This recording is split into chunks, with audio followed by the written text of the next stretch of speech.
Szanowni Państwo, przyjaciele Polityki Insight, chciałem serdecznie powitać Was na 7. edycji naszej dorocznej konferencji Ryzyka i Trendy. Zawsze, kiedy rozpoczynamy rozmowę o programie, a zdradzę Państwu, że przed tą edycją do takiej rozmowy siadaliśmy 3-krotnie, zastanawiam się, jaki powinien być temat przewodni konferencji. Naturalnym kandydatem była niepewność, ale to byłoby zbyt proste. Po pierwsze, tematem przewodnim konferencji 2 lata temu była dekada niepewności. A przypominam, że wówczas nie wiedzieliśmy, że istnieje coś takiego jak COVID, o wojnie w Ukrainie nie wspominając. Poza tym, ile i co właściwie można mówić o niepewności. Dlatego dziś w 5 kolejnych rozmowach będziemy rozmawiać i mierzyć się z tym, jak funkcjonować w świecie, w którym jedyne co pewne to niepewność. Naszym obowiązkiem jest przyjąć niepewność, iść do przodu, szukając rozwiązań. Chcemy dziś, ale też jutro i przez najbliższą dekadę namówić Państwa na wspólną rozmowę na temat tego, jak radzić sobie z wyzwaniami, których dostarcza nam rzeczywistość. Bo kto jak nie Wy ma wiedzieć, którędy wiedzie droga do bezpieczniejszego, spokojniejszego i lepszego świata. Dlatego będziemy rozmawiać o tym, jak Zachód musi obronić się w obliczu wojny na wschodzie. Zastanowimy się, jak ta wojna zmieniła nasze myślenie o transformacji energetycznej. Jak zszyć Europę, która pruje się na naszych oczach. I wreszcie, jak przeżyć długotrwały i uciążliwy kryzys, który już nadszedł. Proszę Państwa, zadawajmy pytania, poszukujmy rozwiązań. Rozmawiajmy niezależnie od różnic ideowych czy sympatii politycznych. Kłótnia, wrzask i zła wola pogrążają nas w chaosie. A chaos zagraża podstawom naszego państwa, dobrobytu i przyszłości. Dziękuję, że znaleźliście czas i ochotę, żeby być tutaj dzisiaj z nami. Że czytacie i słuchacie nas na co dzień. Dziękuję też partnerom, którzy wsparli tegoroczne Ryzyka i Trendy i zaufali nam w misji zorganizowania przestrzeni do konstruktywnego, krytycznego namysłu nad bałaganem, w którym przyszło nam żyć. A ci partnerzy to Amazon, Deloitte, Żabka Group, Grupa Żywiec, IKEA, KGHM i Janssen. A także organizacje, z którymi mamy przywilej współpracować, czyli European Council on Foreign Relations oraz Clean Air Fund. A teraz pozwolą Państwo, że wrócę na moment do tematu niepewności. W weekend okazało się, że ambasador Mark Brzeziński, który był potwierdzonym gościem na wszystkie 3 edycje tegorocznych Ryzyk i Trendów, został pilnie zaproszony na poranną rozmowę do premiera Morawieckiego, a właściwie został pilnie zaproszony do Łasku, gdzie razem z premierem Morawieckim i Mariuszem Błaszczakiem będą coś ogłaszać o 10:30, może dowiemy się co. Nie jest to czas ani miejsce, żeby spekulować na temat tej rozmowy i tego, co to będzie, ale myślę, że w przerwach kawowych będziemy mieć okazję, żeby o tym porozmawiać. Natomiast pozwala to nam zacząć wcześniej rozmową Marka Świerczyńskiego z byłą prezydent Chorwacji Kolindą Grabar-Kitarovic, którą Marek przedstawi i zapowie. Marku, zapraszam na scenę.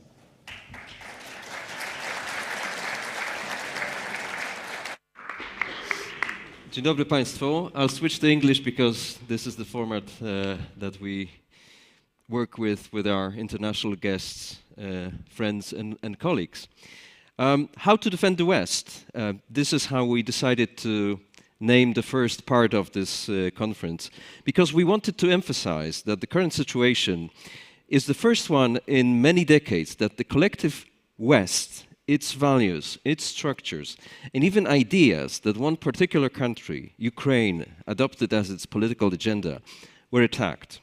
In this case, in case of the country Ukraine, in a very brutal way.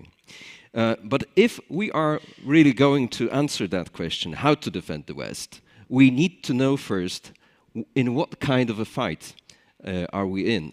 Who is our commander? What is our strategy? What are our resources, and not only in terms of military means, weapons, and all other assets? What is our fighting spirit, the morale, as they say in the military? And of course, what do we see as victory? So in the coming 1 hour and a half, and maybe even more, we're going to hear the views of my guests, the panelists of the first part of the conference, on what is the status of Russia's confrontation with the West? Not only with Ukraine. What is the response of the West and its institution? What is the strategy, if there is one? As well as we're going to see what are the different approaches of different actors, which are clearly evident. And finally, of course, what should be the end game? What is the winning? What does it mean for the West? What does it mean for Ukraine? And what does it mean for Russia as well?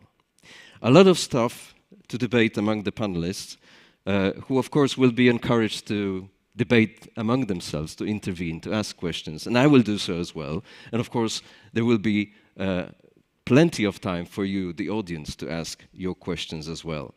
But let me introduce our special guest. Kolinda Grabar-Kitarovic, former president of the Republic of Croatia, the country's former minister for foreign affairs, the country's former minister of European affairs, and also, very importantly in our today's discussion, also the NATO's assistant secretary for public diplomacy. You have so many titles that I could go for longer, but I just can't wait to invite you to the floor. Thank you. Madam President. Good morning. Please. I will use the beginning of this conference to have a conversation with you because, you know, arguably you are the most experienced leader that we have in this year's edition of Risks and Trends. Since we are convening on 24th of October, I just cannot begin in other way but to ask you to recollect these past 8 months of the war in Ukraine. Thank you. Good morning, everyone. And it is an honor to be with you here today. And hopefully the conference will produce recommendations on the way forward for all of us, in particular how to maintain our solidarity and unity of purpose in standing up to this open aggression. Now, the past 8 months have basically been 8 months of escalation. And I will just state the obvious. Russia's open invasion of Ukraine on the 24th of February, which was in itself a continuation of the first phase of the war, of the hybrid warfare that started in 2014. So the invasion on the 24th of February was a long-planned and a premeditated aggression of a sovereign, independent country within their internationally recognized borders. And it has long-term implications, not just for the security situation on the eastern flank of the EU and NATO and for the whole of Europe.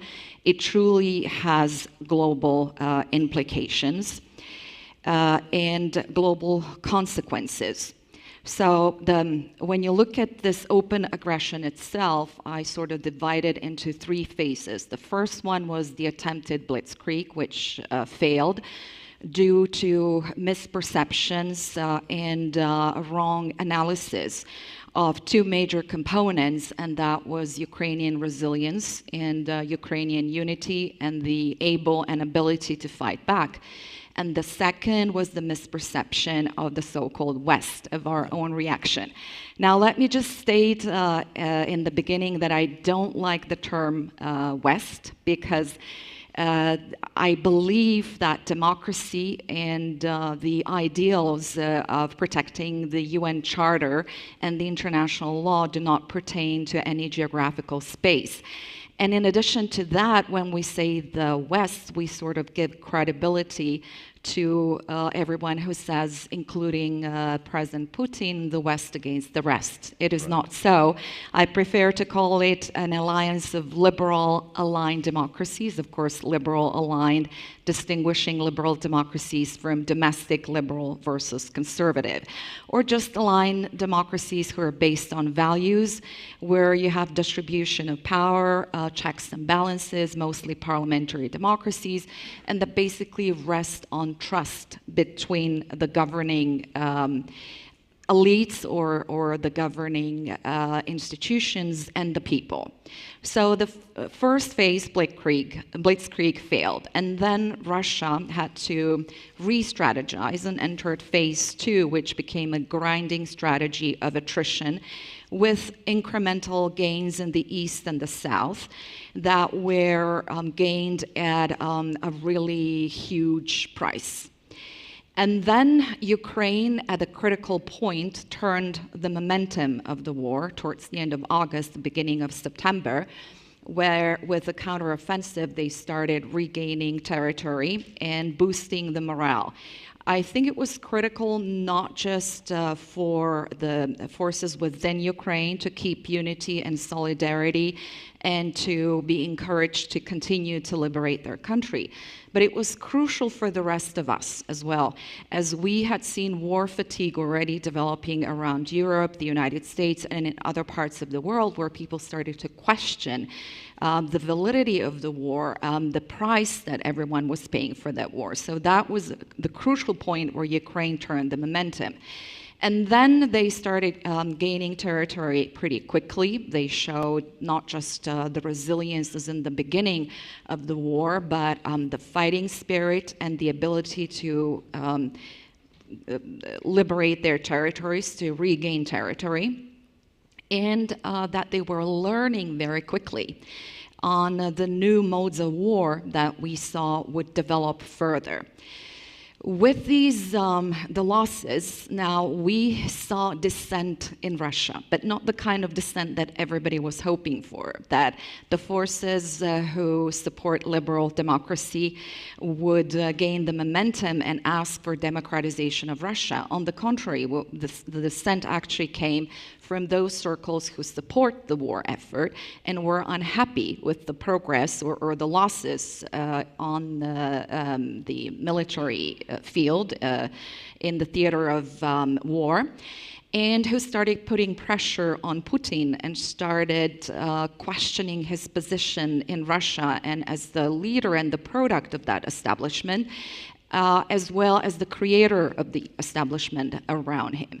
So, you know, when we look at that, it's also very important to underline that this isn't about Putin. This is about the whole military, political establishment, intelligence establishment in Russia at the moment.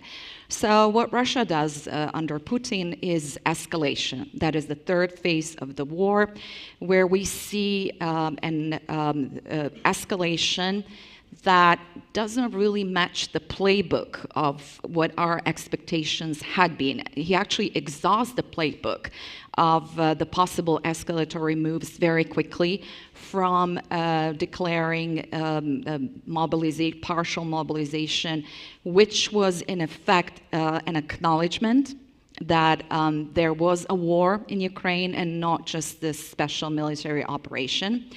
Then with the illegal annexation of the territories, the nuclear threats, which are either open or more sophisticatedly pushed into the public space in order to scare basically the population, demoralize Ukrainians, but also scare everyone around Europe and around the world. The latest escalations have been in targeting the infrastructure, where we have the prominent role of disruptive technologies that come in Ukraine by hitting civilian infrastructure, energy infrastructure. This is honestly something that we had expected earlier in the war. But using drones, using disruptive technologies, including cyber attacks and attacks on infrastructure, energy infrastructure in the West, and that is all aimed, the whole war has grown into this contest of global stamina, in a war of attrition in Ukraine, trying to demoralize Ukraine, stop the military advances, And second, to try to divide all of us in responding to the crisis in Ukraine and threatening further escalation to discourage us from potential direct involvement or even assisting Ukraine the way that we have assisted Ukraine in their right to self-defense that is enshrined in the UN Charter. Now, what have been the consequences of all of that? For Russia, where Putin came to power in 2000 with an agenda, a political agenda to restore Russia's power, both economically and the standing in the world, what Russia has become globally is getting increasingly isolated. But I think what is really close to humiliation is that they have become a junior partner to China in the quest to question the validity of liberal democracy and provide an alternative to liberal democratic system. Second, the economic power has definitely diminished, so sanctions have been hurting not just Russian military power and the ability to renew military resources. It also very much affects their ability to further use and export energy, and in many other areas as well. The loss of the EU market is one of the biggest blows economically. 75% of Russia's gas exports and 50% of oil exports went to the EU market previously. And I believe something that needs to be accounted for and hasn't been so far, and that is the brain drain. The fact that either because of mobilization or because of impatience and loss of perception of their future in Russia, a lot of people, young educated people have been leaving Russia, and that will affect Russia's economy for the long term. Now, for the US and NATO and other partners and allies, this has definitely been a wake-up call, I think especially for our young generations, that peace cannot be taken for granted, that security does not mean an absence of threat, but it means that there are brave men and women working very hard to provide for our security. We've seen a fundamental shift in defense and deterrence posture, not just for NATO at the Madrid summit, but also for the European Union, where Russia has been defined openly as a direct and immediate threat to both the EU and NATO, and also a shift of posture towards China. We have seen forward defense being strengthened on the eastern flank, and again, also one of the biggest blows is the enlargement of NATO, whereby Sweden and Finland will, I believe, pretty soon accede to NATO, and the border between NATO and Russia will extend, and Putin definitely wanted less NATO, and he got more NATO. We have seen now the consequences for the global, for geopolitics, is that definitely we have seen that, again, these are global, the threats are global, that the world has become contested, that this has been a battle of wills, but also a battle for resources, global struggle for resources, for supply chains, but also for values and for ideologies. And in the economic consequences, we have been seeing weaponization of food, energy, of the cost of living. So this is the second major part of Russia's war of attrition, which is on all of us, to try to provide that fighting the war in Ukraine is useless, and that actually the sanctions will have negative effects on us, on our living standards, on the prices of living. The inflationary shocks around the world have produced also pressure from everyone onto governments to resolve the situation. Of course, the prices of food, of energy, etc., were not just rising because of the war in Ukraine, but it was also because of the previous shock or the previous disruptor, and that was the COVID pandemic, which put the energy prices and the cost of living on the rise, and that trajectory has been going on as such. Now, what's important is that the weaponization, especially of food and energy, but food in particular, can cause further rifts between us, liberal aligned democracies, and the countries who are developing countries, because we will see famine, we will see shortages of food in other parts of the world. And what happens with food crisis is that it leads to other security consequences, such as migrations, mass migrations, such as fighting over resources, such as terrorism, domestic disturbance, etc. So this could provoke further destabilization. Now, with other elements, what we've seen in the latest days is the alignment of Iran with Russia, but also civil unrest within Iran, and also what is of global consequence is China.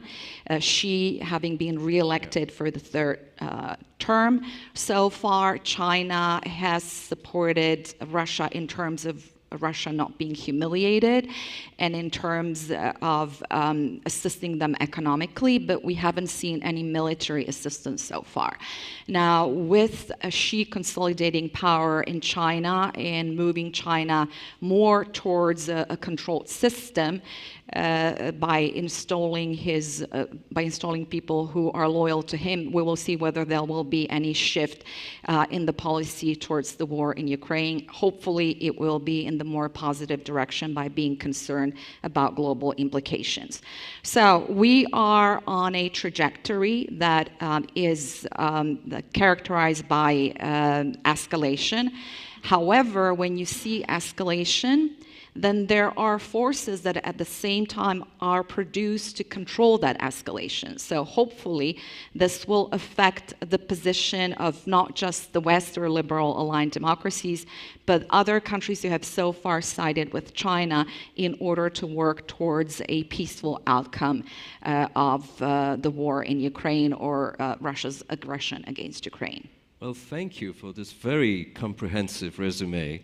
This was more than we could ask I'm for. sorry, I went beyond a few minutes, but since we didn't have this introductory conversation. I know that you're coming here. You've come here from Riga, from another conference. What was the mood there? While in the last 72 hours, there's been a flurry of conversations, on top echelons between Moscow and some of the leaders of this united liberal democratic West, and also online with Turkey. What do you make of it? Is this another escalation in diplomatic arena or something else? I believe it's a part of that second attempt to try to divide the West or to divide all of us who have stood up to Russia in terms of containing, stopping from escalation of this whole conflict and upholding Ukraine's right to self-defense and aiding it in every respect, including in military ways. So to sort of cause wavering. Of course, the attacks on civilian infrastructure have rallied everyone again around Ukraine and helping Ukraine to be able to defend themselves. Now, this obviously will produce a crisis for the time being in Ukraine as the quality of life will deteriorate with the shortages of food, the shortages of energy, etc. So it is designed to waver the Ukrainian spirit. But from what we've heard about the conversations of the Russian Minister of Defense with some of his counterparts in the US, in Turkey, in France, and the UK is again bringing up the nuclear threat and insinuating at a possibility of a dirty bomb in Ukraine that could, in his words, be a false flag operation. And that could, again, what we hear, be potentially something that could cause further escalation. The dominant feelings that I still see, that I saw in Riga and around the EU and NATO, is to continue to stand with Ukraine for as long as it takes for Ukraine to be able to reintegrate their territories, Crimea and the 4 regions where Putin declared annexation illegally are obviously recognized by us as a part of Ukraine and their right to retake those territories. And the determination, I don't think that you will see any wavering in that. The fact that the biggest issue in all of that, of course, is the Crimea, and there are red lines that Putin has put in terms of the Crimea and the illegally annexed territories, and also asking of Ukraine to declare permanent neutrality. However, he has escalated a situation for himself as well by declaring those areas as part of Russia. So obviously, any failure to defend them would be failure for him and potentially an existential threat in Russia. And he has also extended a nuclear shield above those territories. And this is the ace up his sleeve that he's trying to use with the Western leaders. We've seen that before. We've seen the nuclear threats as sort of an type of solution to any type of situation in Ukraine. We haven't seen any actual moves so far that nuclear power would be used, but certainly that would fundamentally alter the nature of this war. I don't think that those countries who are now supporting Russia or are even wavering whether they should support Russia or Ukraine would take that in a benevolent fashion. I think there's rising concern, at least as far as economic circumstances are concerned. And also, when you look at the voting in the UN General Assembly on the illegal annexation, you will see that a lot of countries, regardless of what camp you would put them in, they look at this territorial conquest and this very dangerous precedent of changing borders by force as something that would have implications on their own situation as well. And not too many or no one, almost no one at all, is willing to acknowledge this as that dangerous precedent could cause disturbances worldwide. Can I ask you, coming to the end of this one-on-one, can I ask you a more personal Yes. question? It is no secret that you have emerged as one of potential candidates to take the baton from Jens Stoltenberg once his term ends, a twice extended terms ends next year. Would you do anything differently as if you were in his shoes? Oh, that is a highly hypothetical question. This is something that emerged in the media, and I'm not really aware of any discussions on the potential successor. But you've for Jens Stoltenberg. you've produced a paper under a GLABSEC auspices, calling for innovation, yes, as a catalyst for NATO. Is there any way to innovate in the face of such brutal aggression? Absolutely, absolutely. And you know what you have to keep in mind is that NATO is an alliance of sovereign nations. So the policies, the politics are actually created by the nations, and the decisions are taken by the nations, and Secretary General represents NATO in many ways and is a facilitator in many of those discussions. But the nations are those who actually take decisions. So when you look at the war in Ukraine, This has been a learning experience for everyone. Certainly for Ukrainians, have been learning very quickly how to respond to the various types of escalation. And again, this escalation is happening very quickly. With the latest one being the unmanned aerial vehicles, drones, part of the disruptive technologies, along with artificial intelligence, algorithms, cyber attacks, etc. So we've seen this phase of the war develop in Ukraine. And in my opinion, what Iran is doing with their Shahed drones is really testing them on the ground. It's no secret that they were developed actually aiming at Israel, but it's a real test, and it's a test for everyone how to be able to combat these essentially cheap technologies. How do you take them out with the current capabilities, which are so much more expensive?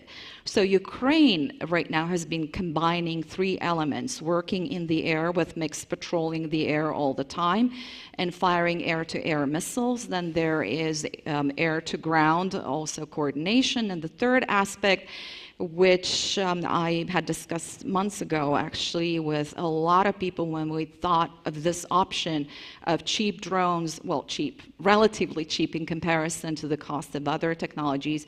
How do you take down a drone that costs very little to produce, but you use and you deplete your missiles? Of course, the price of life cannot be measured. So Ukraine is doing everything that they can to take down these drones. But it's a learning process for us as well, how to respond to these disruptive technologies, which will continue to dominate the modern warfare, and which will continue to dominate the area of threats that are not just territorial any longer, but are moving beyond territorial or geographical frontiers into domain frontiers.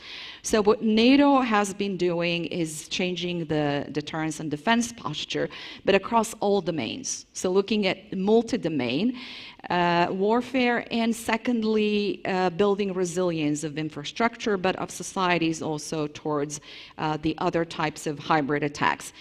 Now, what we need to do is definitely invest more into technology. We need to invest, we need to bridge. We've bridged the asymmetry of expectations practically overnight after Russia's open aggression. We've bridged the asymmetry of contributions. Now everybody is contributing more to defense. But now we have to bridge the asymmetry of capabilities across the Atlantic and within EU by investing into the proper defense assets that we need by coordinating our defense plans. And I think one of the ways is to work directly with industry, to invest into European defense industrial base, to invest into research and development, to invest into startups. And in all of that, to actually connect research and development to the end users at the front line, who are the ultimate, not beneficiaries, but users. The beneficiaries are always the people who are being protected. But to reconnect, to remove the stovepiping, and to, although we're so focused on this territorial aggression, to really move beyond the territorial aggression and start thinking within the domain aspects, as the instability around the world will be on the rise. Kolinda, thank you very much for this. We will continue. Let me invite all other panelists in this first part of our discussion. Michael Hewitt, Mike, where are you? Retired US Navy Rear Admiral, co-founder and CEO of IP3, which stands for International Peace, Power and Prosperity. What else do we need? Please, take a seat. Mike is in the business of nuclear energy, but of course, as a former US Navy aviator, he knows a bit of being in the front line, so we will gladly take your perspective. Raphael Loss, security expert from European Council on Foreign Relations in Berlin. But he also used to be, welcome Raphael. He used to be a research associate at the Center for Global Security at the Lawrence Livermore National Laboratory in California, so he also knows a bit about nuclear. issues. Guillaume Lasconjarias, director of the French Institute for Higher National Defense Studies, a renowned think tanker, formerly with NATO Defense College in Rome and IFRI in Paris, as well as with the American Enterprise Institute and War on the Rocks. And also Fabrice Potier, CEO of Rasmussen Global and long-time civilian official at NATO headquarters, where he was instrumental in preparing the first response to Russia's invasion of Ukraine 2014, known as the Readiness Action Plan, very much the base of everything that has happened since. You've noticed that we have a strong French presence in this year's Risks and Trends, something that does not happen every day in Warsaw. So welcome to all of you. I would like to start with a very basic, very fundamental, and very serious question. Are we, as the collective West, as the coalition of liberal democratic world, are we at war with Russia? Mike. Thank you, and Madam President, thank you for setting the foundation for this entire day with your overview. I think this is, and maybe just to touch on for just a second to get to your question, the significance of this day, beyond being the 8th anniversary of the invasion of Ukraine, it happens to also be recognized as the day in 1638 where the Peace of Westphalia was signed. Oh.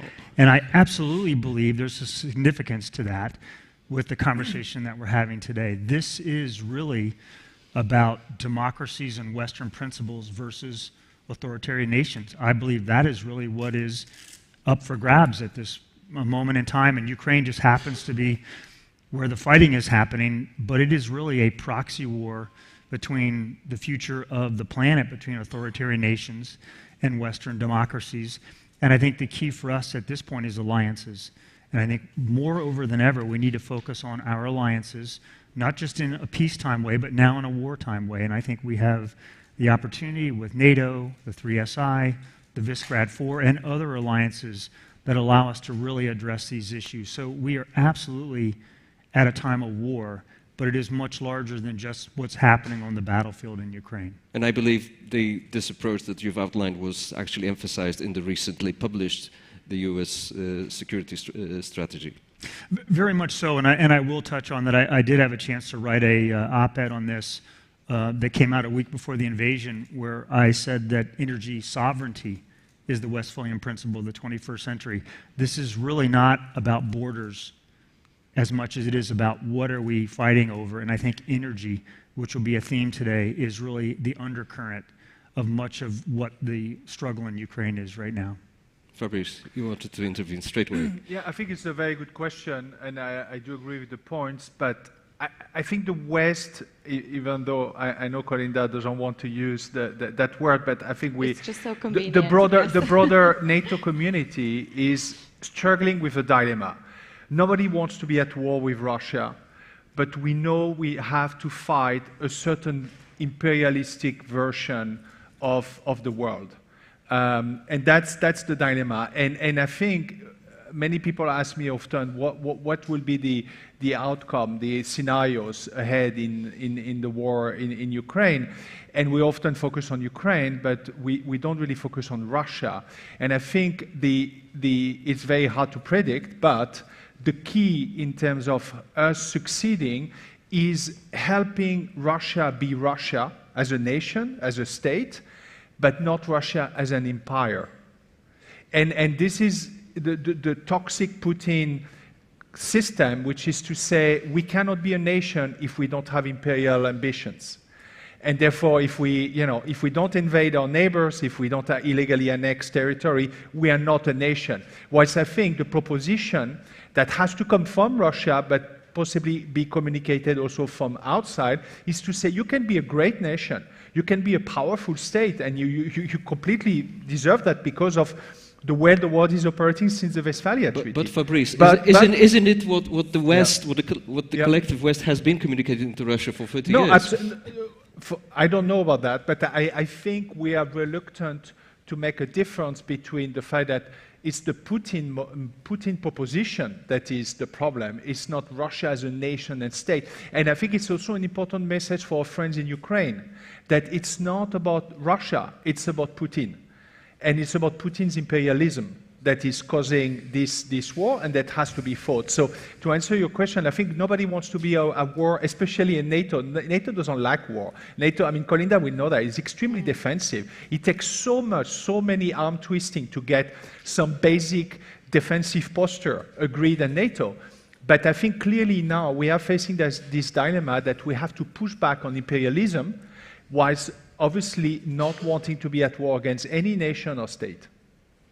Raphael, can I ask you for a German perspective? Let me maybe start with a Russian perspective. And I think from Vladimir Putin's perspective, he's been at war with the West for quite some time.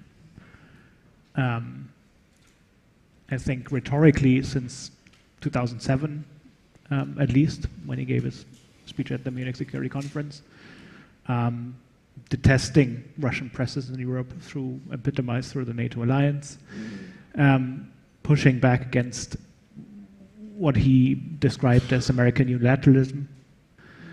And that has become only more aggressive in posture and kinetic in application since 2008 and Georgia, of course, since 2014 in Ukraine, but through various hybrid means in the West as well, undermining our democracies, undermining our energy sovereignty.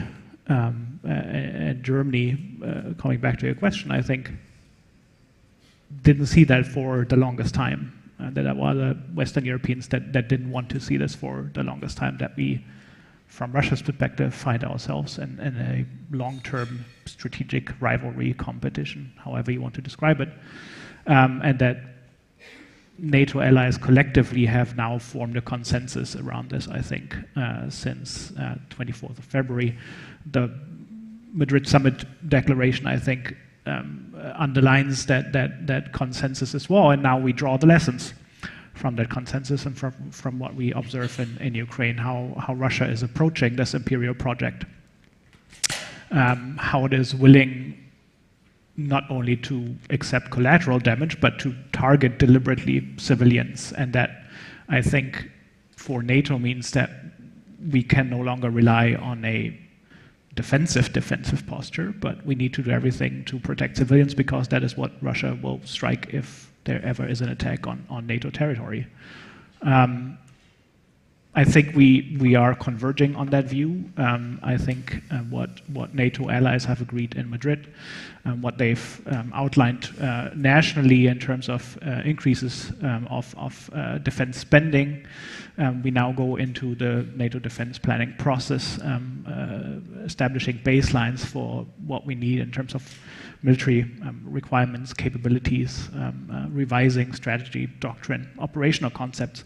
That will take time.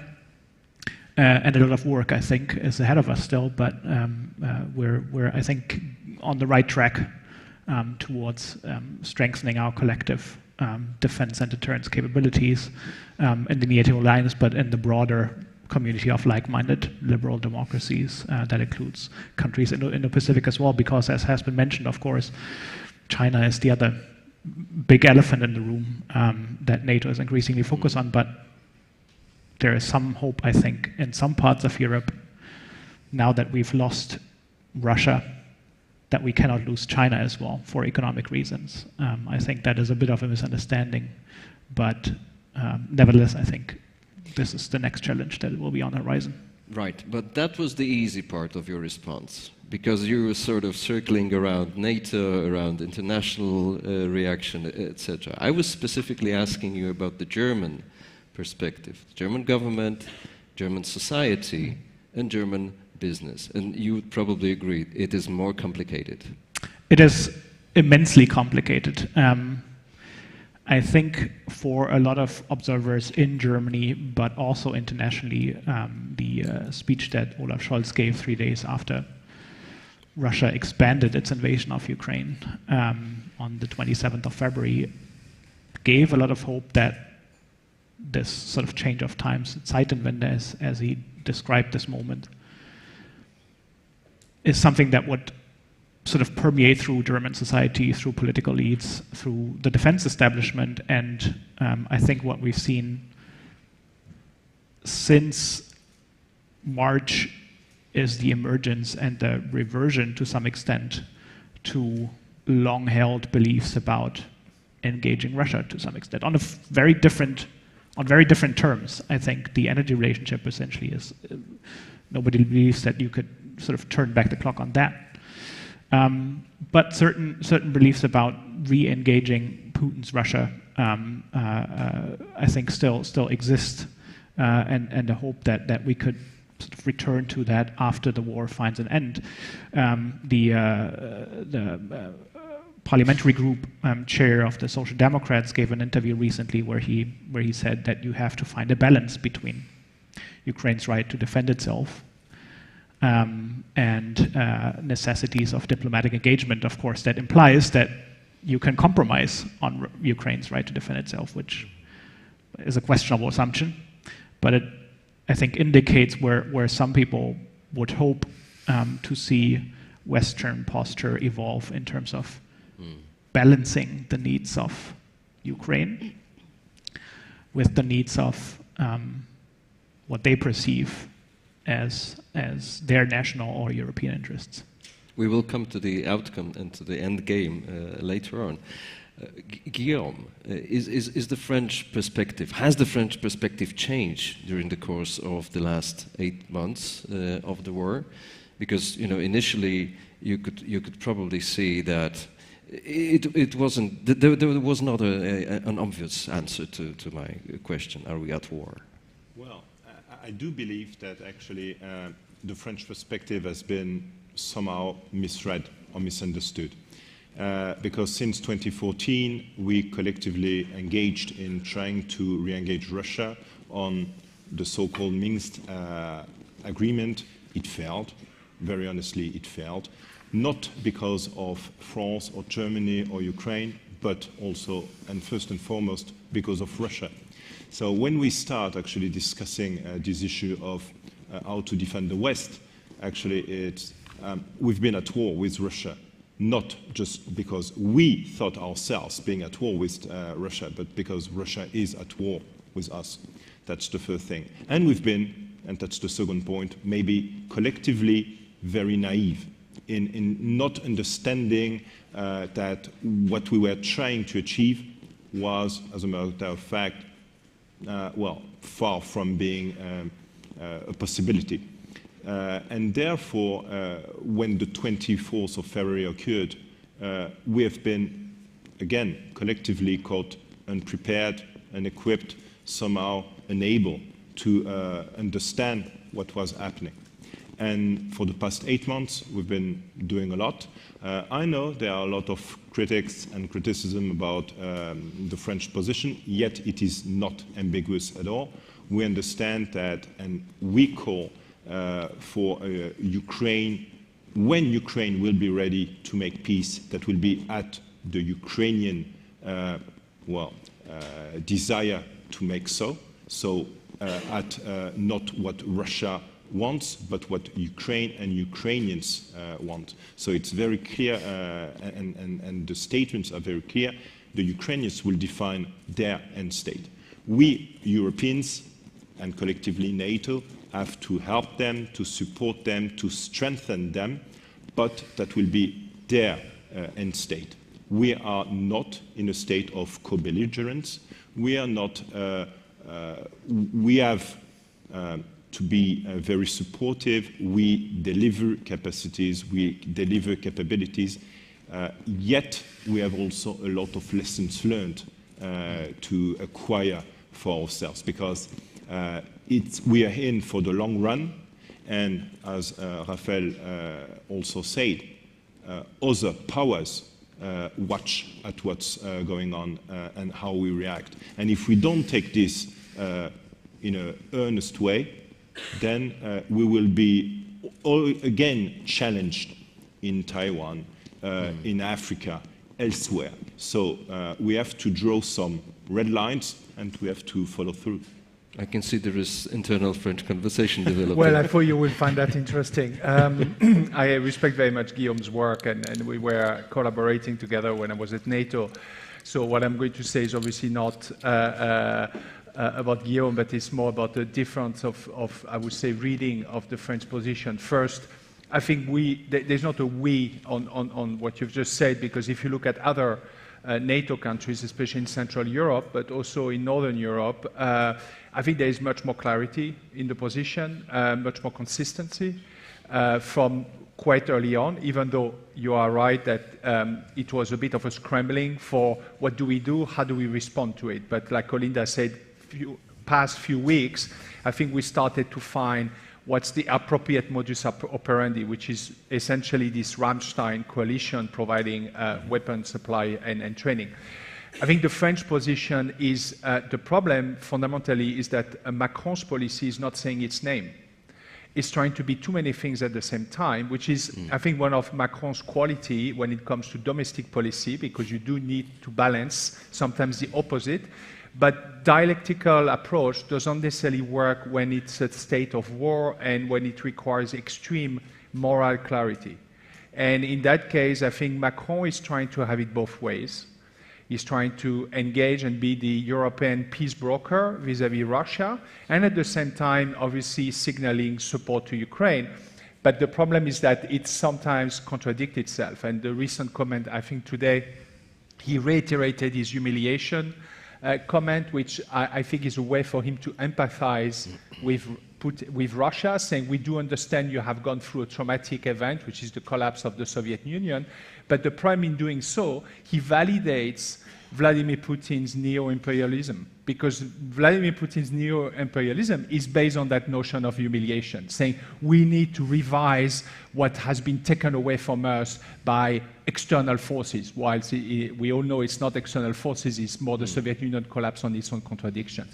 So I think Macron is still struggling with that en même temps approach, which doesn't fit the terms of the engagement here, which requires extreme clarity. And just to finish, it's interesting to see that the one who managed to actually position himself as a sort of broker is Erdogan in Turkey. And as much as I disagree with Turkey's hedging position vis-à-vis the conflict, at least it says its name. There is no hiding that Turkey is both engaging with Russia, doing business with Russia, and at the same time supporting and engaging Ukraine. And because of its geographic position, there is a coherence to it. But Macron trying to do that, being the #1 nuclear military power in Europe, I think undermines the Western unity. So there is no single unified position of the West, if we call it like that? I would actually disagree with that. I think that even the initial support right after February 24th, again, this was something that was extremely important in the war, and that was a miscalculation that Putin had made. And that was the unity, the speed, and the depth of our response. If you look back in 2014, I always say that, we're partly to blame for this open aggression of Ukraine today, because our response back in 2014 was disunited. Most countries were led by bilateral relations with Russia, by economic considerations rather than geopolitical consideration, including energy. Yes, Putin is using energy as a means of political blackmail, but it's our fault that up to now we have not provided for diversification of energy sources. However, the initial response was a bit of an improvisation, maybe a part of an autocracy, but it was a strong one. It was, again, unity of purpose, underlying values, underlying international law, the protection of sovereignty, territorial integrity, and the right of every nation to choose their own political future, upholding the UN Charter and the right to self-defense. Now, when you ask the question, are we part to this conflict? Not directly militarily, we're definitely not part of the conflict. But the assistance that has been provided to Ukraine in the meantime, which was a bit hesitant, because our domestic publics had to understand what is at stake for us in Ukraine, in order to be able to provide the means for self-defense for Ukraine. So there were a lot of divisions into offensive, defensive weapons, etc. And it's clearly not easy to put that line.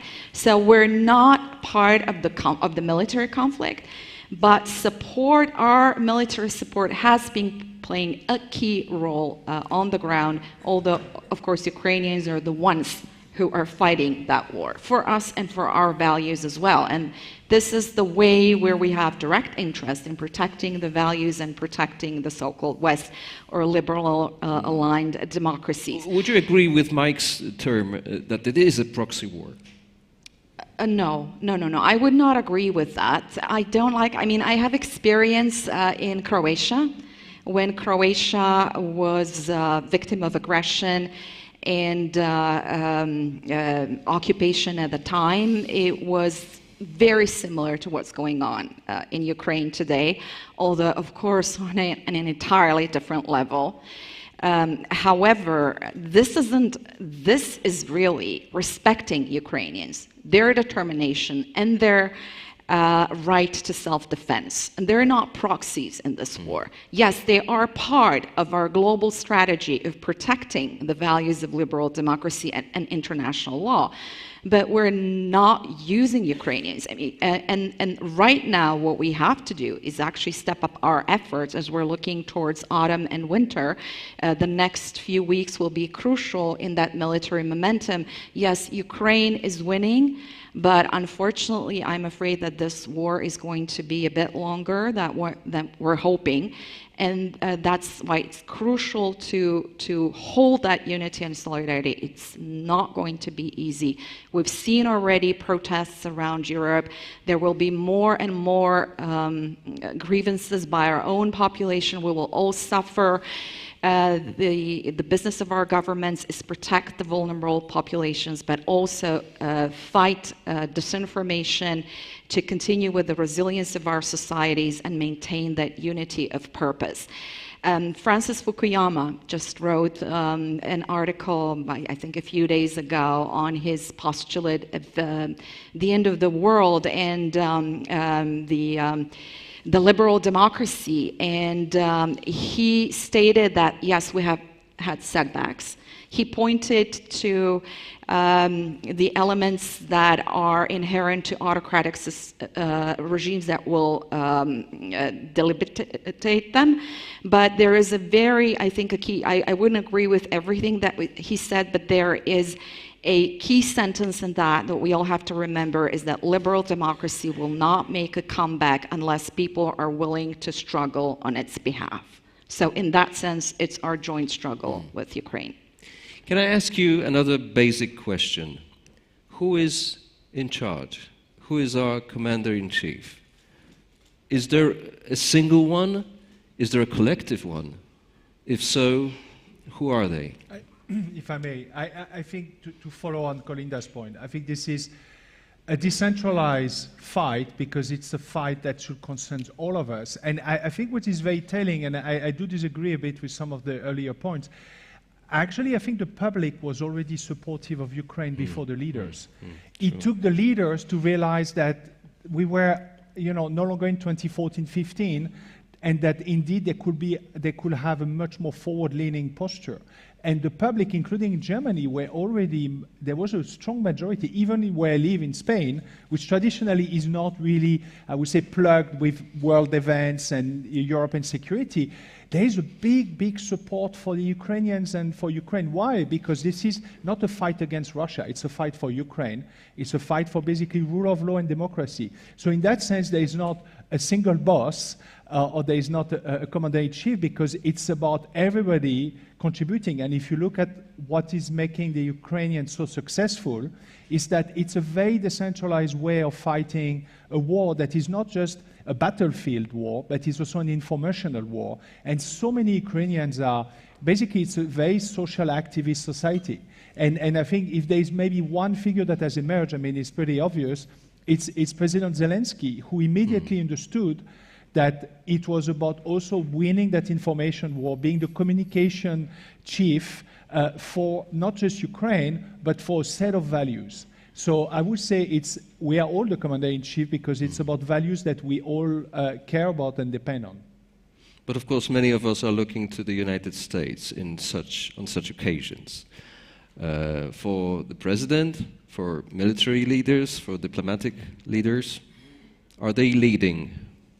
I think if we had to do this over again and walk back to maybe even Syria, when Russia was really brought in and Assad stepped over the red line on chemical weapons, and we allowed him to do that. And then we invited Russia in to diffuse that problem. And then, of course, in my opinion, abandoning Afghanistan set the conditions for a void of leadership that created the invasion of Ukraine. And I think also we have grossly underestimated Putin's strategic calculations with respect to this invasion. We watched him amass forces for well over a year, really longer than that prior to the invasion. And what we did as an alliance was tell him what we wouldn't do. And as I recall, one of the chief conversations was, let's not anger Putin, which is absolutely the wrong thing to say. And then, of course, by saying what we won't do as a military alliance, we basically tell Putin what he can do. And I think if we had to do it over again, we would talk affirmatively about ends, ways, and means, about what does victory look like for Ukraine. And I think Ukraine is the supported commander, as we would say in the military. We are his supporting commanders, and we have to resource him for victory. Let me add that Poland, in particular, has really understood this better than anybody. You're putting your frontline operational capability into Ukraine because you understand that's a war that you would have to fight if they don't fight it. So we need to take a different perspective on this. We do need to have an organizational construct that allows us to think about supporting commanders, ends, ways, and means, and the kinds of things that you need to talk about what does victory look like. And I think that's what's missing in the conversation right now. Mm-hmm.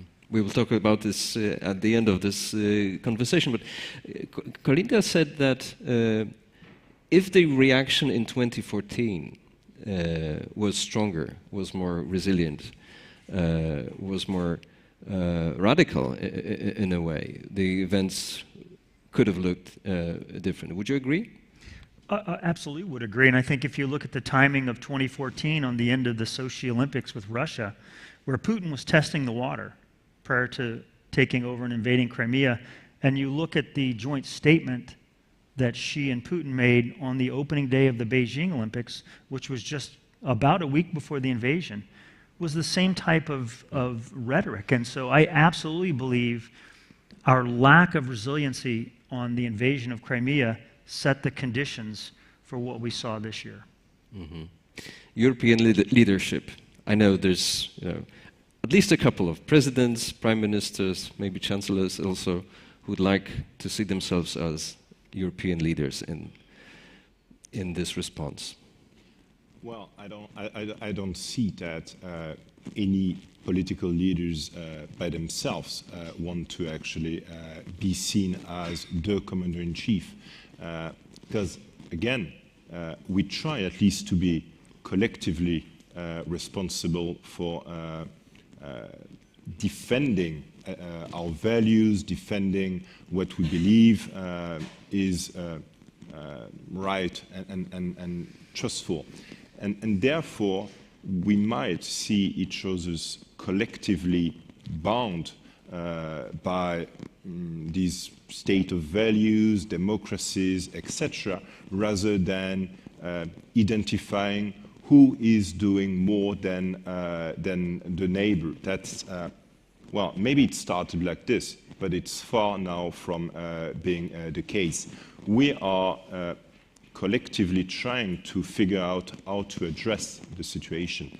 And that's why, honestly, when you take a look at the data, you know, who gives more to Ukraine, who delivers more, is maybe not the best way to address the situation. We should literally also take the opportunity for Europeans to step up, to do more in terms of credibility and capacity alongside the US, rather than just trying to, identify between Germany, France, Turkey, and the others.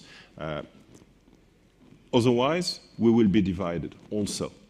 And it's not time for division. So I wouldn't answer this question now, who is the commander-in-chief? I believe that it's a collective responsibility, it's a collective duty. Well, it's an alliance, first and foremost. We used to think, though, that when collective decision-making takes place, the result is the lowest common denominator. What I can see, though, in these recent months is that the level of this, if it is the lowest, really, we can argue about that, is raising. Slowly, maybe too slow, but it is. It definitely is, actually, and it started also earlier than 2022. It started in 2014, actually, when NATO decided, with the NATO pledge, to increase our defense budget since 2014. Well, it started. It's always too slow. It's always a bit, the slowness of bureaucracies, of taking this decision.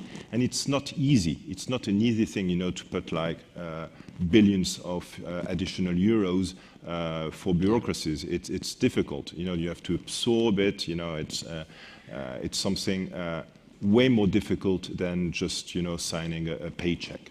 And therefore, what we try to do also is, and I agree with you in saying that we should do more also in supporting the European industrial basis, not just buying, well, off the shelf. We should also do more, because at the end of the day, we have to be, again, able to provide for Europeans weapons, or at least systems. It has been mentioned many times in this discussion that if anyone collectively, again, has gained in this crisis situation, it is the Central European region, the countries bordering Russia, the countries near to Russia, near to the threat, who have been very vocal in raising awareness of the threat for many years. In your discussions with the Western leaders, the Western European leaders and transatlantic leaders, and even globally, do you feel that there's more respect for our collective point of view? I believe so. At least there is more understanding. And I always underline that Central Europe, and as you know, I'm also one of the co-creators of the 3 Seas Initiative, connecting the Baltic, the Adriatic, and the Black Seas, the 12 EU member nations on the eastern flank of the EU and NATO, to strengthen infrastructure in energy, transportation, and digitalization. And all of these 3 pillars are crucial also for fighting a war and increasing resilience of societies. Now, there were differences in opinion and the perception of threat and nuances, and those will continue because we have different historical experiences in the recent history in the context of a relationship with Russia, and we have different geography. We're closer to Russia, and we feel that effect. And what I said in Ryzyka, one of the things, is that during the Cold War, for most of the Western audiences, Russia was something out of spy movies. But for countries, excluding Yugoslavia, but the countries of the former Yugoslavia, the countries of the Eastern Bloc, it was a reality to deal with the kind of concept of security that focuses on the near abroad, that focuses not on democratic processes in democratic countries, but controlling countries from within to be able to influence every aspect of life in a certain country, and to deny the right to choice, including choosing the political future. So I believe that the opinion of Central Europe has now gained a lot more weight. And we've also seen that in the way that NATO and the EU have reacted. NATO in increasing or doubling the number of battle groups, which will now be raised the levels of brigade, deploying troops directly, really focusing on forward defense and infrastructure, but also the EU. And when you ask about the commander-in-chief, it's Zelensky. Obviously, he's the one who's in command of the war in Ukraine. And what we're doing is, what we need to do is coordinate the assistance that we're providing. Therefore, different mechanisms have been created, such as the US-led Ukraine Assistance Contact Group. There has been talk of creating a different command or a special command under SHAPE to coordinate the efforts of what kind of assistance Ukraine needs.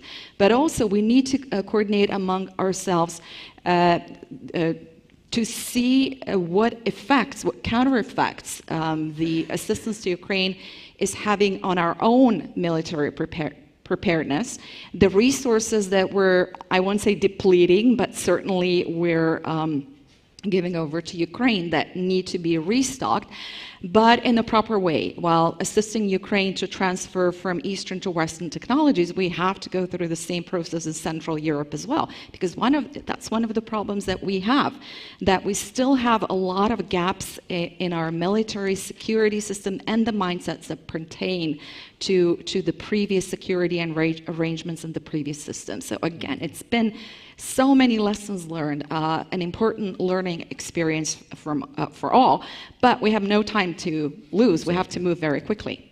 Let me, Fabrice, just one moment. Let me allow also Raphael to speak. I don't want to join the bandwagon of cheap criticism versus Germany. But clearly, one of the nations, if not the nation, that has lost a lot of credibility in this crisis is Germany. You've mentioned a positive sign at the beginning of the crisis with the speech, with the 100 billion euro, with the Zeitenwende concept. How does it transform into practicalities?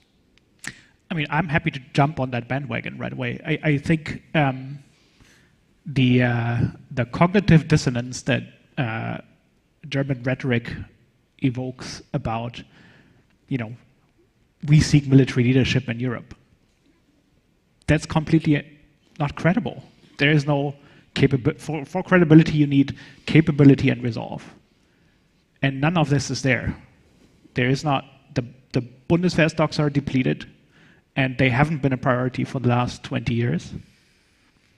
The political leadership is not credible because it lacks the capability, but also because there's significant illusions still about Germany's role in the EU and in NATO.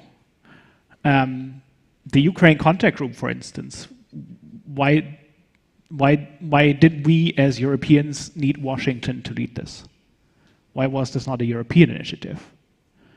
Why is the United States spending more than twice as much in supporting Ukraine than Europeans do collectively? Central and Eastern Europeans have been leading since February, and to some extent even before February. The US, the UK, Canada set up training missions for Ukraine. The first javelins arrived in Ukraine, I believe, in 2017 already. And at the same time, both Germany and France were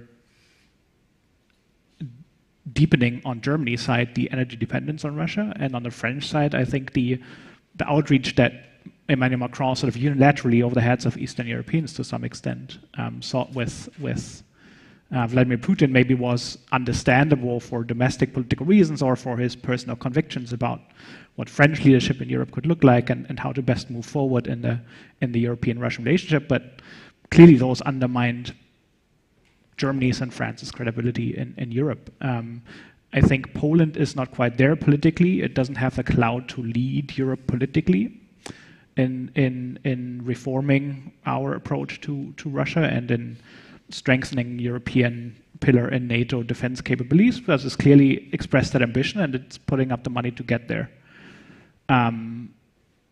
While if you look at Germany, the discussions at the moment are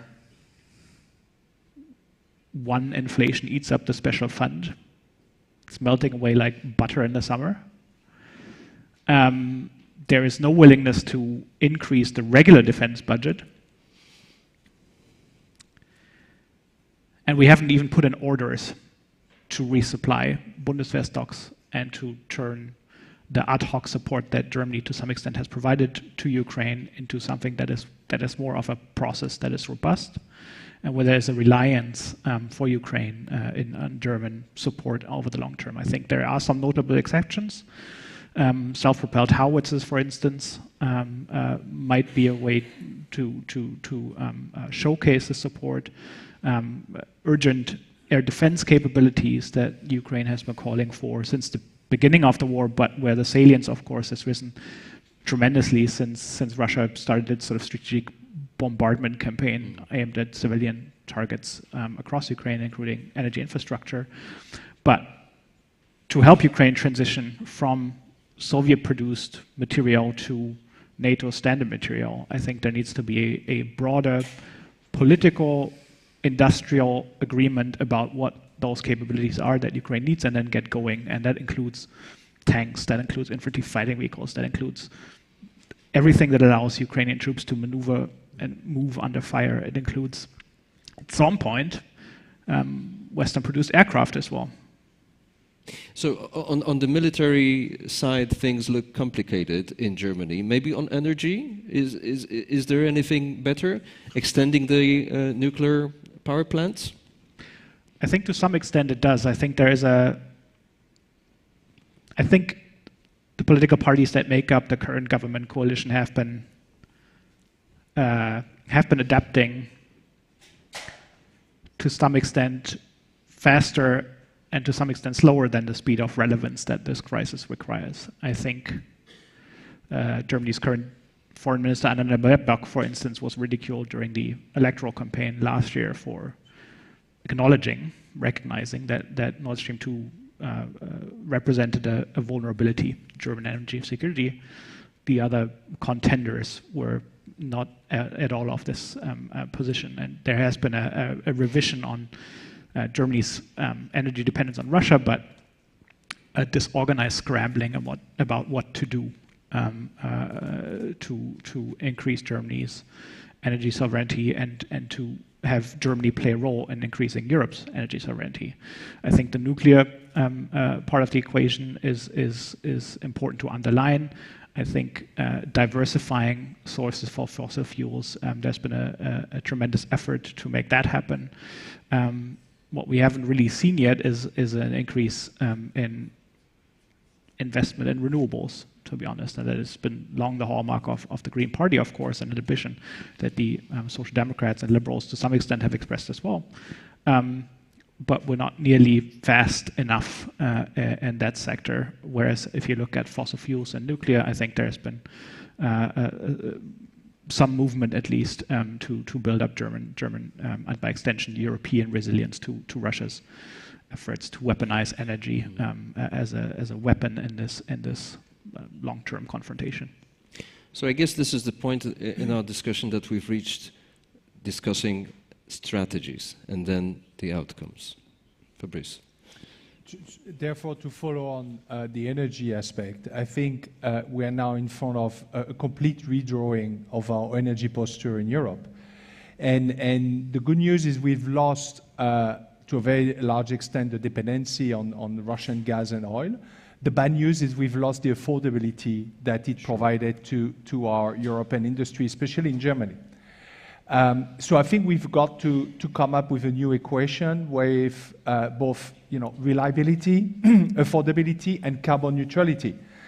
And that's the square that many leaders will have to figure out in the coming month or year. But I do think there has to be harder thinking about nuclear power, and I'm not saying that because I'm French, possibly more small modular nuclear power reactor that are less problematic in terms of managing the whole life cycle, more secure, and I think they provide the reliability that is lacking still with renewables. We need more money and more to scale up transition technologies like carbon capture and storage. We cannot, coming out of that crisis, ask our heavy industry to switch into green energy when there's not enough reliability in the green energy, I would say, production. So they have to be given a transition technology to basically reduce their emissions, but still be able to operate. And this is also about jobs, because those heavy industries, cement, steel, are actually very job intensive. And then finally, I think we need to become much more strategic, and we're not there yet, on critical raw materials. Because it's very fine to talk about green energy or digital revolution, but if we don't cut our dependency, which is up to 90% vis-à-vis China, on both being an extractor but also a refiner of critical raw materials like lithium, we are going to basically solve one problem and create another one. And for that, we have to face some of our taboos, like mining. However uncomfortable it is, we have to be willing to mine in Europe, to refine mining minerals into lithium, so we can not be 100% autonomous, but have enough control over our supply, so we have some level of sovereignty over our energy. So a comprehensive strategy, or strategies actually, because, you know, arguably there's national level and common level. And by the way, you don't need to apologize for talking nuclear, because, you know, sitting in Warsaw, you can read the news how much this country is talking about, how loud it is speaking about getting nuclear. But of course, it needs to be, as I said, comprehensive in many respects, because if we are at war, and if one of the weapons of war is energy, we need to confront this with our own energy weapon. What is the US response? No, I'm excited that we're kind of getting down to what is the strategy, and I do think it is underpinned by energy. And Putin has used energy as a weapon 20 times since the fall of the Soviet Union. This wasn't a tactic of the Soviet Union, this has been a tactic of Putin, and he's demonstrated this time and time again. And I think, unfortunately, long before the pandemic, or long before the invasion, we put ourselves into this energy crisis by an oversubscription to renewable energy and driving energy policy through decarbonization. I think in many respects, Germany was heavily involved in that, along with the EU. And so what we've really done is create energy poverty amongst our allied nations, and Putin understands that quite well. And the Nord Stream 2 pipeline was frankly supposed to be the bridge to renewable energy, and that bridge is now gone. So I'm a little concerned that we think, well, let's just continue to accelerate into renewable energy as the path to energy sovereignty. I think that is absolutely wrong. We need to focus on reliable energy in fossil fuel. We need to come up with smart transition plans that allow these countries to maintain their industries, to grow their industries, and not be so dependent upon Gazprom and other sources of energy that is supplied by Russia. And I think nuclear power is a critical component of that.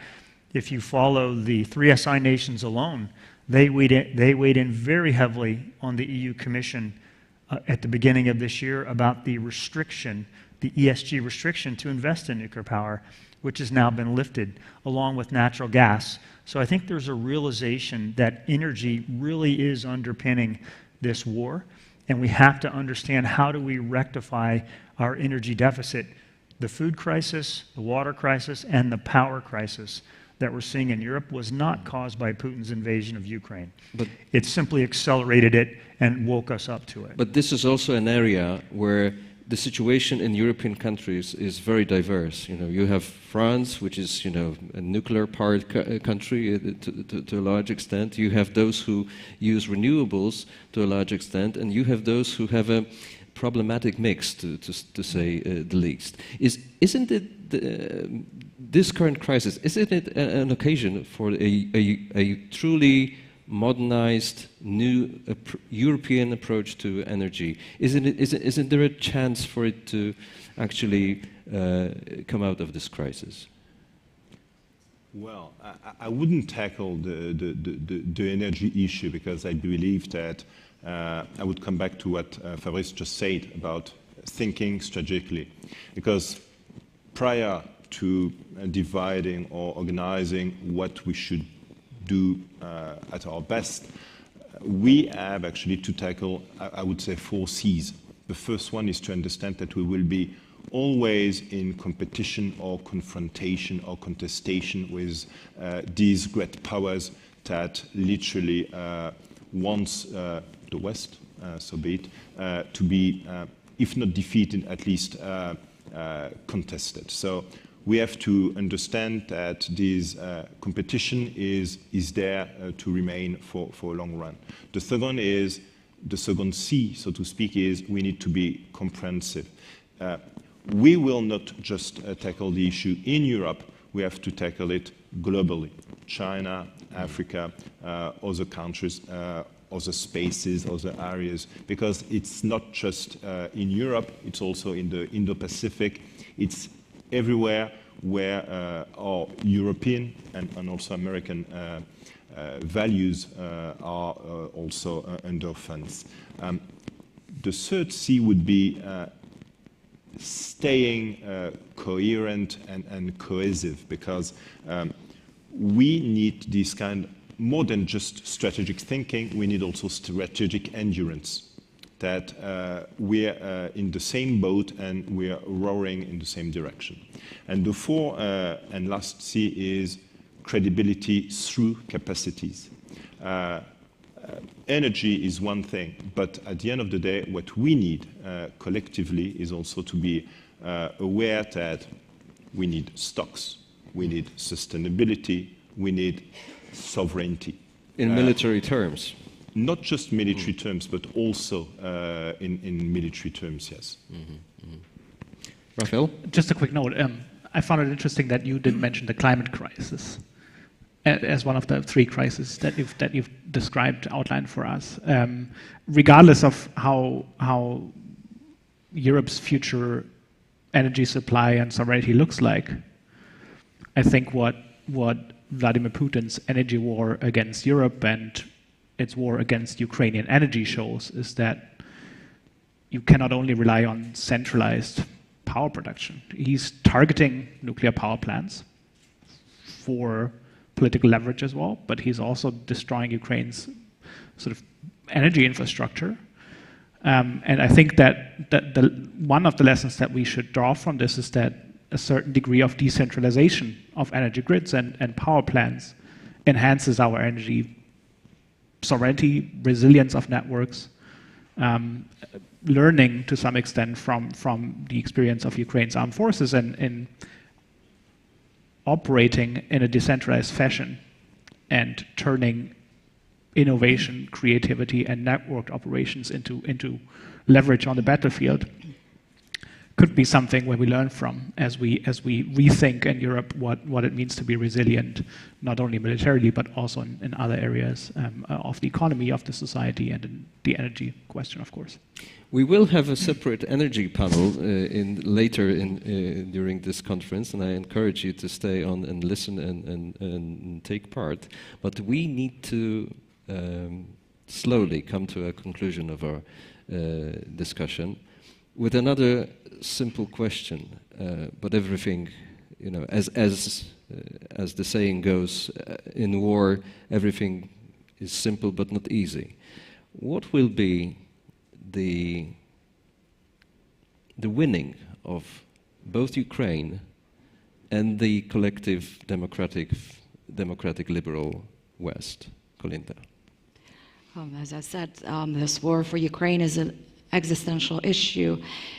Ukraine is fighting for its sovereignty and territorial integrity, so obviously there is a no end until that goal has been achieved, either through diplomatic means or a military victory. Now, right now, I don't see the positions of both Ukraine and Russia are so far apart that I honestly do not see any potential for diplomatic negotiations. There have been attempts, and there are possibilities for the talks, sort of shuttle diplomacy, to resolve certain issues. So I believe that hostilities will most likely continue into the foreseeable future. However, as I said, we have to stand by and stand with Ukraine until Ukraine has regained control of all of their territories. That can be the only outcome, the final outcome of this war. We need to stick to our values. We need to continue to defend the principles of international law. And this has serious implications, not just for what happens in Ukraine, but what happens in the rest of the world. Even discussing the status of the Crimea could have serious implications in my own neighborhood, for instance, and around the world. How far in history do we go to claim that a certain area used to be part of a certain country? So it's critical for us to understand what is at stake for all of us. And, you know, Fabrice mentioned humiliation, which was the driving element of that political manifesto of Putin's in 2000 to restore Russia's power. But he's now bringing Russia towards another humiliation in this war. And that is probably the reason why some world leaders are thinking that it would potentially lead to escalation, and why they are careful and they're trying to find ways to start some kind of communication and some kind of talks. But again, what we need to do is maintain that unity of purpose to continue to support for Ukraine as long as it takes. Ukrainian sovereignty and territorial integrity is of crucial importance for the peace in Europe and for all of us. I would see three broad elements, and obviously some will take longer. But first, I mean, Ukraine feels profoundly independent and proud of being Ukrainian. I think every time Vladimir Putin invades Ukraine, they feel more Ukrainian. That's the kind of Freudian loop he's kind of got stuck himself into. But that Ukraine as an independent nation is also a sustainable nation. And this is, I think, what Putin is now trying to do. He's lost Ukraine as a political entity, so he's trying to compromise that political entity by basically breaking its economic backbone. So that Ukraine can sustain itself as an independent nation is, I think, going to be very important also for us, because this is about solving a big piece that has been left unsolved for many decades, first. Second, what I mentioned on Russia, that Russia can be a strong nation and state at peace with itself, with its neighbors, and with its history. And that will take a long time. It took in France more than 60 years to, I think, have a fully honest recognition of the French state's crimes and mistakes during the Second World War. So it will take a long time for Russia to come full circle with its Soviet past and its Putin's era. But I think this will be key to having a more at peace Russia in the long term. And finally, I think as far as we are concerned, we have to be willing to kill a few more taboos. And I think we are entering, that we like it or not, into a nuclear age, both at the military level but also at the energy level. And our leaders' capacity to face that, communicate that to the public, and kind of reset our way of thinking nuclear, both, again, military-wise, because we've lost the nuclear deterrence grammar. The Russians have not, but we've lost it. And also in terms of proposition as a source of energy. And I think this will be key also to Europe's future. Thank you. Raphael, Germany has a history of this mindset transformation, yes? To some extent it does, and I think that the moment that we face now resembles, I mean, history doesn't repeat, but it rhymes sometimes. I think it resembles the early Cold War years, where there was a lot of uncertainty about not about the distribution of power, clearly bipolar in order, but about the rules of the road. And I think we're at a moment where the rules of the road in this coalition of like-minded liberal countries is fairly clear. the rules-based international order, liberal democracy, and so on and so forth. Those have been repeated by our leaders time and again since the 24th of February. But they're not uncontested. They're not uncontested by Russia, of course, but they're not uncontested by large parts of the world either. There's been broad agreement about territorial sovereignty as a norm, and I think the resolutions that the UN General Assembly have repeatedly tabled and voted on indicate that, but beyond that norm, there's a lot of uncertainty about what the responsibility of the international community are vis-a-vis their populations, and how states relate to one another, how they treat one another. And that speaks, I think, again to the question of nuclear deterrence. It speaks again to the question of what are appropriate defensive capabilities, how resilient do our societies need to be. I think if you look back at the early Cold War, then it required great leadership from a collection of very capable, very experienced leaders that had gone through this terror of the Second World War. I hope it doesn't come to that, a Third World War of any kind. But this caliber of leadership, I think, is what we need in Europe and in North America, in this coalition of like-minded countries, to create greater internal coherence, to reaffirm our values, but also to stand up in this long-term competition that will face beyond this current war in Ukraine. Certainly the most experienced leader among this coalition is the US President Joe Biden, but he also changed his mind as to the preferred outcome of this war. Initially, he stated that he wanted to deplete Russia of capability to attack once again. Then he even, suggested some kind of regime change during the speech in Warsaw. Then Washington retracted. What is the current preferred outcome on the US side? I really agree with what was said up to this point about a lack of leadership. And I think that in reality, we are talking about the future of democracies versus authoritarian governments, and which ones are more trustworthy, which ones can you count on, and whether you look at the Middle East or you look at what President Biden has said, it really has been quite confusing as to the end state. And I think when you start to talk about things such as Armageddon, which was said recently, which I totally disagree with, the comparison to things such as the Cuban Missile Crisis of 1962 with this statement of Armageddon over the use of tactical nuclear weapons versus conventional forces with respect to NATO. There is a huge difference in those two things. And then when you talk regime change, which to me absolutely should never be mentioned by a political leader, because now you've boxed Putin in. Putin has been boxed in between regime change, which has been a stated outcome, and his prosecution of the war in Ukraine. And I also think that the American people, their attention span for this is limited. And unfortunately, what we may see is an end state by which these annexed territories in Crimea become his territory. And I think that should be very frightening to the signal it sends to the rest of the world. And I think the last thing I would say on this leadership by America versus others is when you make this comparison to the 60s with John F. Kennedy, where you absolutely had statecraft and you had really smart people that understood the challenges of making hard decisions such as those made in World War II.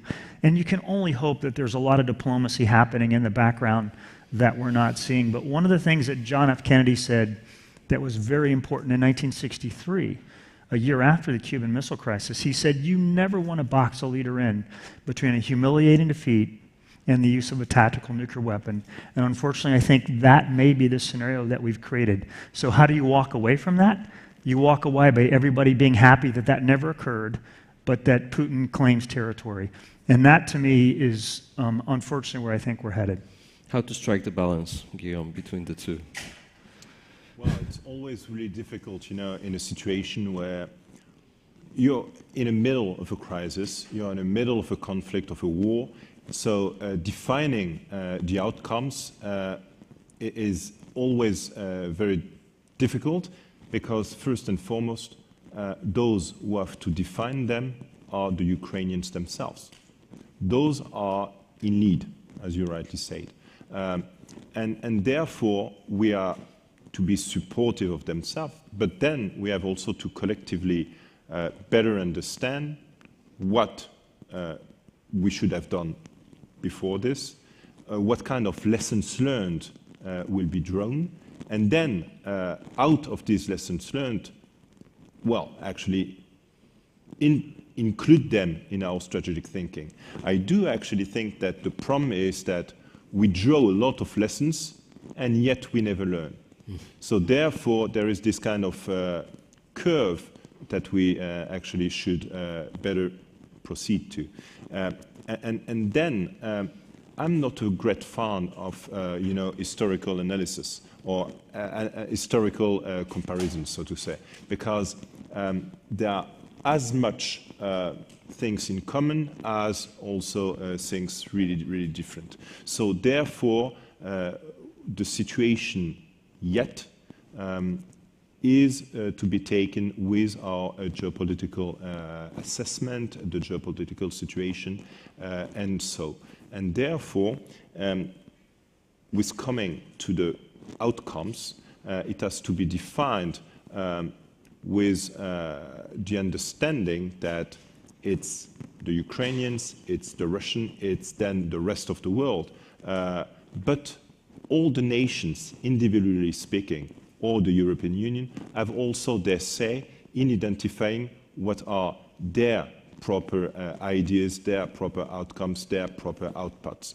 And the problem is, it's maybe in this domain where we can do more collectively, when we can more discuss among ourselves, and yet to create the conditions for, well, I wouldn't say lasting peace, because I do not see these kind of momentum coming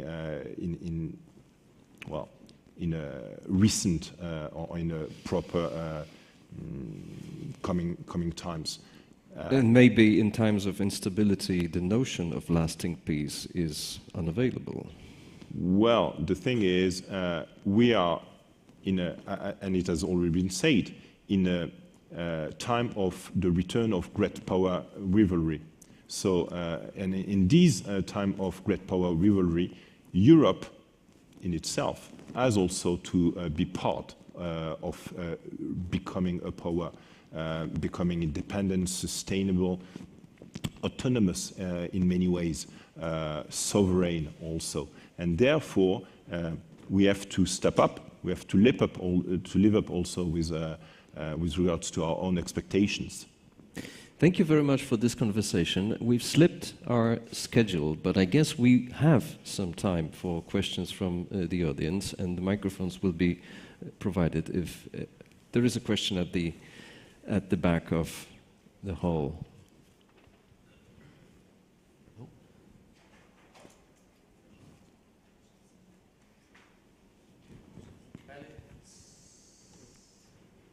Okay, good morning everyone. I'm Colonel Jonsson, Swedish Defense Attaché to Poland.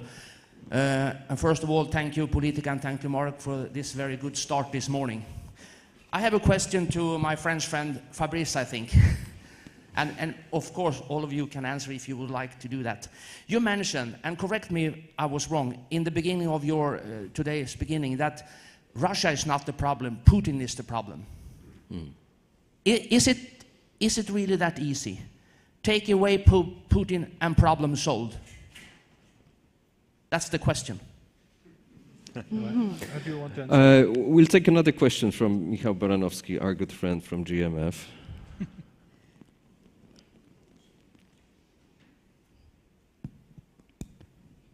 And good friend, back to you, Marek. Congratulations on this very interesting conversation. This is a good question, Fabrice. So I'll just add my to that as well. But Marek, when you ask about the leadership in this conflict, it reminded me of a situation I saw last week being in Berlin, when few members of the Bundestag from the coalition were asking an unnamed US government official, please send 2 symbolic Abrams, so we can send, we Germany can send Leopards to Ukraine. So my question here is the lesson learned from this war so far to Europe, for what should European strategic autonomy or sovereignty be defined as right now, given that we have, I think, some lessons, and of course this is just an example, but it was a telling one. And as you know, this represents the thinking in Berlin, I would say, for the moment. And Thanks. we have another question here. Hi, I have a question. Be brief. Okay, Madam President, very quickly, it's about the Western liberal democracies. What happens to liberal democracies that go off the path of liberal democracies? Are they still part of the West? Say Hungary, say Turkey, maybe other countries that come to mind. Thank you. All right, 2.5 minutes. Fabrice, Russia versus Putin. Good question. And however, there was a nuance in what I said, which is it's not just Putin, the man, it's the system. This hyper-concentration of resources to a very large extent dedicated to pursuing a neo-imperialist project. That's the problem. But obviously that's not a problem we can easily fix from outside. All we can do is to put sufficient pressure for hopefully the Russian people to start significantly voting with their feet. But that won't be easy either. On the population, it's a very important question. It's the question of, is it a collective or an individual responsibility? And one that I think in Germany and many other countries are out of the Second World War. And I think there is, I'm of the thinking, but this is my personal opinion, that there is to an extent a level of complicity of the Russian population who basically passively or actively has accepted more than 20 years of that system. If you look at the Levada opinion poll, you have 20% of the Russian population fiercely in favor of the war. You have 20% fiercely against the war, and you have 60% floating in between. Because Putin has done what the Soviet Union was doing, which is to atomize the Russian population's opinion about things. So, but they have accepted that status quo. So it is true that the Russian men who are fleeing the country following the mobilization of actually more than 300, it's I think close to 1 million Russian men, fleeing not because they find the war unfair, it's because they don't want to die in Ukraine. So in a way, they have also been complicit up to a point.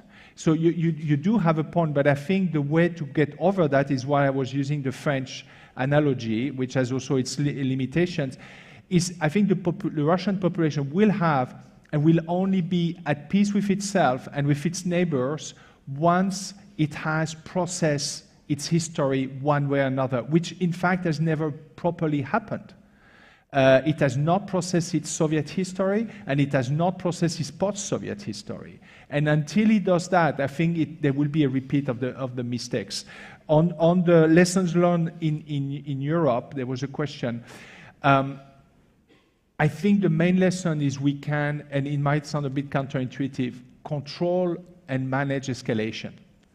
There's this great reluctance to enter in any escalatory step, and so somehow we're walking backwards in that crisis because we don't want to deal with it, but at some point we have to deal with it, and then we deal with it with some kind of mixed messages, which is what the other speakers have also said.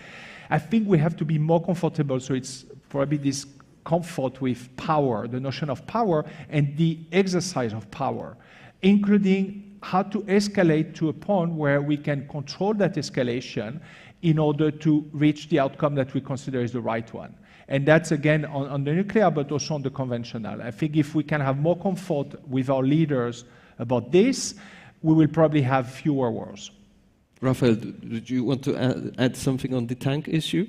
You Sure, wrote about it extensively. Always happy to talk about tanks. No, Briefly. I think this is a great case in point. I think if you followed the discussions in Berlin, then the Chancellery isn't tired of putting out one ridiculous explanation after the next for why not to provide certain weapon systems, and then they walk back their arguments because for external pressure or because the situation has changed on the ground so much that they need to revise their position. I think if the United States decided to send 2 Abrams tanks, then this house of cards that the Chancellery has sort of deliberately constructed will fall apart.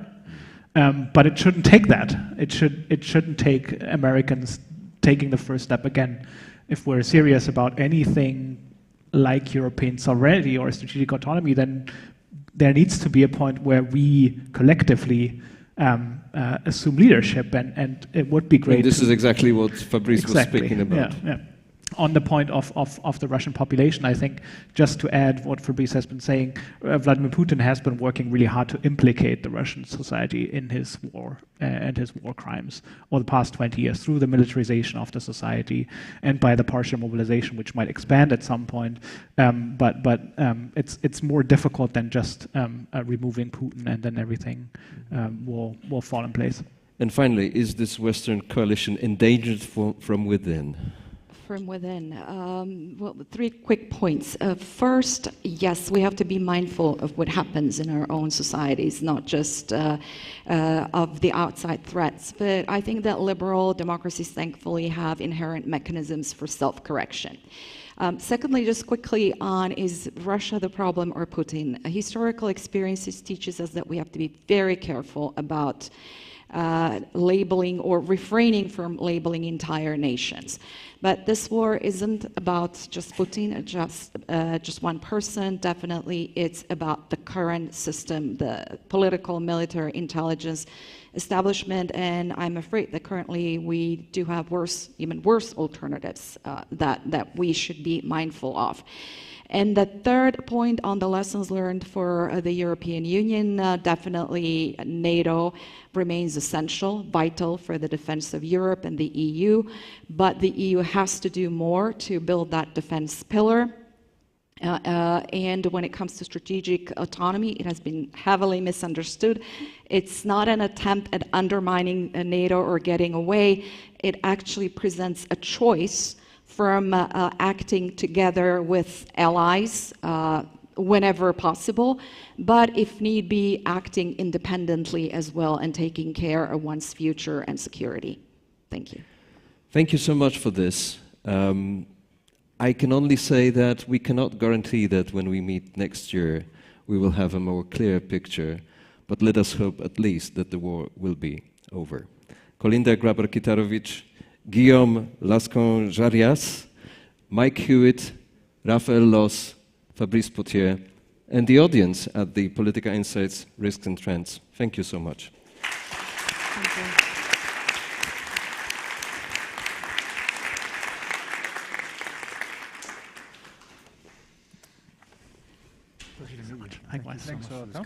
Thank you very much.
Zapraszamy Państwa do zajmowania miejsc przy scenie.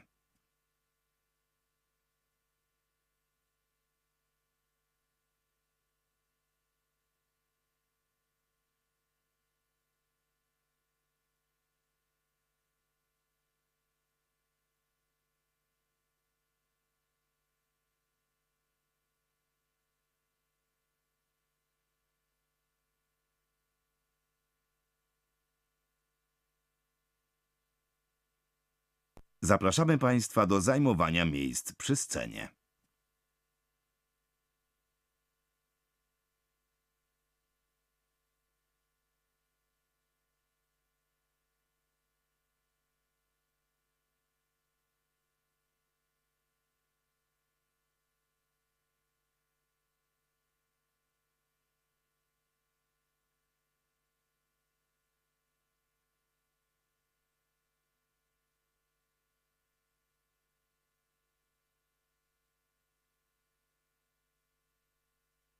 Zapraszamy Państwa do zajmowania miejsc przy scenie.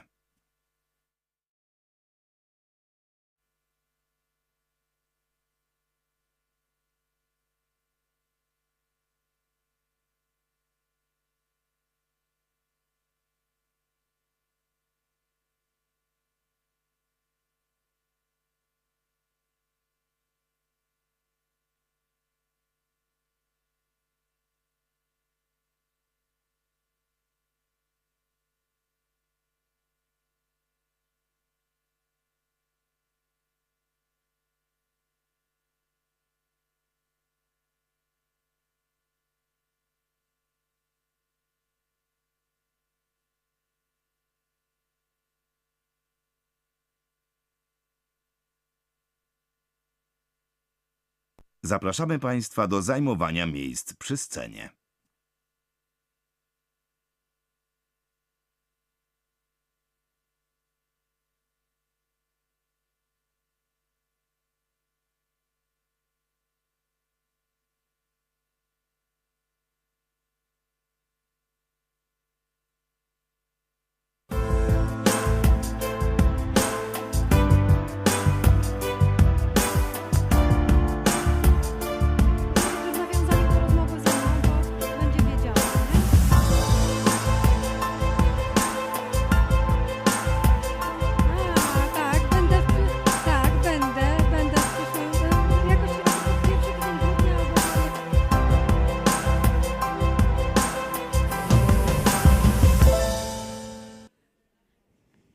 Afterward, it's fascinating. It's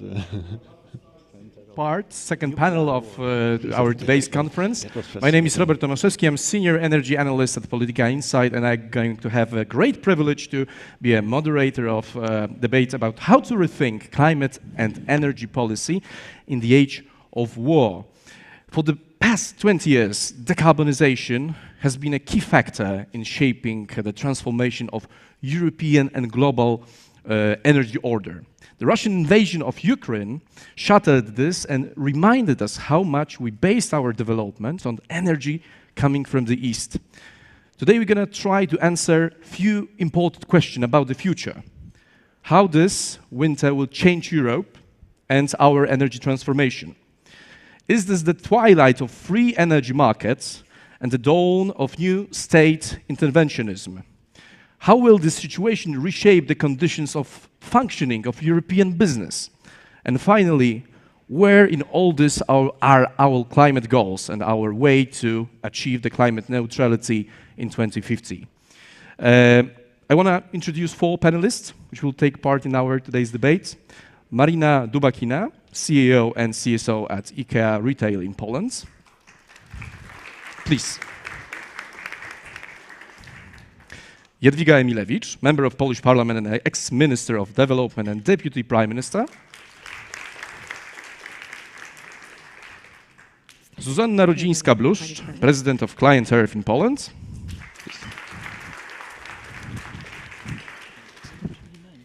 And Georg Zachman, Senior Fellow at Bruegel, Brussels-based think tank. Please. Hello. Great to have you here. And I want to start with question to you, Greg, about the winter. And are we going to survive it in terms of our energy situation, the stress which is put upon our energy sector, but I believe on the whole our economy. So how this winter, which is coming, is going to reshape the European order in terms of climate and energy policy, please? Tough question. If I have half an hour, I would only answer half of the question. Maybe let me start with a short reference to the previous session, because I just wanted to come back to that. I was quite surprised to hear that essentially the solutions that brought us into the crisis are again the solutions that bring us out of the crisis. So the situation as I see it in Europe is we have essentially three major supply crises at the same time. I mean, we have the issue with kind of stopping coal imports, which is a bigger issue for Poland than for other countries. We have a huge issue of nuclear supply in France. France has lost about 30% of its electricity consumption in terms of nuclear production in 1 year. That's massive. It turned from exporting 20% of its consumption to importing 10% of its consumption. And so nuclear has shown not to be the most reliable source there for now. And we have the huge issue with natural gas imports, largely due to the massive dependence engineered also, or strongly engineered by Germany, Austria, and other countries in Europe. And now saying that the solution to that can just be more of this sounds to me a bit surprising. Now, how do we get over the next winter? Because that statement was about 2025, 2030, 2035, the investment plans. In the near term, the good news is we are in a better situation than we expected at the beginning of the year. The storages are full. We managed to activate a lot of global LNG supply. We managed to reduce demand. So if Europe imported in the past about 400 billion cubic meters of gas, now it had to shift around 100 billion cubic meters of gas, which it had to fill storages more, because storages last year were emptied by Gazprom, and on top of that, it had to live without already now 60 BCM of Russian gas. So this 100 BCM of additional gas had to come from somewhere, and we got it from lowering our consumption by 40, 50 BCM, and by importing massive amounts of LNG and Norwegian gas. That did not work out because we did regulation. That did not work out because policymakers went to places or convinced the population to reduce. That worked out because of high prices. And everybody, and let me try to be a bit provocative, that now starts to think about putting price caps in the electricity system, putting price caps in the gas system, has to explain to me how we are going to organize this massive shift from losing, as I said, 30% of electricity in France and losing 40% of gas in Europe as a whole without high prices. And I think we really need to be careful not to destroy the machine that organized the allocation of these scarce resources in an efficient way only because we don't like the thermometer. So I just want to make some follow-up question to what you said. Is it like this that if we go too far with the mechanism regulating those prices, for example, gas prices, which we see that there is a huge coalition of countries with Poland, France, supporting this idea. What could be the worst case scenario? Like, what could be the worst consequences of this? There are different sets of countries in Europe. I would call some set of countries what I would call primary importers, countries that are sitting directly at the pipeline. And they might still be able to get gas at significantly lower prices. But we will certainly get less gas if we pay less. I mean, it's global markets. We are pulling at the same tishmir with the Japanese, with the South Koreans, with everybody else. So if we pay less, we will get less LNG. And if we have lower prices, people will consume more.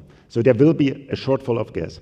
The primary importing countries might be able to still get the gas at the capped price of, say, 50 euro per megawatt hour, but there will not be enough gas left for all the other countries. So countries like Slovakia, Austria, Czech Republic will be in deep trouble because no trader would want to bring gas from one country to another country if the price in both countries is the same. That's simply not going to work out. So the only solution to this would be a political agreement on volumes. So which country gets which volumes?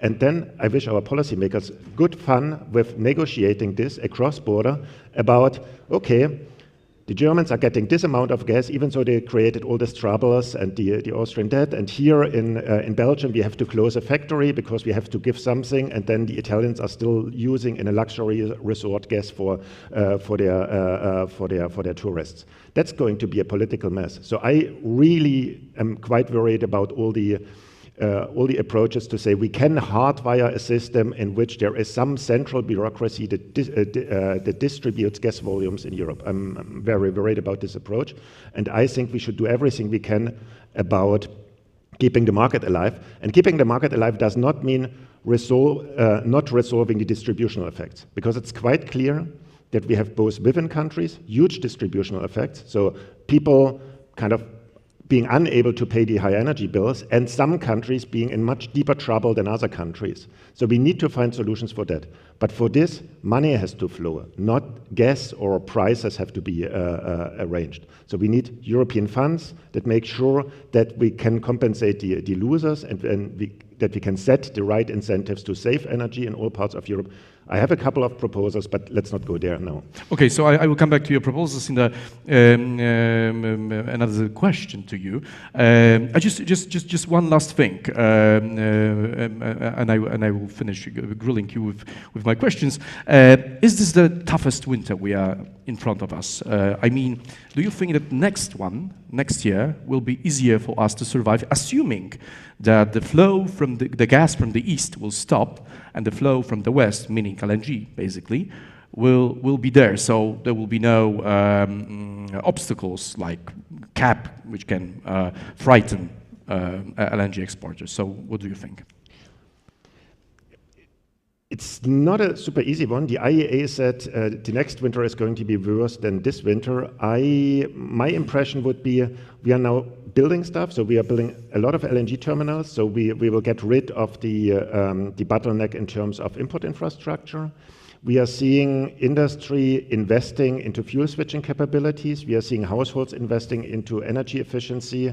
And we are seeing, hopefully more in the near-term future, also investments into quickly ramp up energy generation in Europe.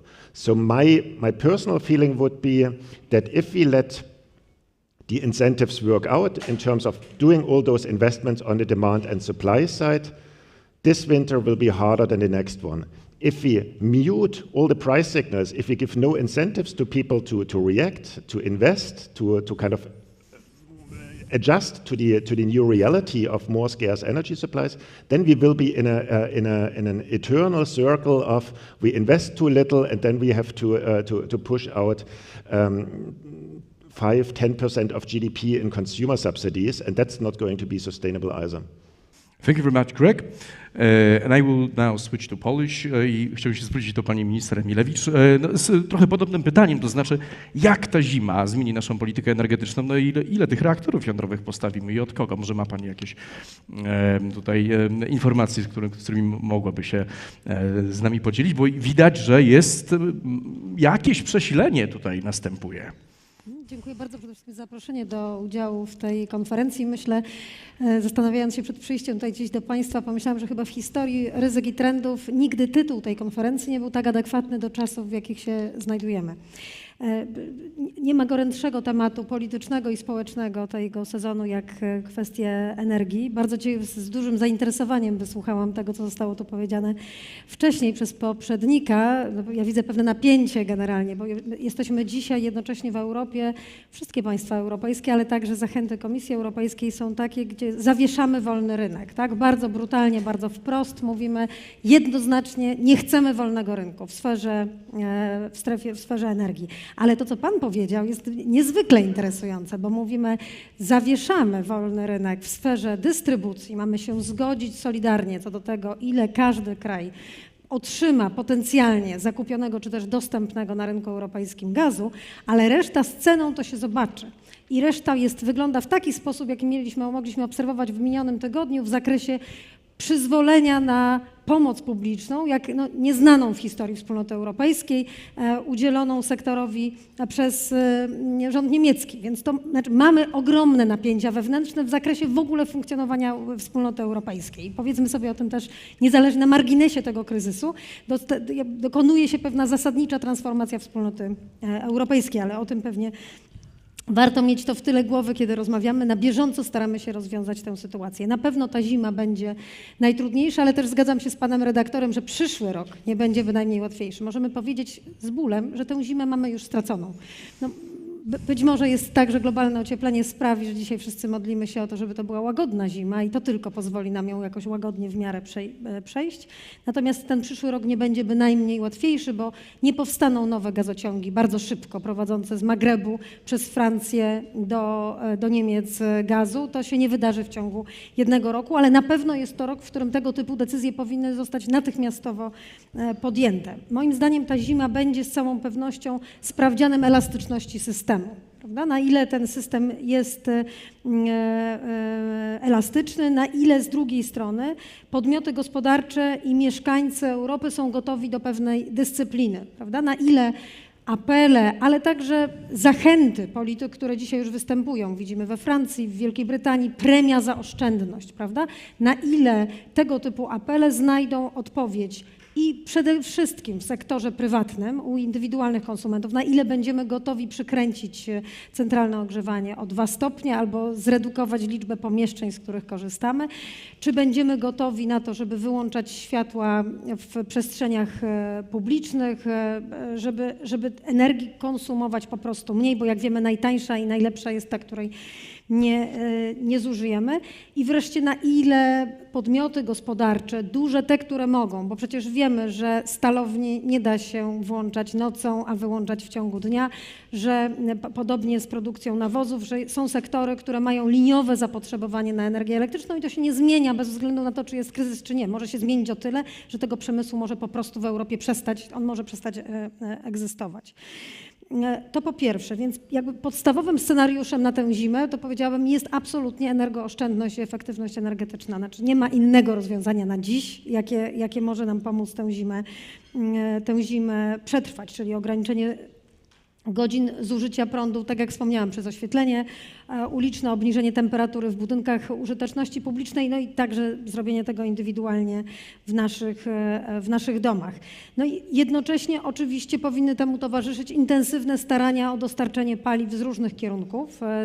I tak jak wspomniałam, no te projekty, które z różnych przyczyn politycznych, indywidualnych, europejskich egoizmów, bo też mówmy sobie o tym zupełnie otwarcie, nie doszły do skutku. No, wspomniany rurociąg, o którym powiedziałam wcześniej, to jest projekt, który powinien być natychmiast odświeżony i jego projektowanie powinno zdecydowanie przyspieszyć. Mówiłam też już o tym kilkukrotnie tutaj w Polsce, o tym, że poszukiwanie tych nowych kierunków gazu z basenu Morza Śródziemnego, z jego wschodnich wybrzeży, to jest z całą pewnością też projekty, które ze sfery naukowej, planistycznej powinny przejść do fazy realizacji. Dlatego, że ten proces europejski, który przyjęła Europa w ciągu ostatnich 20 lat, dekarbonizacyjny, przy jednoczesnej akceptacji paliwa tranzycyjnego, jakim miał być gaz, no ten projekt zbankrutował w sytuacji, w której źródłem zaspokojenia tego paliwa tranzycyjnego jest kraj, który nie podziela, mówiąc delikatnie, naszych wartości, że zawieszenie się na tego typu rozwiązaniach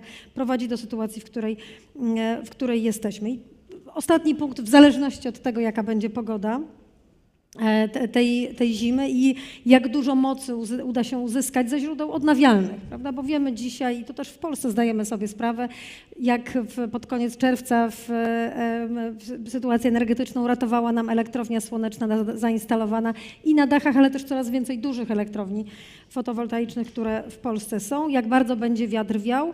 jak szybko będziemy w stanie z tych mocy kumulować, czyli budować, bo jeszcze przed zimą czy w czasie zimy tego typu instalacje mogą powstać, czyli magazyny energii. Pytanie i oby jak najrzadziej będziemy musieli wprowadzać 20 stopień zasilania. Mam nadzieję, że uda nam się tego uniknąć, ale warto być na pewno na ten scenariusz również niekorzystny przygotowany.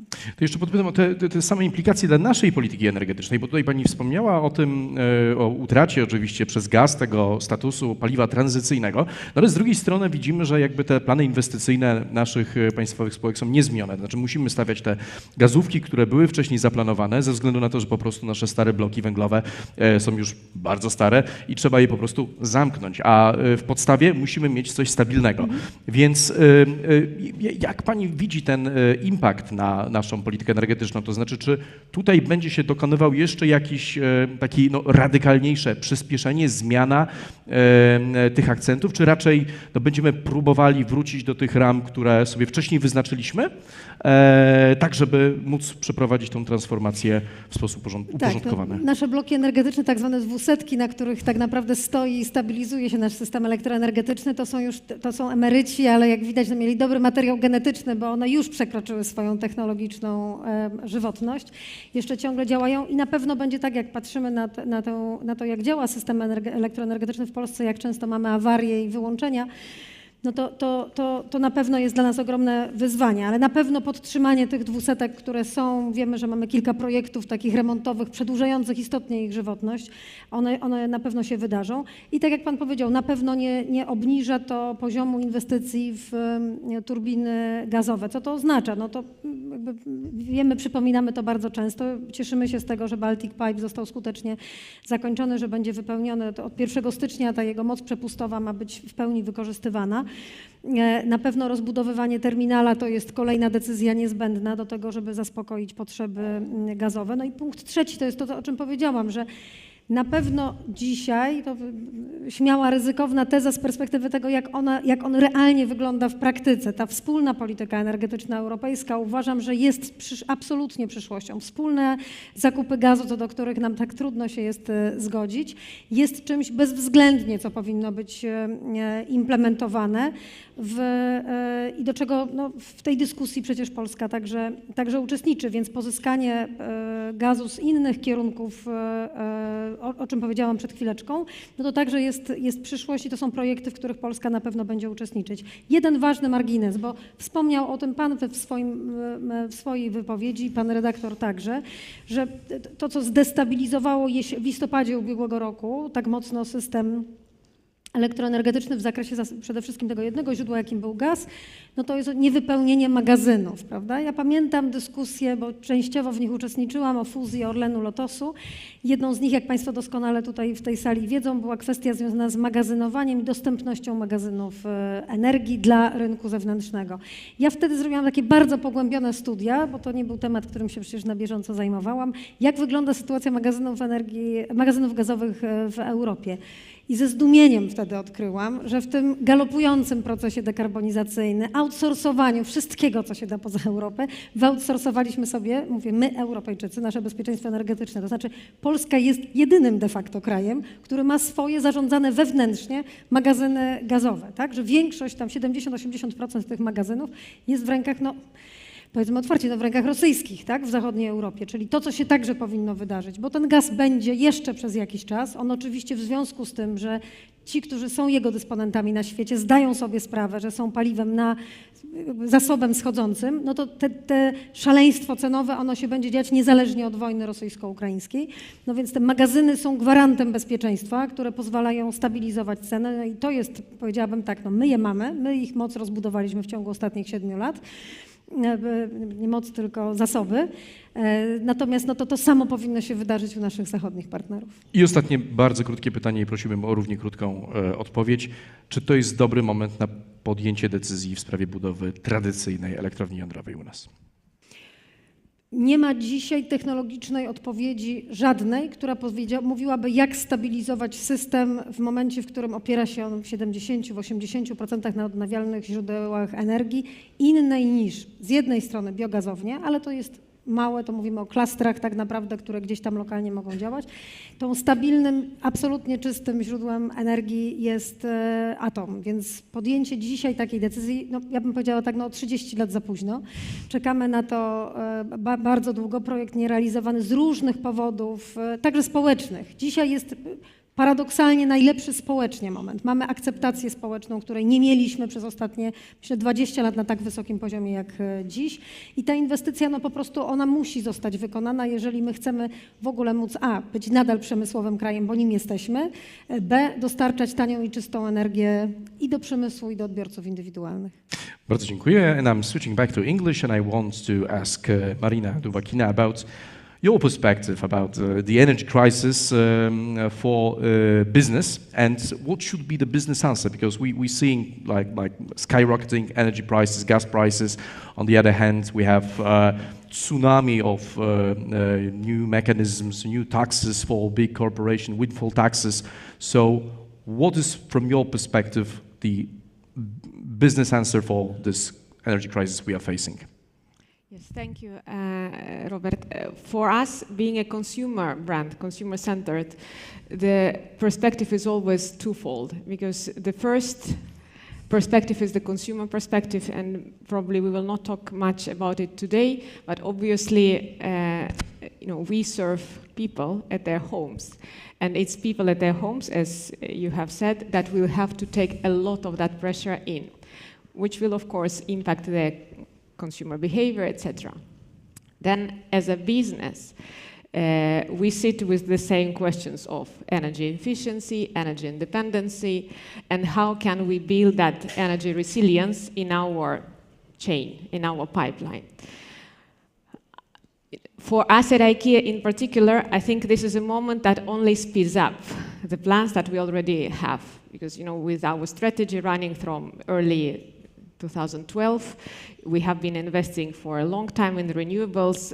In Poland, we have invested heavily between 2011 and 2016, and we are still ready to invest even more, given that the legislation and the regulations change. We today consume in our operations, we produce more renewable energy than we consume in our operations in retail, business, and in distribution. And we have seen that, that was mainly driven by the climate positive ambition. And of course now the second part of it is the energy resilience. And then energy resilience goes in our buildings. We have switched in many parts and is continuing to switch to LED lighting.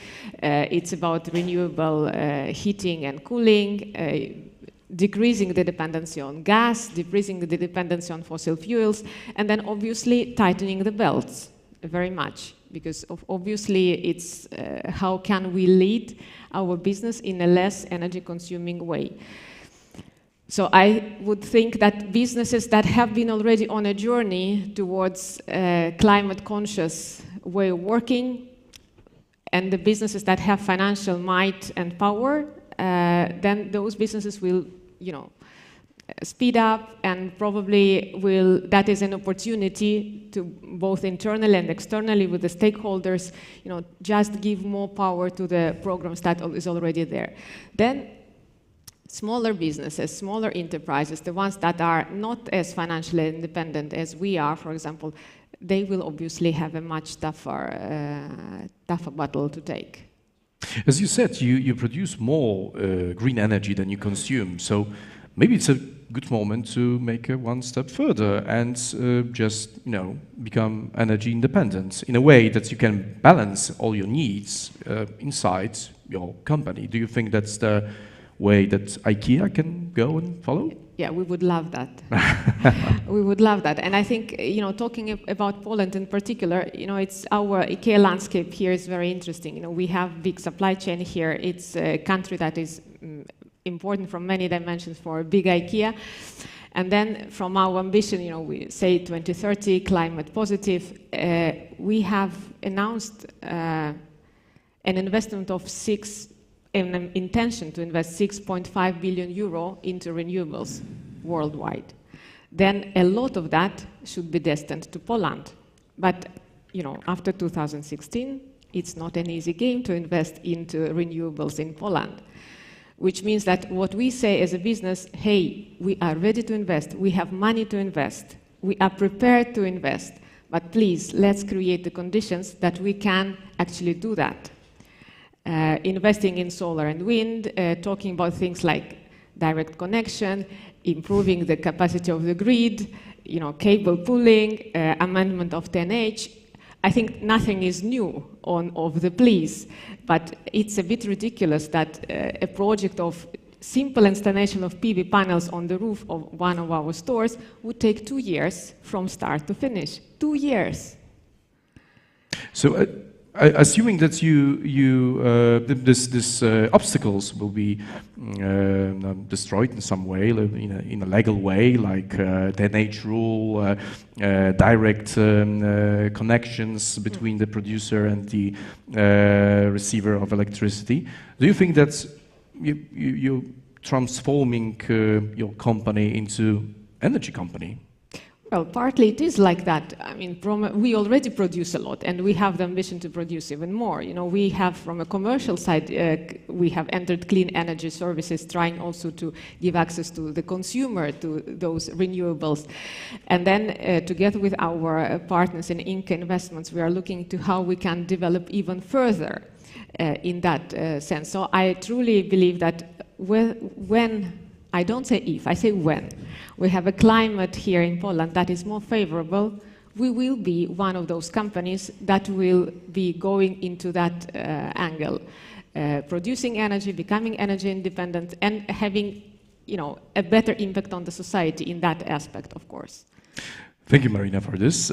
I znowu wracam do języka polskiego i chciałbym panią Zuzannę Rudzińską-Bluże zapytać o to, jak mówić o dekarbonizacji w takich czasach, w jakich się obecnie znajdujemy, kiedy dekarbonizacja nie ma do końca dobrej prasy, w tym sensie, że niektórzy potrafią wskazać ją jako przyczynę tego kryzysu, w jakim się znajdujemy, a nie jako remedium na ten kryzys, jako sposób na wyjście z niego szybsze i uwolnienie się od paliw kopalnych. To znaczy, czy w ogóle my z tej perspektywy, w jakiej się teraz znaleźliśmy jako Polska, jako Europa, jak powinniśmy opowiadać tę historię o dekarbonizacji, o konieczności osiągnięcia tych klimatycznych celów, żeby jednocześnie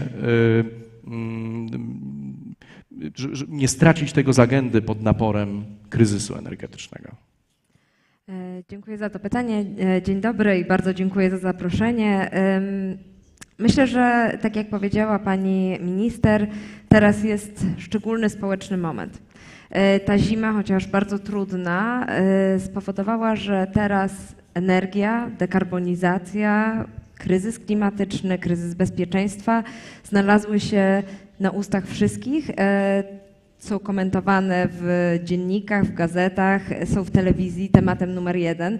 Tak jak kiedyś byliśmy ekspertami od skoków narciarskich, teraz jesteśmy wszyscy ekspertami od energii elektrycznej i dobrze. Dlatego, że ten temat, to temat energii, jest kwestią społeczną, w tym znaczeniu jest też kwestią polityczną, a nie czymś abstrakcyjnym od życia każdego obywatela i obywatelki. Ja pewnie tutaj zawiodę pana redaktora i nie powiem, jak należy mówić. Mogę powiedzieć, co my robimy w Fundacji Client Earth, co my robimy w trzecim sektorze, żeby nie stracić kontaktu z ludźmi i żeby ich przekonywać do tej sprawy, zwłaszcza, że znajdujemy się w Polsce w momencie bardzo specyficznym z 3 względów. Po pierwsze, nadchodzi w Polsce sezon wyborczy, który będzie trwał nie rok, ale co najmniej 2 lata. No jeszcze to nie jest pewne, ale tak na to się zanosi. Mamy przed sobą 4 cykle wyborcze, w związku z czym wysokie ceny energii elektrycznej będą generowały niezadowolenie społeczne, a to niezadowolenie społeczne będzie do zagospodarowania przez polityków. Dlatego też musimy mieć to w pamięci, mówiąc o kryzysie energetycznym. Drugi czynnik, który wpływa w Polsce na ten dialog z obywatelami i obywatelkami, to fakt, że jesteśmy państwem frontowym. To za granicą Polski toczy się wojna bardzo realna, wojna bardzo dwudziestowieczna i powoduje to, że ten polikryzys, czyli wielokryzys, który nie ma jednej dominującej osi, staje się namacalny i odczuwalny w Polsce. Jest to kryzys nie tylko cen energii, jest to kryzys nie tylko ubóstwa energetycznego, ale kryzys także bezpieczeństwa, a może nawet przede wszystkim bezpieczeństwa i kryzys oczywiście na to nakładający się klimatyczny. Dlatego nie można o tym zapominać, że sytuacja Polski jest specyficzna. I trzeci czynnik, który czyni ten dialog specyficznym w Polsce, to powiedzmy polityka klimatyczna polskiego rządu, która pozostawia w przeciwieństwie do polityki unijnej wiele do życzenia, ponieważ w Unii, co by nie mówić, mamy jakąś prostą trajektorię wyznaczoną przez lata 2030-2050 do osiągnięcia neutralności klimatycznej, natomiast w Polsce nie ma jasnej decyzji tak naprawdę po co i dlaczego jest ta dekarbonizacja i kiedy ona ma nastąpić. Krajowy Plan na rzecz Energii i Klimatu wskazuje na redukcję minus 30% w 2030 roku, co jest bardzo mało ambitnym celem, jeżeli weźmiemy pod uwagę 55% unijne. Mamy zablokowaną energetykę wiatrową na lądzie z przyczyn politycznych. Dwa raporty Client Earth wskazują na to, że modernizacja sieci jest rzeczą najpilniejszą. No oczywiście, żeśmy o tym już dzisiaj mówili. Ponad 30 kW nie zostało podłączonych z OZE w ostatnich kilku latach właśnie na skutek... Gigawatów. Tak. Gigawatów, bo tak. Było kilo. Bardzo dobrze, panie redaktorze. Ale nie zostało przyłączonych właśnie na skutek przestarzałej sieci elektroenergetycznej. Tak samo nie są przeznaczane środki z handlu uprawnieniami do emisji CO2 na cele klimatyczne, więc tutaj mamy wielką niepewność co do tego idącą od samej góry i teraz pytanie, jak rozmawiać na ten temat z ludźmi, skoro takie sygnały wysyłane są sprzeczne od decydentów. My w Client Earth mówimy językiem ludzi, staramy się podejmować działania na rzecz ludzi, na przykład nasze pozwy klimatyczne, które Client Earth wytoczył na rzecz 5 obywateli i obywatelek, którzy już odczuwają na własnej skórze zmiany klimatu. Takim językiem można dotrzeć do ludzi i pokazać im, że dekarbonizacja jest koniecznością. Pani prezes, bardzo dziękuję. Jeszcze wrócimy do tematu sądów i ich roli w krzewieniu polityki klimatycznej i wyznaczaniu kolejnych celów i posuwaniu jej do przodu. But now I would like to switch to English and come back to Georg. I recently visited Bruegel website and I found very interesting figures down there about how much Germany is going to spend on the energy crisis package. As Minister Emilewicz already mentioned it is going to be 264 billions of euros, so it is more than United Kingdom, France and Italy are planning to spend combined. So I have a question to you about the consequences for our internal market, European market, energy market. If we see these tendencies to focus now nationally on the risks coming from the energy crisis, do you see the risk of fragmentation of this market growing, and where are we with this? Do you think that, because we observe that the European Commission is trying to catch up the situation. Every European summit, every Council of European Union is discussing more radical measures prepared by the European Commission just to be on the same page together with all the states. But do you think that in some moment we can just lost this track and go down with the fragmentation of the European market? Yeah, probably that's the question of this winter, and I think it's a it's not only a question kind of how we've survived this winter, but also how our institutional framework that is so crucial for decarbonization on a European level survives. Because if the internal market breaks apart this winter, we don't trust each other anymore. Everybody will go back to fossil fuels. We will not trade that much anymore, and the European emission trading system will be dead. So I think it also from a climate policy perspective, it's extremely important that we keep the shop together, because this internal market has provided us so far kind of a very, very good tool for allocating volumes and making sure that nobody is out in the dark, and we should by all means protect it. Now, you very clearly mentioned the challenge of individual countries with deep pockets using this fiscal firepower to protect its population. My main worry at that stage is that the internal market can break away in two ways. Either one country massively subsidizes consumption, which would mean that then German industry gets lower electricity and gas prices, be able to consume more, and all the other, their competitors, European competitors, will have to close first before the German ones have to close. And that will clearly not be sustainable. The other member states will close their borders to energy flows, and that will be the end of the internal market. The alternative to that would be that individual member states close the border because they want to protect low prices, and because the Germans do not spend the money necessarily on increasing consumption, which so far as a bracket they try to prevent, and I can explain how. Please do. Okay. Short excursus, how does the German gas and electricity price break is supposed to work?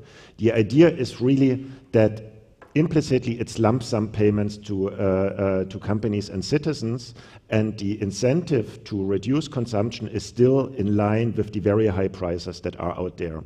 So all the money that you get from the state is completely decoupled from your actual consumption. So if you consume more, you pay more. If you consume less, you pay less. The money that you get is decoupled from that, and that's what the scientific commission that designed this thing tried to really make sure. Because we have too little gas in Europe, we are lacking about 20% of the gas in terms of normal consumption, and that means if Germany consumes 1 molecule more or 1 kilowatt hour more, this kilowatt hour cannot be consumed in Poland, or the molecule cannot be consumed in Italy. So therefore, it gets into a zero-sum game if we start to out-subsidize each other. VAT reductions are a bad thing. Subsidies to consumption are a bad thing. We need to find lump sum solutions. So that's the only way to help people, because otherwise we are entering into the subsidy race. Now Germany tried to do that. Let's see whether it goes through the political process, because there is a lot of, it's still a lot of political process ahead, and it sounds unfair to give a lot of money to people that don't necessarily need it and not really collect it to their energy bill, but it's the only way to not encourage increased consumption. The challenge that I still see is that even if German spending is decoupled from subsidizing consumption, it still means that Germany is able to shield its system in a way that others can't do. And my personal take would be that the German energy policy, with its high reliance on Russian gas, is to a significant degree also in a bit of a moral obligation here. And my take would be that European funds could essentially set up, and largely filled also by those countries most dependent on the most responsible for the crisis, could in principle be a tool to buy a place for those Russia-dependent countries inside the European market, because those countries like Germany, Austria depend hugely on the internal market functioning, on bringing the volumes. I don't want this market to stop, because I think it's the only way to politically survive this thing for decarbonization, as I explained at the beginning. And this fund can do different things, and I think there can be political negotiations on what is a good usage of this fund and how to make sure that also German population buys into having that. So it can pay for reducing consumption in other countries. That is a proposal we have been recently made. So essentially, There's a fund set up on a European level. If countries reduce less than a certain volume as a country, they get access to the funding, and therefore you encourage demand reduction to make more volume available for others. Second option would be to have a fund for a European fund for industry protection, so that it's not Germany funding Thyssen and Belgium funding Solvay and everybody being in competition with each other, but that there's a European tool which takes a bit this dynamic of competition out of. And the third way would be to say, okay, let's fund the new energy world. Let's try to find ways to help countries that might have less deep pockets for investments, also because they are doing so many other important stuff, like helping Ukrainian refugees, to do these massive investments that are now needed to get us out of the mess we are in. A last sentence from my side, also because of the previous session. I think we have become significantly poorer with the war, and I think it is really a time for tighten the belt. We will have less money for consumption, and in that sense, I'm slightly critical of the German approach of trying to kind of keep consumption, kind of aggregate economic consumption level at the same level, because I think we are entering into a time where we need to invest more and have therefore to consume less. Just one last very quick question, and please make your answer also very quick. Do you think that we are facing now a situation when we need a revolution in the model of energy market we have in Europe, or this is unnecessary, assuming that in coming months the crisis would deepen even more than we are facing now? So is it a good moment to make a revolution, to change the merit order, for example, in the energy market? And please make your answer short. We are mainly talking about electricity market redesign, and the Commission President has very vocally indicated that she wants to go in that direction. And I see no good proposals on the table. All the proposals that are on the table are worse than what we have currently in terms of ensuring investments and making efficient use of the system. So therefore, I'm a bit worried that if we very quickly break the system without having a new system that we at least intellectually understand how it could work is not a good idea. So I would rather take a bit more time for the long-term electricity market design is thousands of pages in terms of technical rules, changing that in a fortnight. In 2019, we have been discussing with Zelensky about their electricity market reform at the time, and we thought it was a bad idea because it was too quickly done, and I think we were right. Thank you very much for your contribution here. I chciałbym wrócić do minister Emilewicz, bo powiedziała Pani w swojej pierwszej wypowiedzi coś bardzo interesującego, to znaczy, że ten wolny rynek energii zawiódł i teraz wracamy do tego interwencjonizmu państwowego, można powiedzieć, z pełną parą.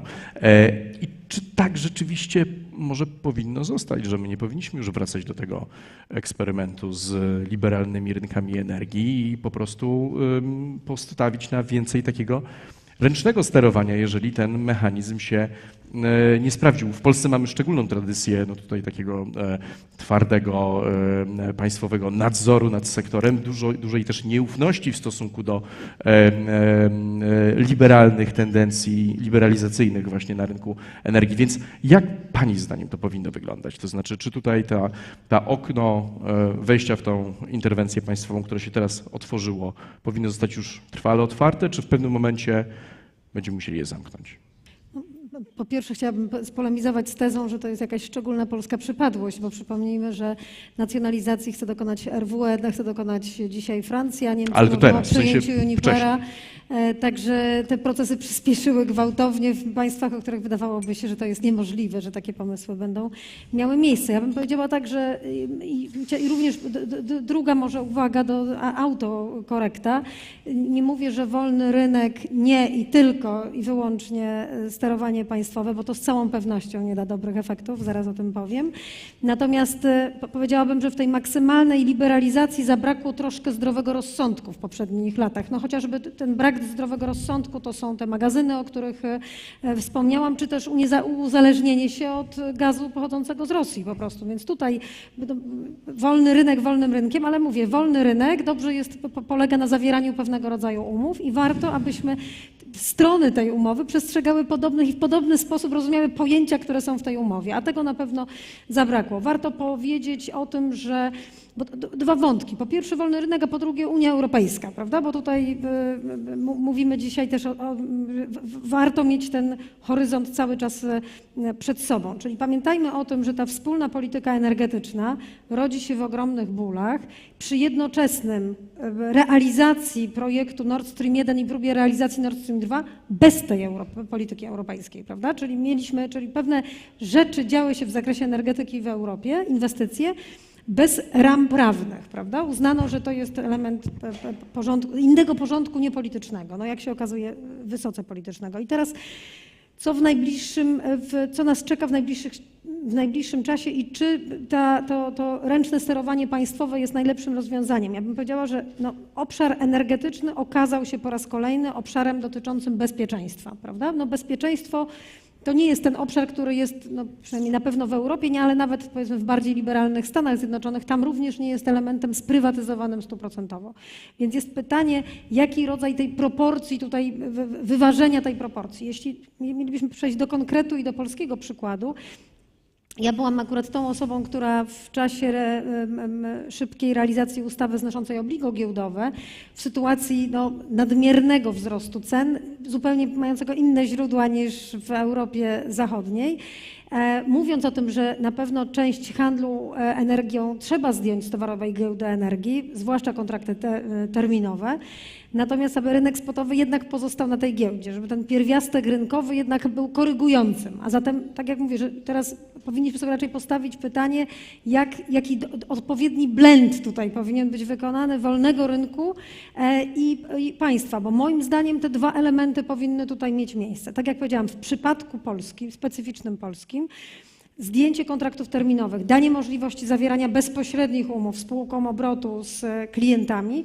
obniżyłoby bez regulacji żadnej, poza tą znoszącą obligo giełdowe, obniżyłoby cenę, a zatem to byłby ten zdrowe rynkowe rozwiązanie, gdzie nie musimy tworzyć specjalnego funduszu, gdzie nie musimy tworzyć specjalnego systemu fiskalnego, a następnie redystrybucyjnego, tylko obniżamy cenę w podstawie, dlatego że dajemy możliwość zawierania tych umów w sposób bezpośredni. No i oczywiście referujemy do surowca, z którego ta energia jest produkowana, czyli do surowca pochodzącego z kopalń, których właścicielami są spółki energetyczne, a nie korzystnie w danym momencie z rynku z Ara, z Amsterdamu, Rotterdamu i Antwerpii. Więc, czyli odpowiadając na Pana pytanie, wydaje się, że jakby sytuacja nam odpowiedziała na pytanie, że energia to jest element bezpieczeństwa, a zatem 100% uwolnienie tego rynku w sytuacji kryzysowej generuje, potęguje ten kryzys. Zatem pewien wpływ państwa, czy też wspólnej polityki europejskiej, bo to jest też druga konsekwencja, o której chciałabym powiedzieć i to być może będzie zaskakujące dla państwa, ale ja bym powiedziała, że chciałabym, żebyśmy wszyscy w Europie na nowo uwierzyli w projekt europejski. I to nie jest tylko uwaga do nas, bo w ten projekt europejski za sprawą tych 200 miliardów euro przestały wierzyć Niemcy w pewnym momencie, tak? Że w ten projekt przestają wierzyć indywidualnie państwa narodowe w Europie, zamykając swoje warunki, tak? Ratując się wzajemnie. Więc to jest ten moment, kiedy powinniśmy raz jeszcze uwierzyć wszyscy wspólnie, solidarnie w projekt europejski, to po pierwsze, a po drugie zrozumieć, odpowiedzieć sobie na pytanie, i tu pewnie każdy we własnym zakresie, każde państwo członkowskie we własnym zakresie, jak ten moment, gdzie mieszanka wolnego rynku i właścicielstwa, bezpieczeństwa państwowego powinien wyglądać. Tak jak powiedziałam, w warunkach polskich być może nie 100% obligo giełdowe, a w 70, 30, prawda, to w takich proporcjach. jest próbą odpowiedzi na to pytanie. Powiem tak, że właścicielstwo w przypadku takich państw, bo dlaczego to też nie jest symetryczna relacja?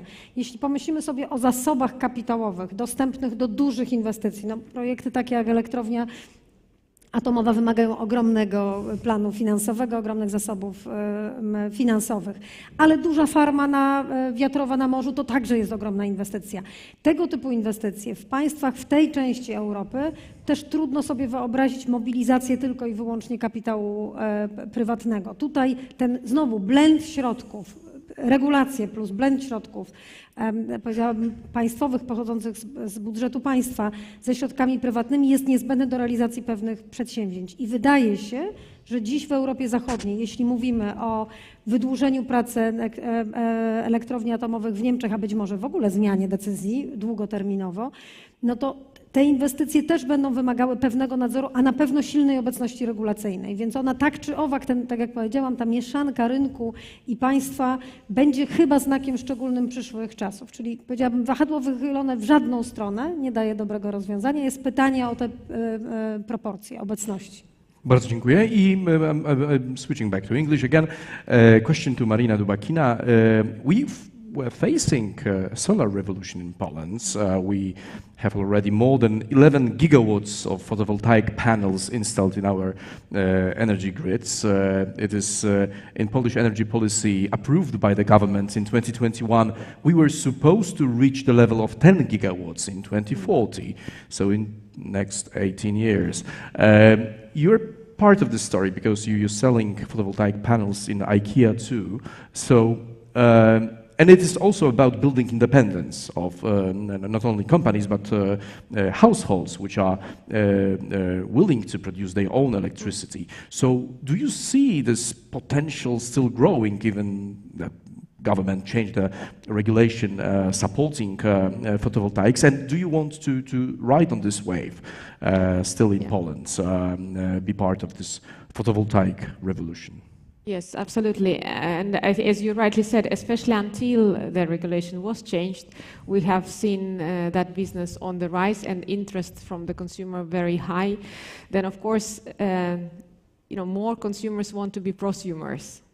So they do not only want to make it good for themselves, but also be able to make it economically worth it.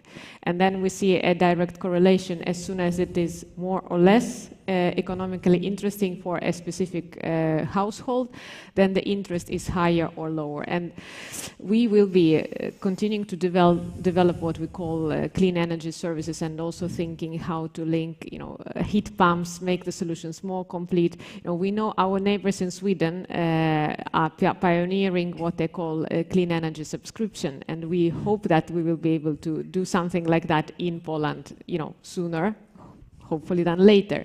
So definitely it is an important leg of the business. I'm also, what we see that there is so much technology, and of course for the current, let's say, offer on the market, including ours, is largely for houses, which is quite some people, but not the many. And then I think the future development will be going into more compact urban solutions, enabling more people to have access, direct access as well, to renewables like solar. Thank you very much. I ostatnie słowo w naszym panelu, po którym jeszcze nastąpi krótka sesja Q&A, na którą mamy jeszcze kilka minut, będzie należało do Zuzanny Rudzińskiej-Bluszcz i chciałbym Panią zapytać o ten wątek, który Pani poruszyła w swojej pierwszej wypowiedzi, czyli o te sądy, bo widzimy taką tendencję wzrostu ich znaczenia w kształtowaniu w ogóle polityki klimatycznej. I jak Pani to znajduje? To znaczy, czy nie jest to trochę z jednej strony coś czy nowego, coś, co może popychać tą progresywną agendę do przodu, ale czy z drugiej strony nie niesie to ze sobą takiego ryzyka związanego z tym, że gremia niedemokratycznie wybrane popychają, wyręczają ustawodawcę w wyznaczaniu tych ambitniejszych celów klimatycznych, jak to mieliśmy chociaż przynajmniej w przypadku Holandii do czynienia. Czyli jak ten trend z Pani perspektywy wygląda i czy tutaj są ryzyka zawarte? Oczywiście, ryzyka i trendy. Rzeczywiście teraz obserwujemy na świecie tendencję do wytaczania pozwów klimatycznych przez pojedynczych obywateli, zapoczątkowany sprawą Fundacji Urgenda przeciwko Holandii w 2015 roku. Nie zgadzam się, że tutaj jest to ryzyko, o którym pan redaktor mówi, dlatego że gdyby rządy, gdyby władze publiczne wyznaczały wystarczająco ambitne polityki klimatyczne, wtedy nie trzeba by było się uciekać do sądów. Mówię to z perspektywy adwokatki, oczywiście, że jestem tutaj nieobiektywna, natomiast ja wierzę, że zresztą zgodnie z artykułem 2 naszej Konstytucji, obywatel powinien mieć narzędzia, żeby domagać się ochrony swoich praw. Te powództwa klimatyczne, które w liczbie kilkudziesięciu teraz toczą się przed sądami krajowymi, również przed sądami polskimi na skutek powództwa Fundacji Client Earth, te powództwa opierają się na wymaganiu od władz publicznych ochrony naszego życia i zdrowia na skutek zbyt mało ambitnych polityk klimatycznych. Dlatego też uważam, że skoro władze publiczne nie są w stanie dostosować swoich polityk do tego wymogu konstytucyjnego, wtedy obywatele mają i powinni mieć prawo iść do sądu. Oczywiście z tym wiążą się pewne, powiedzmy, niedogodności, jak na przykład długotrwałość postępowania sądowego, ale jak widzimy na przykładzie Holandii, pozew został wniesiony w 2015 roku, a w 2019 roku, kiedy Sąd Najwyższy oddalał apelację holenderskiego rządu, już wtedy władze publiczne dostosowały swoją politykę i zdekarbonizowały gospodarkę. Bardzo dziękuję. Tutaj stawiamy kropkę, ale jeszcze nie kończymy panelu, bo teraz jest moment na pytania z publiczności. Czy ktoś chciałby zadać pytanie naszym panelistom? Tutaj z tej strony nie widzę ręki. A, jest tutaj pani Monika Helak, bardzo proszę. Tak, bardzo dziękuję za ciekawy panel. Ja chciałam się odnieść do terminu, który pojawia się w tytule tej debaty, czyli właśnie polityki klimatycznej, a mianowicie też kto powinien być jej podmiotem, ponieważ mam wrażenie, że w większości debat o klimacie najwięcej mówimy siłą rzeczy o tych, na których mam największy wpływ, czyli o podmiotach sektora publicznego i o indywidualnych obywatelach albo konsumentach, w zależności od tego, jak to się ujmuje. A rola biznesu mam wrażenie, że jest mniej omawiana, mimo tego, że jednak to sektor prywatny odpowiada za najwięcej kosztów środowiskowych i to niezależnie od tego, jakby z jakiego badania się temu przyjrzymy, tak po prostu będzie. No i oczywiście nie twierdzę, że tutaj nie ma żadnego wpływu na przykład prawa czy trendów społecznych, bo znów na przykład są firmy, które decydują się na to, żeby obniżyć swój ślad węglowy, czy właśnie stworzyć taką sytuację niezależności energetycznej i też jest taki klimat społeczny, który coraz mocniej stawia nacisk na to, żeby firmy działały bardziej ekologicznie, żeby też ich działalność była neutralna ekologicznie, ale wciąż można powiedzieć, że w dużej mierze jest to jednak kwestia dobrej woli albo skuteczności instytucji kontrolnych, które często jednak się rozbijają o brak transparencji działań. I w związku z tym pytanie do Państwa, jakie Państwo widzą rozwiązania regulacyjne, organizacyjne, społeczne, krótko mówiąc takie, które by adresowały kwestie roli biznesu w redukcji kosztów środowiskowych, i też tego, które by po prostu czyniły taką neutralność klimatyczną dla biznesu obowiązkową, a nie fakultatywną, bo też nie mamy za bardzo czasu na to, żeby wykonywać taką pracę przekonywania. Dziękuję. Minister Emilewicz.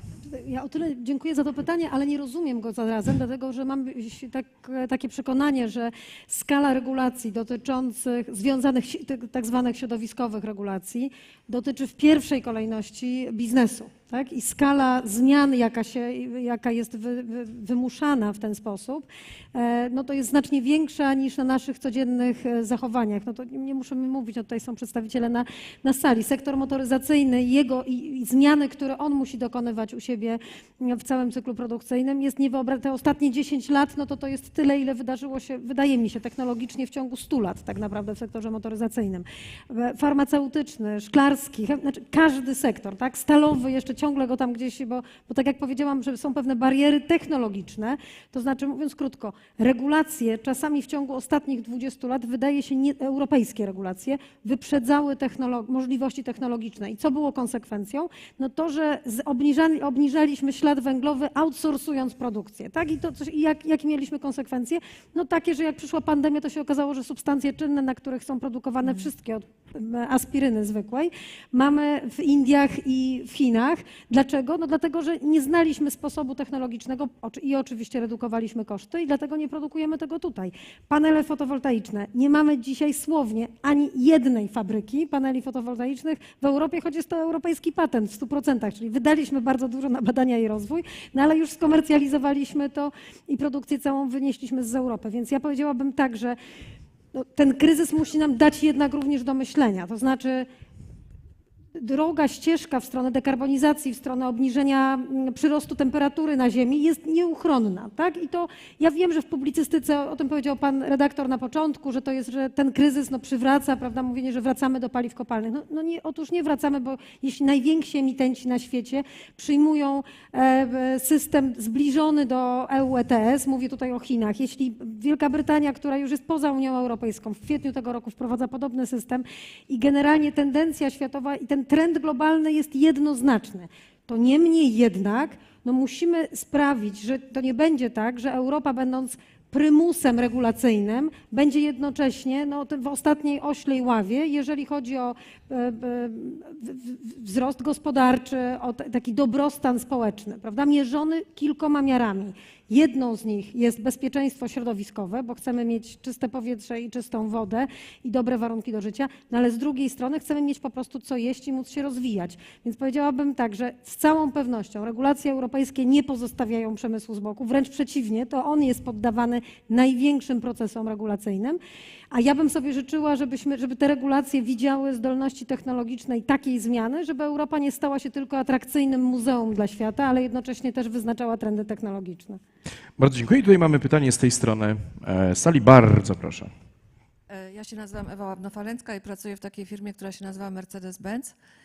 Pozdrawiam panią minister Emilewicz, ponieważ pani minister Emilewicz zawieszała wiechę na naszej wtedy nowej inwestycji w Jaworze. To jest fabryka, która dzisiaj... To jest Proszę powiedzmy, że nie tylko zawieszałam wiechę, ale jeszcze zrobiłam wiele, żeby ta fabryka mogła tam powstać. Bo Pani to minister, ja bym nie miała czasu, żeby tych wszystkich... bardzo dziękuję, to powinnam powiedzieć na początku. Również, dziękuję. Pani zapytała, że co robi biznes, nic nie robi. Pani minister powiedziała, że mamy te wszystkie legislacyjne, mamy taksonomię, Fit for 55, ograniczenia i tak dalej. Moja firma jest jeszcze bardziej ambitna niż Unia Europejska, ponieważ my powiedzieliśmy, że do końca tego roku wszystkie fabryki Mercedesa na całym świecie będą bezemisyjne. Nasza w Jaworze już jest od 2019 roku. Tam pracuje 2000 ludzi. Da się, jesteśmy tylko i wyłącznie jedziemy na odnawialnej energii, a ciepło tak, jest... ale tej inwestycji towarzyszyła właśnie inwestycja... Dlatego pozwoliłam sobie zabrać głos, ale chciałam zwrócić jeszcze na inną rzecz. Po pierwsze tak, że biznes ma swoje ambicje. My tak trochę z przekory mówimy, co 20-50? Nie, my 20-30 będziemy mieć już zarówno produkcję, jak i flotę bezemisyjną. Oczywiście if the market conditions allow, bo nie wszędzie na świecie da się jeździć na energii elektrycznej. Ale chciałam zwrócić jeszcze na inną rzecz, ponieważ byłam na bardzo wielu konferencjach dotyczących przemysłu. I proszę Państwa, my nie tylko jako firma mamy ambitne założenie, my tego samego wymagamy od dostawców. W Polsce jest 14 dużych fabryk zachodnich producentów. Nie mamy polskiej marki, nie pytajcie mnie, czy będziemy mieć, nie wiem. Ale Toyota, Mercedes, Volkswagen i tak dalej, my nie tylko od siebie wymagamy, ale my wymagamy o tym, żeby zielenili się również nasi dostawcy. Żeby te całe łańcuchy dostaw były również zielone. I co więcej, istnieje technologia blockchainowa, która pozwala sprawdzać u naszych dostawców i poddostawców i partnerów, czy oni się też dekarbonizują. My sprawdzamy jeszcze inne rzeczy typu praca dzieci, poszanowanie praw człowieka i tak dalej. Nowoczesna technologia pozwala to sprawdzić. I teraz czego ja się boję? Że te 14 fabryk w Polsce, ja mówię tutaj o motoryzacji, bo o tym trochę wiem, ale to pewnie dotyczy wszystkich innych gałęzi przemysłu. My mamy w Polsce około 1200-1300 dużych polskich firm, które są naszymi dostawcami. Jeżeli te firmy się nie zdekarbonizują, to te firmy wypadają z grona naszych dostawców, ponieważ jeżeli nie podpiszą tak zwanego letter of ambition i nie będą też liczyli śladu węglowego, my w Jaworze liczymy ślad węglowy we wszystkich 3 zakresach, nie w jednym, bezpośrednie emisje, tylko na wyjście, łącznie z delegacjami pracowników liczymy w 3 zakresach ślad węglowy. Proszę mi powiedzieć, jaka inna instytucja publiczna to robi. Także biznes nie tylko legislacje, to po pierwsze, po drugie nasze własne ambicje, ale po trzecie polskie firmy, jeżeli nie dokonają dekarbonizacji, po prostu nie będą mogły być naszymi dostawcami, poddostawcami. I w to miejsce wchodzą firmy z Czech, ze Słowacji, a nawet z Węgier, bo one to już zrozumiały. Także dziękuję jeszcze raz pani minister, u nas wszystko dobrze. Bardzo dziękujemy za ten statement. Szanowni Państwo, została 1 minuta do obiadu, więc ktokolwiek zada teraz pytanie, będzie musiał się liczyć z gniewem. A, jest jednak jeszcze jedna osoba. Paweł, to tylko krótko, proszę. Tak, ja chciałem tylko takie bardziej rozbudowane pytanie zadać, ale tego nie zrobię, szanując nasz apetyt, więc jest jedna taka zmiana, o której pani minister nie wspomniała, która mogłaby potencjalnie przyczynić się do rozwiązania naszych problemów energetycznych i jest to ustawa, która już jest napisana i gotowa w polskim Sejmie. Kiedy 10H, pani minister, kiedy 10H? No i ostatnie pytanie do pani. Udało się przez godzinę zdryfować. Ostatnie 30 sekund. Więc no, to też mogę powiedzieć, że ta ustawa, która jest w Sejmie, no to był taki gdzieś tam ostatnia prosta mojej obecności w Ministerstwie Rozwoju i ona powstała, myślę, że to jest ważne też, że z takim dużym konsensusem i samorządowym, ale też dużym społecznym. No jest w Sejmie. No ja odpowiem talmudycznie. Jest 37 kamieni milowych zapisanych w KPO. 2 z nich dzisiaj to są te, które są istotne przed wysłaniem wniosku o płatność. Jeden to jest ustawa 10H, a drugi to jest Fundusz Transportu Niskoemisyjnego. O tym drugim słyszałam w zeszłym tygodniu, że powinniśmy go zobaczyć w tym tygodniu. No, ten pierwszy zakładam, że wyjdzie z zamrażarki sejmowej i będziemy mogli się nim zająć. Ale odpowiadając jeszcze jedyna rzecz na pana pytanie. Ta ustawa oczywiście nie rozwiąże problemu energetycznego w Polsce. Tak? To tylko, żebyśmy nie mówili, że ona rozwiąże problem. Nie? Jest istotnym elementem polskiego miksu energetycznego. Powinien się wydarzyć. Mamy potencjał do tego, żeby na większej niż 2% powierzchni Polski generować energię z wiatru. Natomiast ona nie rozwiąże nam problemu. Tak? And that was the last statement of Minister Emilewicz. I want to thank you very much for your participation, your questions. I want to thank you, our participants, for very interesting panel. I have a feeling that we put a lot of mushrooms into this borscht soup, and but we see that those challenges in front of us are. They will be big, and they will not end with this winter. So once again, Marina Dubakina, Jadwiga Emilewicz, Zuzanna Rudzińska-Bluszcz, and Georg Zachman. Thank you very much. Have a great lunch. Thank you.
którego w ogóle nie znają.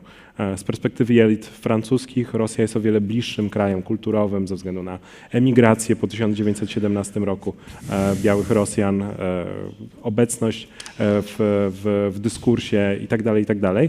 I Ukraina jest takim małym krajem, którego nie za bardzo kto kojarzy i także nie bardzo kojarzy nawet mieszkańców, bo oni aż tak dużej fali nie pojawiali się w tych krajach Europy Zachodniej.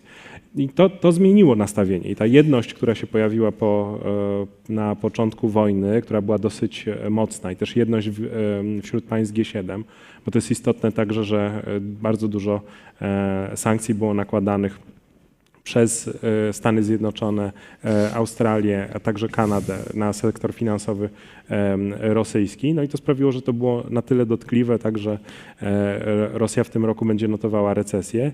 Nie tak dużą, jakbyśmy mogli oczekiwać, natomiast konsekwencją tego pakietu sankcyjnego, zarówno finansowego, surowcowego, decyzji o tym, że będziemy odchodzić jako Unia Europejska od nośników energii pochodzących z Rosji, sprawia, że tego trudno źle oceniać. To znaczy to się udało. Udało się zbudować jedność wśród państw europejskich. Jedność, która jest coraz bardziej problematyczna do utrzymania w tym momencie, kiedy ta wojna jest coraz dłużej trwa.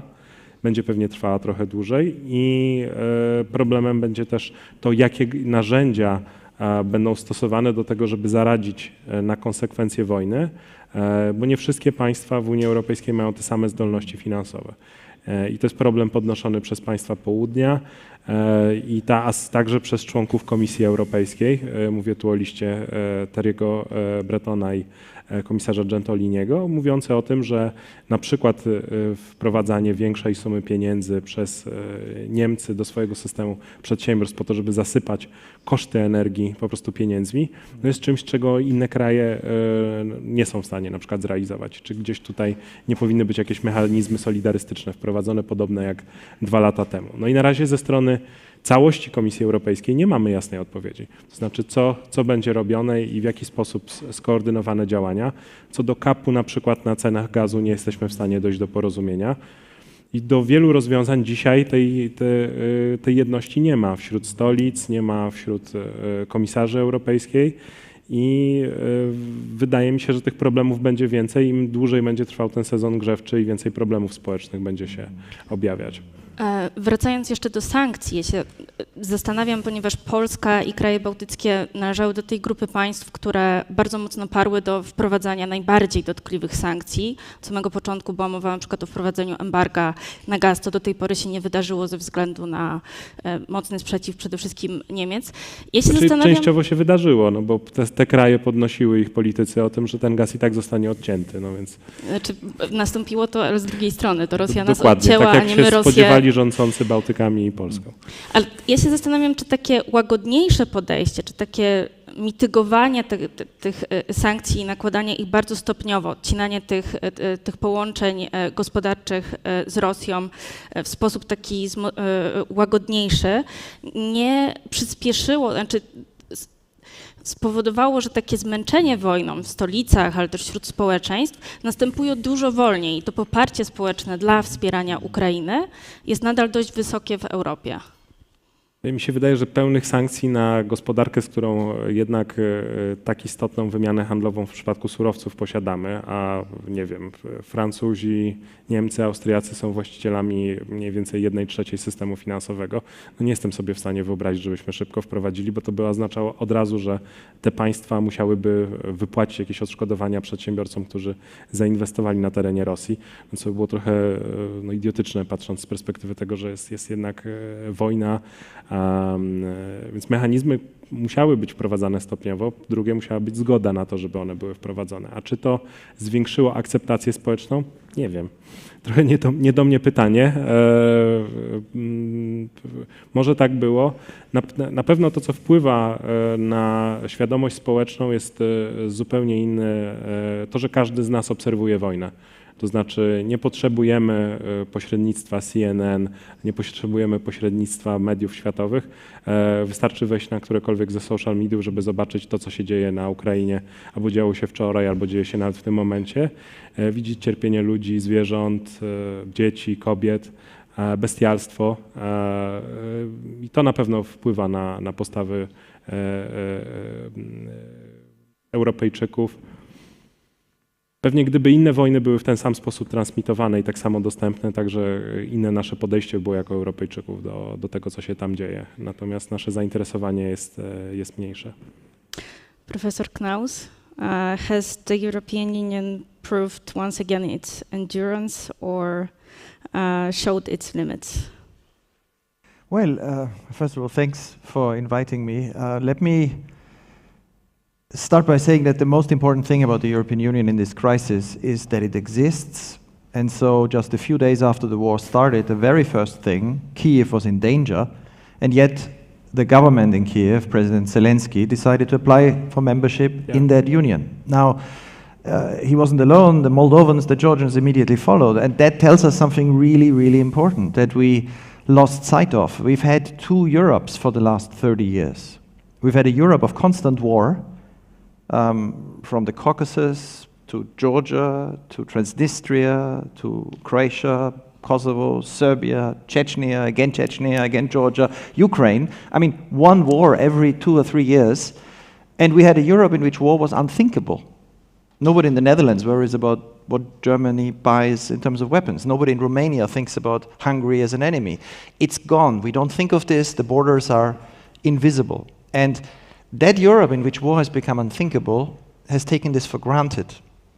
And what we saw in the decision by President Zelensky, in this moment of greatest danger for Ukraine, is something I've seen when I lived in Ukraine. I taught economics in Ukraine at Chernivtsi.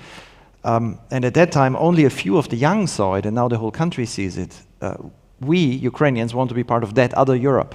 That's what we are fighting to defend, that we can do what Poland has done, have invisible borders with our neighbors, invest, worry about the economy, have this economic growth.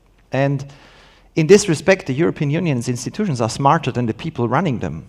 The wisdom of the last few decades embedded in this structure is glorious. It's incredible that we have it.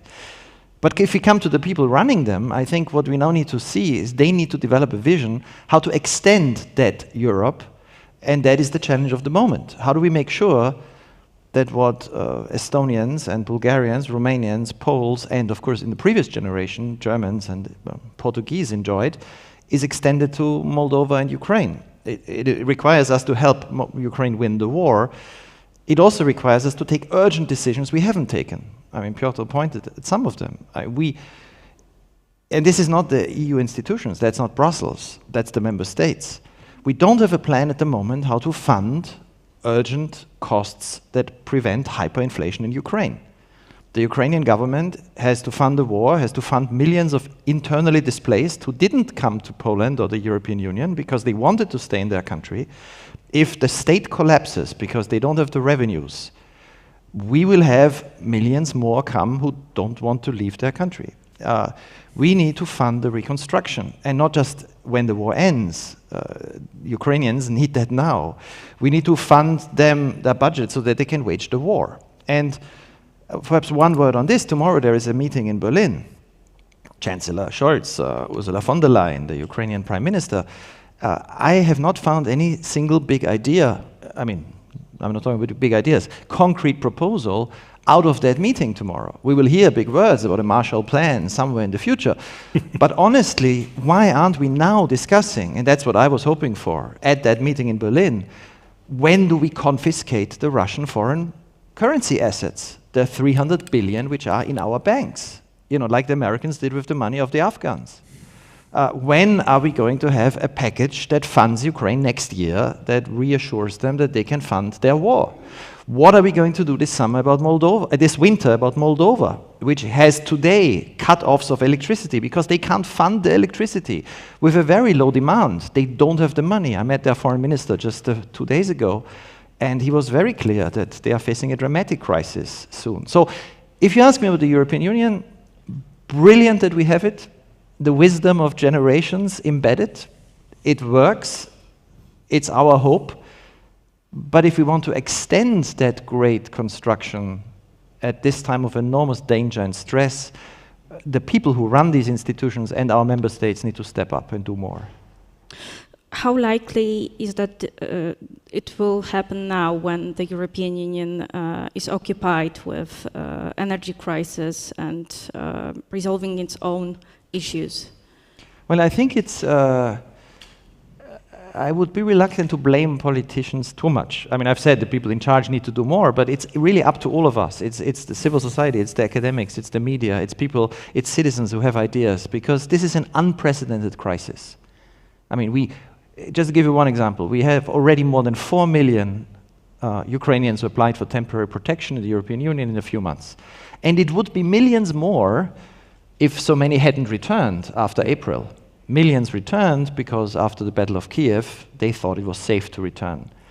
This is great by the European Union, especially citizens. It's the households, it's the Polish, Czech, German, Estonians who've opened their houses. But if another 2 million people come this winter, which is completely realistic, I mean, it's a goal of Russian aggression to destroy the infrastructure and create mass migration. It's unprecedented, so I don't blame the politicians that they don't have a plan in the drawer, but we should start thinking now what we do then.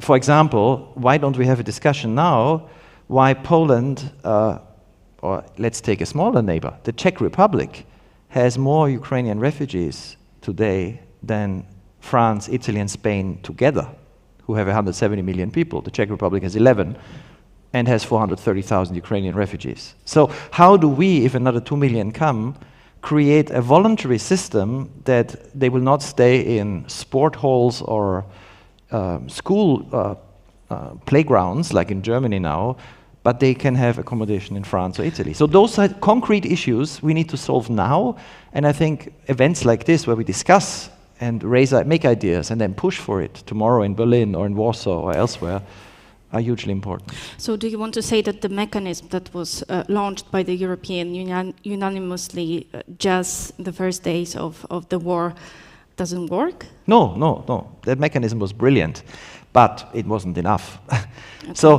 what the union, also why was it so brilliant? Because again, the institutions had no choice. You know, when Ukrainians got visa-free travel in 2017, when every Ukrainian got the right to travel without any restrictions to the European Union, and then you have a war, it was clear, unless we want to close our borders, which is impossible and nobody proposed it, good, we don't have control how many will come. And if we would not have made the temporary protection, if we would have said you need to apply for asylum, the system would have collapsed. So it wasn't really a great heroic choice, but it was the right thing to do. But now we then became complacent. So we then said, okay, the Ukrainians will distribute themselves. They'll find a place. And that worked, because since the middle of April, if I look at the data of the Polish border guards, every day since 15th of April, more Ukrainians went to Ukraine from Poland than came to Poland. So we've had a net return since now many months. If this is reversed, then we need a strategy. At the moment, we don't have that. So in a lot of fields, whether it is how to ensure that Ukraine gets the weapons it needs, how do we ensure that Ukraine and Moldova get the money they need, how do we ensure that if another 2 or 3 million people come this winter, we are prepared, we need to develop ideas now that are realistic, doable, possible. So it's not a moment to say, well, let's give ourselves grades. Did we do well? Did we do badly? I mean, you can make a case that the real challenge is coming now, and President Zelensky put it really well when he said this winter is going to be more decisive for Ukraine than the last 30 years. And in some ways, I think this is true for the European Union as well.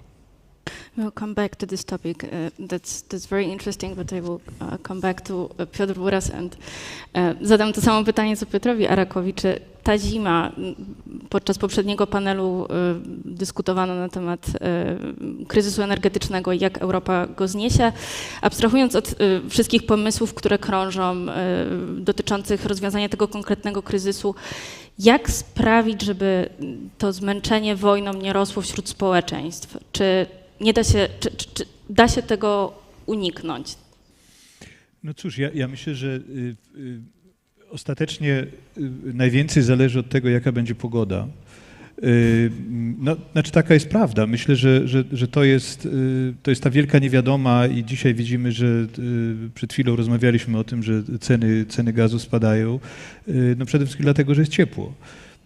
I jeżeli ta zima będzie lekka, to również będzie łatwiej ją przetrwać w sensie takim społeczno-politycznym nastrojów społecznych. Ale druga oczywiście bardzo delikatna kwestia dotyczy tego, co robią państwa członkowskie i co robi Unia Europejska, żeby złagodzić skutki tego kryzysu energetycznego, który w tej chwili mamy, bo myślę, że to jest w tej chwili problem, który w największym stopniu będzie kształtował nastroje społeczne i będzie się jakoś przekładał na też stosunek do wojny i stosunek do pomocy dla Ukrainy. Drugim takim problemem jest to, o czym już wspominaliśmy tutaj, kwestia ewentualnego kryzysu uchodźczego. I ja myślę, że jeśli chodzi o ten pierwszy kryzys energetyczny, no to dzisiaj widzimy, że najwięcej robią jednak państwa, do tej pory przynajmniej, te działania są podejmowane przez państwa członkowskie w jakimś sensie na własną rękę. I to Piotr Arak o tym wspominał, o tej też pewnej nierównowadze, która jest dzisiaj w Europie, która komplikuje ten obraz, dlatego że te działania podejmowane przez poszczególne kraje członkowskie, tak jak na przykład w Niemczech, one są bardzo potrzebne. To znaczy myślę, że jest bardzo ważną rzeczą, żeby Niemcy poradziły sobie z tym kryzysem energetycznym i żeby to, co się dzieje na rynkach energii, to, co się dzieje z cenami energii, żeby nie doprowadziło do przesadnych napięć społecznych, ponieważ na tym stracimy wszyscy, łącznie z Ukrainą. Z drugiej strony, jeżeli mamy działania podejmowane przez państwa w sposób nieskoordynowany, no to rodzi oczywiście napięcia pomiędzy państwami. To znaczy może redukować pewne napięcia wewnątrz państw, ale tworzy te napięcia pomiędzy państwami, co widzimy w tej chwili. Ja myślę, że akurat ten pakiet niemiecki jest w gruncie rzeczy mniejszy niż na niego wygląda, ponieważ on w przeciwieństwie do pakietów, które inne kraje w tej chwili zaaplikowały, on jest rozłożony na 3 lata, więc ta wielka, gigantyczna suma 200 miliardów, która pewnie i tak w sumie nie będzie wydana w całości, ona jest mniejsza. Ale to nie zmienia faktu, że to politycznie jest oczywiście bardzo zapalna kwestia. Więc ja myślę, że konkludując, nie powiem nic nowego, ale że w gruncie rzeczy od tego, jak poradzimy sobie czy te działania, które są w tej chwili przez Unię Europejską, ale przede wszystkim przez państwa narodowe, państwa członkowskie podejmowane, od tego w gruncie rzeczy zależy stabilność społeczeństw i stabilność ich poparcia dla działań dla Ukrainy. W tej chwili nie jesteśmy, tak naprawdę nikt nie jest dzisiaj w stanie powiedzieć, czy te działania dzisiaj podejmowane będą w pełni skuteczne. Tego dzisiaj nie wiemy, ale widzimy wysiłki we wszystkich krajach Unii Europejskiej, żeby niepokojom społecznym i załamaniu się tego wsparcia Ukrainy zapobiec.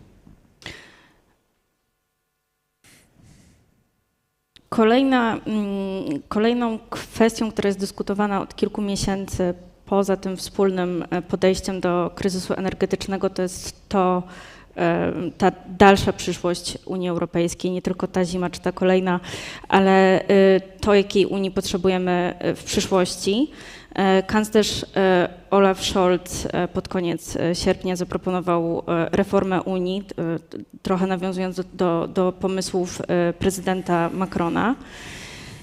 Widzimy duży opór wobec tej zmiany, chociażby tutaj w Polsce, ale pytanie na ile jest, ponieważ oczywiście dyskutujemy o zmianie, która jest mało prawdopodobna, jeżeli nie wydarzy się, jeżeli wszystkie kraje nie będą jej chciały, ale pytanie na ile ta zmiana jest konieczna, na ile to rozszerzenie Unii, co kanclerz Scholz uwarunkował zmianą sposobu podejmowania decyzji, odejścia od jednomyślności na rzecz większości kwalifikowanej, na ile ta zmiana jest potrzebna po to, żeby Unia się wzmacniała, rozszerzała? Ja myślę, że odpowiedź na to pytanie jest trochę niejednoznaczna, dlatego że trzeba by pewnie trochę w ogóle inaczej na to spojrzeć. To, jak ta debata w tej chwili przebiega, ona trochę, ja bym powiedział wręcz, że nie jest do końca szczera, ponieważ ona zakłada, że mamy jakiś konsensus dzisiaj w Unii Europejskiej co do tego, że Unia ma się rozszerzyć. Moim zdaniem tego konsensusu nie ma. I mówi się, że po to, żeby Unia się mogła rozszerzyć, trzeba zreformować jej instytucje, bo inaczej nie będzie mogła się rozszerzyć. I tworzymy pewien zaklęty krąg, w którym właściwie żaden postęp nie jest możliwy. To znaczy my nie będziemy, jeżeli będziemy argumentować, że zmiana traktatowa czy zmiana funkcjonowania instytucji unijnych jest potrzebna po to, żeby się rozszerzyć, to na pewno ani nie dojdzie do zmiany traktatowej, ani nie dojdzie do rozszerzenia.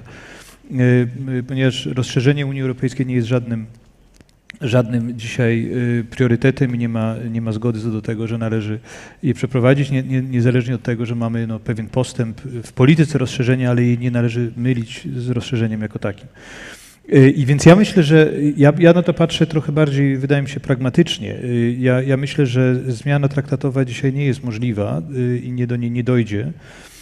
Natomiast to, co jest, jeżeli rozmawiamy o niej w kontekście polityki rozszerzenia, w kontekście aspiracji Ukrainy, ale też państw bałkańskich, Mołdawii, to mi się wydaje, że na ten cały proces trzeba spojrzeć inaczej. To znaczy, ja mam takie przekonanie, że jeżeli, wszyscy mam nadzieję, że wojna w Ukrainie się skończy jednak prędzej niż później i że Ukraina pozostanie krajem niezależnym, któremu Unia Europejska będzie pomagać w odbudowie. I w takim scenariuszu ja mogę sobie wyobrazić sytuację, że Ukraina czy niektóre państwa bałkańskie są gotowe do przystąpienia do Unii Europejskiej w sensie formalnym, ale Unia nie jest do tego gotowa. To znaczy, że Unia nie będzie gotowa właśnie ze względu na to, że nie będzie zgody co do zmian traktatowych, nie będzie zgody co do podziału władzy w Unii Europejskiej, nie będzie zgody co do wielu innych kwestii. I dlatego ja bym skłaniał się do tego, że my musimy myśleć właśnie o rozszerzeniu, który jest jednym jakimś najważniejszych elementów, wydaje mi się, powinien być myślenia o przyszłości Unii w inny sposób. Znaczy my powinniśmy być otwarci na to, żeby powiedzieć krajom aspirującym do Unii, że my jesteśmy gotowi do tego, żeby przyjąć je jako członków wspólnego rynku. Jesteśmy gotowi, żeby płacić im odpowiednią część funduszy. W Ukrainie i tak chcemy podobno, nawet jak nie wiemy skąd, to przynajmniej już politycznie zobowiązaliśmy się, że będziemy wspierać odbudowę Ukrainy przez lata. I że do tego jesteśmy gotowi, jak tylko te kraje będą gotowe, spełnią kryteria członkostwa. Natomiast inną kwestią jest uczestnictwo w politycznych instytucjach Unii Europejskiej. I to jest oczywiście członkostwo drugiej kategorii, znaczy możemy tak na to spojrzeć, ale ja obawiam się, że alternatywą do tego, przynajmniej w jakimś horyzoncie przewidywalnym, jest to, że nie będzie ani jednego, ani drugiego. Znaczy ani członkostwa pełnego członkostwa w Unii Europejskiej, ani nie będzie członkostwa w, powiedzmy, europejskim rynku czy 4 wolnościach ze wsparciem finansowym Unii Europejskiej. Więc ja myślę, że to jest, że dzisiaj ta dyskusja o zmianie traktatowej jest trochę dyskusją sztuczną. I bardzo wiele rzeczy, które Unia czy państwa Unii Europejskiej mogłyby robić i robią nawet, dzieje się pomimo tego, iż traktaty nie dają takiej jasnej podstawy do pewnych działań. To się robi to poza traktatami, albo robi się na zasadzie koalicji chętnych, albo na zasadzie różnych form współpracy. Tutaj państwa członkowskie są bardzo kreatywne, więc ostatnie kryzysy pokazały, że traktaty nie przeszkadzają tak bardzo w działaniu, a zmiana traktatowa niewiele daje, jeżeli za tym nie stoi wyraźna wola polityczna, żeby z pewnych instrumentów korzystać, jak na przykład, nie wiem, można wprowadzić znieść jednomyślność w pewnych obszarach, no ale co z tego, jeżeli potem państwa nie będą się trzymać decyzji, czy stosować decyzji podejmowanych kwalifikowaną większością głosów. jakie Unia Europejska ma możliwości zmuszenia ich do tego. Więc jakby mamy, wydaje mi się, że tutaj trzeba troszeczkę odczarować taki mit tego, że tylko wielka zmiana traktatowa może usprawnić Unię i zapewnić jej wielką przyszłość. Wydaje mi się, że jest inaczej. Professor Knaus, are you also so pessimistic when it comes to enlargement process? Well, I'm, with my colleagues, one of the biggest believers in enlargement, but I also have watched it in the last few decades as it has unfolded. And the reality is that the current enlargement process which we have is not going to work. We know that because we've had Montenegro negotiate 10 years, and it's a small country, 620,000 people, NATO member, no vetoes by any neighbors. You know, it's in the Council of Europe. It has 100% alignment on foreign policy with the European Union. I mean, you really, there's no, and yet after 10 years... And they have the euro. And they have the euro. And after 10 years of negotiations, the European Union is not prepared to say that in 3 years they might join. So they've closed 3 chapters of 35. So we have created a process of accession that is designed not to work. Why? Because behind it is the deep doubt in Paris, The Hague, Berlin, and elsewhere that the Union should not have more members. So they didn't say we don't negotiate with Serbia, Montenegro, North Macedonia, Albania. We are, but we create a process that doesn't lead anywhere. And just to put that in context, North Macedonia became a candidate in 2005, like Ukraine this year. Now, if Ukraine is going to go the North Macedonian route, we will never see it as a member. So what we need, I agree with Piotr, what we need urgently, because let's not forget, this is the single most important transformative instrument we have. You know, we saw it not only in Poland and Estonia, but also in Romania, which has transformed incredibly in the last 20 years. It's now richer per capita than Croatia, and it was at 1/3 the per capita GDP. There's an enormous transformation machine we need in Ukraine, because to rebuild Ukraine, it will not be public money. You cannot mobilize 350 billion to rebuild Ukraine with public money. There will be no Marshall Plan of that size. You need private money in addition to public money, and that requires Ukraine to be part of the European single market. And that's what I would propose. And here, very concretely, an idea, I think, also for Polish foreign policy, hopefully in the next few months. And I discussed this in Sweden with the people who are now in the next Swedish government and who will be having the Swedish presidency from January. We should put in a council conclusion in the next few months a clear sentence that says, when Ukraine or Moldova or Montenegro meets all the conditions for accession, and they are assessed by the Commission objectively every year, when they meet the conditions for accession, which took Croatia 5 years of negotiations, that was the longest so far, so it could be in 3, 4, 5 years. We as member states now say that at that moment, if we are not ready for them to be full members, they get immediate access to the single market and the 4 freedoms, which is what Norway and Iceland have today, and which is what Sweden, Austria, and Finland got before they joined. So I think this would have many benefits. No change in the procedure, no change in the treaty.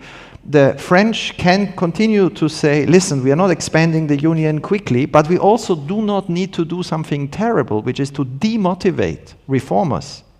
I'm meeting these young reformers in Moldova. I was just the last 5 days in Chisinau. You meet these young people who come back from Brussels, from Paris, from America, to work in the government for salaries which are a fifth of what they earned before. They come back out of idealism. You know, it's not, you don't go to the government in Moldova to become rich. You work there because you believe in the idea that you help your country go somewhere. They will stay and work there if the country makes progress. But if they realize that the country is stuck, that the union is playing with them, that it's a process that will take 20 years, they will not be around. I've seen that in Bosnia and in Serbia. These people left the administration. So we need to give Ukrainians, Moldovans, and others a signal. It's up to you. If you do those reforms, and in the end, let's not forget, European integration started with the Treaty of Rome about the removing of the barriers between Europeans. The four freedoms, people, capital, goods, services, it's the core of Europe. It's the key for economic development if we tie together. So I think if Poland, which wants to help the Ukrainian reform process, the Baltic states, and we discussed this with the former Prime Minister Kubilius, who's pushing for this idea as well, Germany, Austria, which have economic interests, Ukraine could be a massive market if it, after the war, if it develops and becomes part of the single market. If Sweden and others come together and put this plan on the table this winter and put it in the Council, this winter could be the moment when we realize the promise of a Europe in which every democracy that meets the conditions will then be part of a single, seamless market without barriers. And that's a concrete idea that is realistic, I think. Jak bardzo prawdopodobna jest integracja Ukrainy ze wspólnym rynkiem? Ja się kompletnie zgadzam z tym, co zostało powiedziane. Właśnie też nawet w jednym z paperów akurat na ten sam cytuję obydwu panów w tym kontekście. Mogę dodać tylko do tego, że z perspektywy Ukrainy o wiele prostsze i krótsze i szybsze, też jeżeli chodzi o wprowadzanie reform wewnętrznych, będzie członkostwo w OECD, ponieważ to jest tylko i wyłącznie decyzja rządów państw członkowskich i tego, żeby Ukraina mogła wzmacniać swoje instytucje wewnętrzne i jednak być częścią świata Zachodu, co jest sygnałem dosyć jasnym dla władz politycznych, a z drugiej to jest właśnie jakaś formuła dołączenia do jednolitego rynku, co jest bardzo prawdopodobne. I z perspektywy ukraińskiego biznesu, polskiego biznesu, francuskiego, ja właśnie też ostatnie tygodnie spędzam częściej w Paryżu i też namawiam elity francuskie, biznesowe do tego konceptu i polityczne, czyli do tego, żeby zgodzić się nie na rozszerzenie, ale na jakąś formułę partnerstwa ekonomicznego z Ukrainą, ponieważ tam jakby nie wyartykułowana publicznie, ale jest duża niechęć do tego, żeby rozszerzenie Unii Europejskiej następowało jakiekolwiek kraje.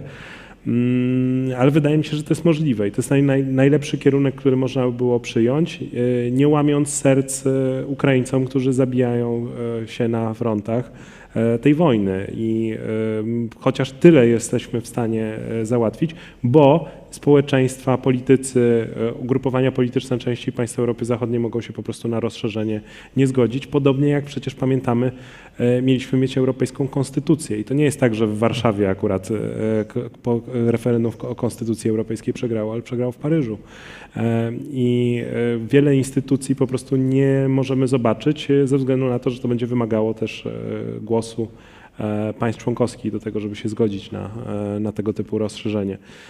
I wydaje mi się, że ta szansa zarówno dla Bałkanów, jak i dla Ukrainy jest dosyć duża, bo jeżeli tego nie zagwarantujemy, to dryf tych państw w inną sferę wpływów, która w tym momencie jest dalece osłabiona ze względu na niepowodzenie wojny, no będzie jakby konsekwencją tego wszystkiego. Rosja kiedyś się zmieni, ulegnie modyfikacji i najprawdopodobniej nadal jednak będzie myśleć o swojej imperialnej roli w Azji Centralnej, jak i za naszą wschodnią granicą, a może nawet i u nas. Natomiast jeżeli my nie będziemy w stanie dowieść czegoś tym państwom, no to siłą rzeczy oddajemy je Rosjanom czy Chińczykom, jeżeli chodzi o proces inwestycyjny.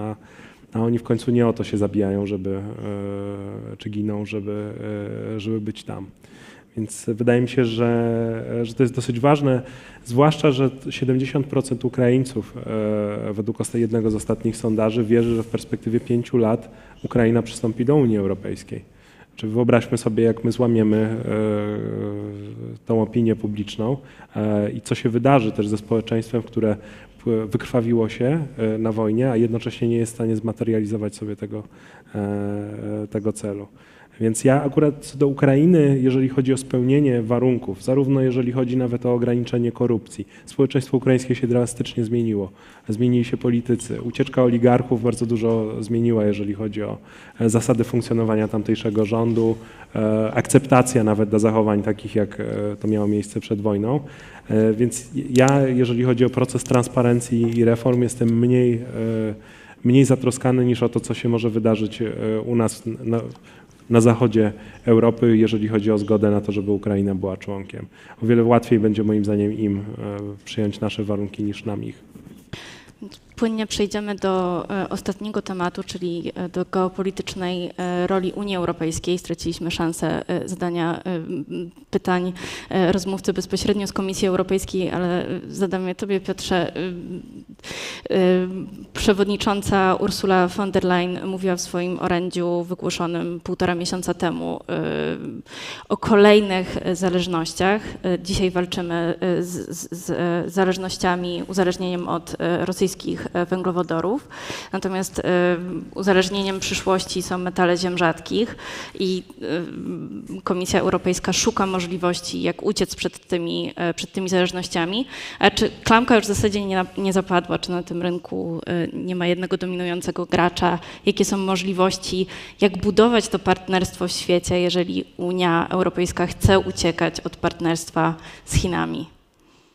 Czy po pierwsze to jest nie dopuścić do agresji chińskiej na Tajwanie, ponieważ konsekwencją tego będzie to, że my będziemy musieli wprowadzić tak daleko idące sankcje ekonomiczne albo stracić twarz jako świat Zachodu, jeżeli chodzi o wartości i obronę kraju, który będzie podlegał agresji. Więc jakby Chiny to jest 18% PKB świata, Rosja to jest tam około chyba 2-3%. Więc jest trochę i też nie jest eksporterem tak wielu dóbr, które są dostępne w naszych domach, którymi jeździmy i używanych tak często przez nas wszystkich. Więc to jest pierwsza rzecz, czyli nie dopuścić do tego, żeby ten coraz bardziej totalitaryzujący się system polityczny w Chinach jednak nie zdecydował się na podobne ruchy jak Rosja w najbliższej przyszłości, bo to będzie niosło za sobą koszty ekonomiczne. Ja nie mówię już o kosztach ludzkich, ale koszty ekonomiczne dla całego świata dosyć duże. Ale Chińczycy byli do tej pory o wiele bardziej przewidywalni, więc trzeba na to liczyć. Stany Zjednoczone, jak i Europa po kryzysie pandemicznym, kiedy zauważyliśmy, że istnieje coś takiego jak łańcuch dostaw, który może zostać przerwany i sytuacja, w której nie da się zawsze dostarczyć produktów na rynek z powodu tego, że kontenerowce nie są w stanie być dostarczone albo nie da się załadować produktów w drugiej części świata i ich dostarczyć do Europy, myśli o tym. I mamy CHIPS Act właśnie, czyli próba budowy potencjału konstruowania układów scalonych na terenie Unii Europejskiej.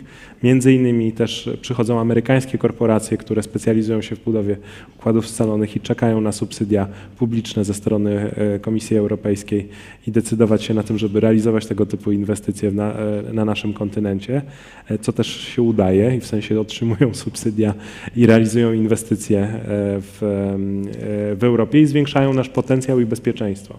Stany Zjednoczone z drugiej strony, wprowadzając dosyć tylnymi drzwiami, ale bardzo inteligentne sankcje ekonomiczne przeciwko Chinom w tym momencie, zachęcają czy zniechęcają tak naprawdę swój biznes do lokowania inwestycji i produkcji na terenie Chin i to będzie oznaczało przenoszenie się do Indii, do państw Azji Południowej. My jesteśmy teraz przed szczytem w grudniu państw ASEAN oraz Unii Europejskiej.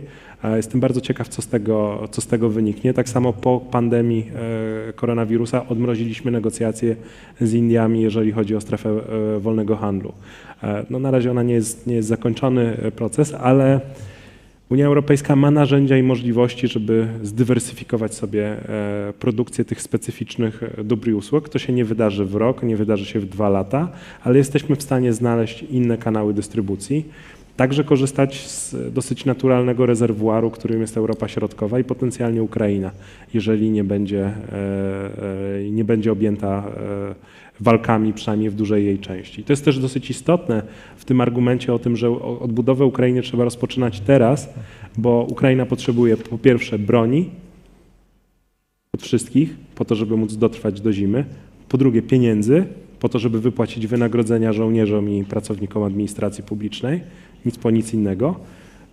I potrzebuje pieniędzy po to, żeby realizować inwestycje i odbudowę dróg komunikacyjnych, kolei, co wydaje się może głupie, no bo one są niszczone cały czas, ale trzeba dostarczać żywność i broń na teren tego całego kraju. Więc to jest tak, że te inwestycje muszą być realizowane w tym momencie.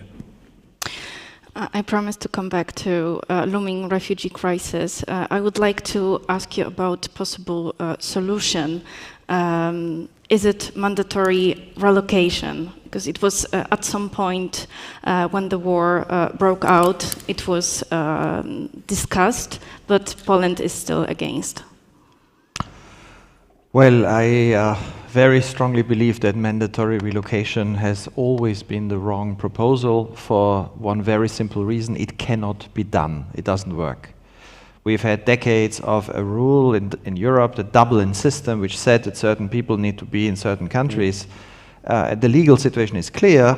You know, people had to be moved from Sweden to Greece or from Germany to Italy. We could never do it. It didn't work. We couldn't get people to stay in the countries that they were assigned to stay. So mandatory relocation, when it was proposed in the European Union, nobody had any idea how to do it, and then it turned out we didn't know how to do it. I think that's the wrong idea. But laissez-faire is only fine when you deal with a limited number. When you deal with not 4 million, but perhaps 5 or 6 or 7 million this year, you need something else. So what could that be? Well, let me give you the example of Moldova. If there is a war, an escalation of the terror against Odessa, the Odessa region, there are hundreds of thousands of internally displaced. I talked to the Moldovan Minister of Interior just 3 days ago, and she said, it's half an hour from Odessa to my border. What do I do when 20, 30,000 people each day come again? Well, it's clear Moldova has already 80,000 refugees, population 2.5 million. It couldn't cope. They would have to go to Romania right away. So we need to now prepare if Putin's strategy of terror and destruction of infrastructure and energy and electricity creates a new movement of people who don't want to leave Ukraine, but who will be forced to leave Ukraine for the winter, that we are now prepared. Now, if 2, 3, 4, 500,000 people cross Moldova into Romania, what happens then? We can bring them with buses. International organizations I talk to are buying hundreds of buses now. But then you take them to Romania, what then? We then need a system of voluntary, of offers of information to tell the Ukrainian, it's mainly mothers and children, it's mainly women and children, to tell them, listen, in Germany or in Poland, you know, if you go to Warsaw now, it's full. There are already, 140,000 people just in the city of Warsaw. In Germany, they will welcome you, but you will not have, you know, you will be staying perhaps in some tent, because they're already building tents in Baden-Württemberg. But we will mobilize now that there will be regions and cities in France, in Spain, in Italy, in Portugal, elsewhere, where if you go and it's free, but you choose, but we can keep our promise to you that during the winter you will have a decent accommodation and a place for your child in a school. Now this sort of thing needs to be organized. At the moment we are watching the biggest refugee movement in Europe since the 1940s without really any organization. You know, there's no team. I mean, I know the teams that exist in Brussels, you know, Solidarity Platform, a few people meeting from time to time online. That's not what I mean. I mean something that is as serious as the organization of the Berlin airlift in 1948, you know, a logistical operation to say, if another 2 million people come this winter, we have the information, you know, which cities, which regions in Spain, which families, you know, let's have a fund that funds families that take refugees during the winter when the energy costs are high. How do we inform people? How do we transport people? How do we make sure that we have something between failing forced relocation, which doesn't work, and laissez-faire, which will create enormous pressure on a few countries? And I think this is something to prepare now in the hope that we don't need it. Because the one thing that is very clear, if we support Ukraine with weapons, if we support Ukraine financially, Ukrainians want to be in their country. They've shown it by themselves. They went back. If we can help them, and the Battle of Kiev was the turning point in April, if we can help them to stay, they will. So hopefully we will not need this preparation, but we should do it now, otherwise we'll be surprised. And you know, Poles know better than anyone, that in 2 weeks 2 million people could arrive. You know, this could be very quick. And at the moment we're not prepared. But it needs tangible cooperation between member states. Well, no. Well, that's what's so interesting. The Temporary Protection Directive, and I don't know, I think everybody has realized this, means we no longer need to discuss between member states, really. Because any Ukrainian if the city of Bordeaux or of Valencia, Barcelona says, I have place, can go there. There's no need to agree at the level of the Spanish government. We don't need to bargain. We have a system where civil society, I went to talk to people in the Vatican, and I said, the Catholic Church in Italy, if they mobilize among their parishes, ask families all across Italy, who can take Ukrainians over the winter? And then they communicate with Poland, and you have a hub in Warsaw or in Bucharest, and people arrive, and then there is a information, and people can be told, you have this in a small way here in Patak, but it's very small, it's very improvised, there might be a bus to Spain next week. No, I'm thinking of something bigger. If you then say, there are 500 places in Torino, there are 500 places in Naples, there are 500 places in Genoa, here is the bus. But this sort of thing, it can be organized by even a few member states, it can be organized by regions, it can be organized by the Commission, but I don't see that happening. At the moment, we are putting all our faith in the face of this huge humanitarian crisis in laissez-faire. It will just work out. And that, of course, means what you've seen here. Then suddenly you have 100,000 people in a few days arrive in Warsaw train station, and basically then the city mayor has to desperately call people and say, hey, listen, can you take some? I think we can do better. We should do better in the winter. And there I'm a bit worried. I don't see that preparation. Skończymy tę część i przechodzimy do pytań, na które mamy jeszcze chwilę. Czy są pytania z sali? Tam, proszę.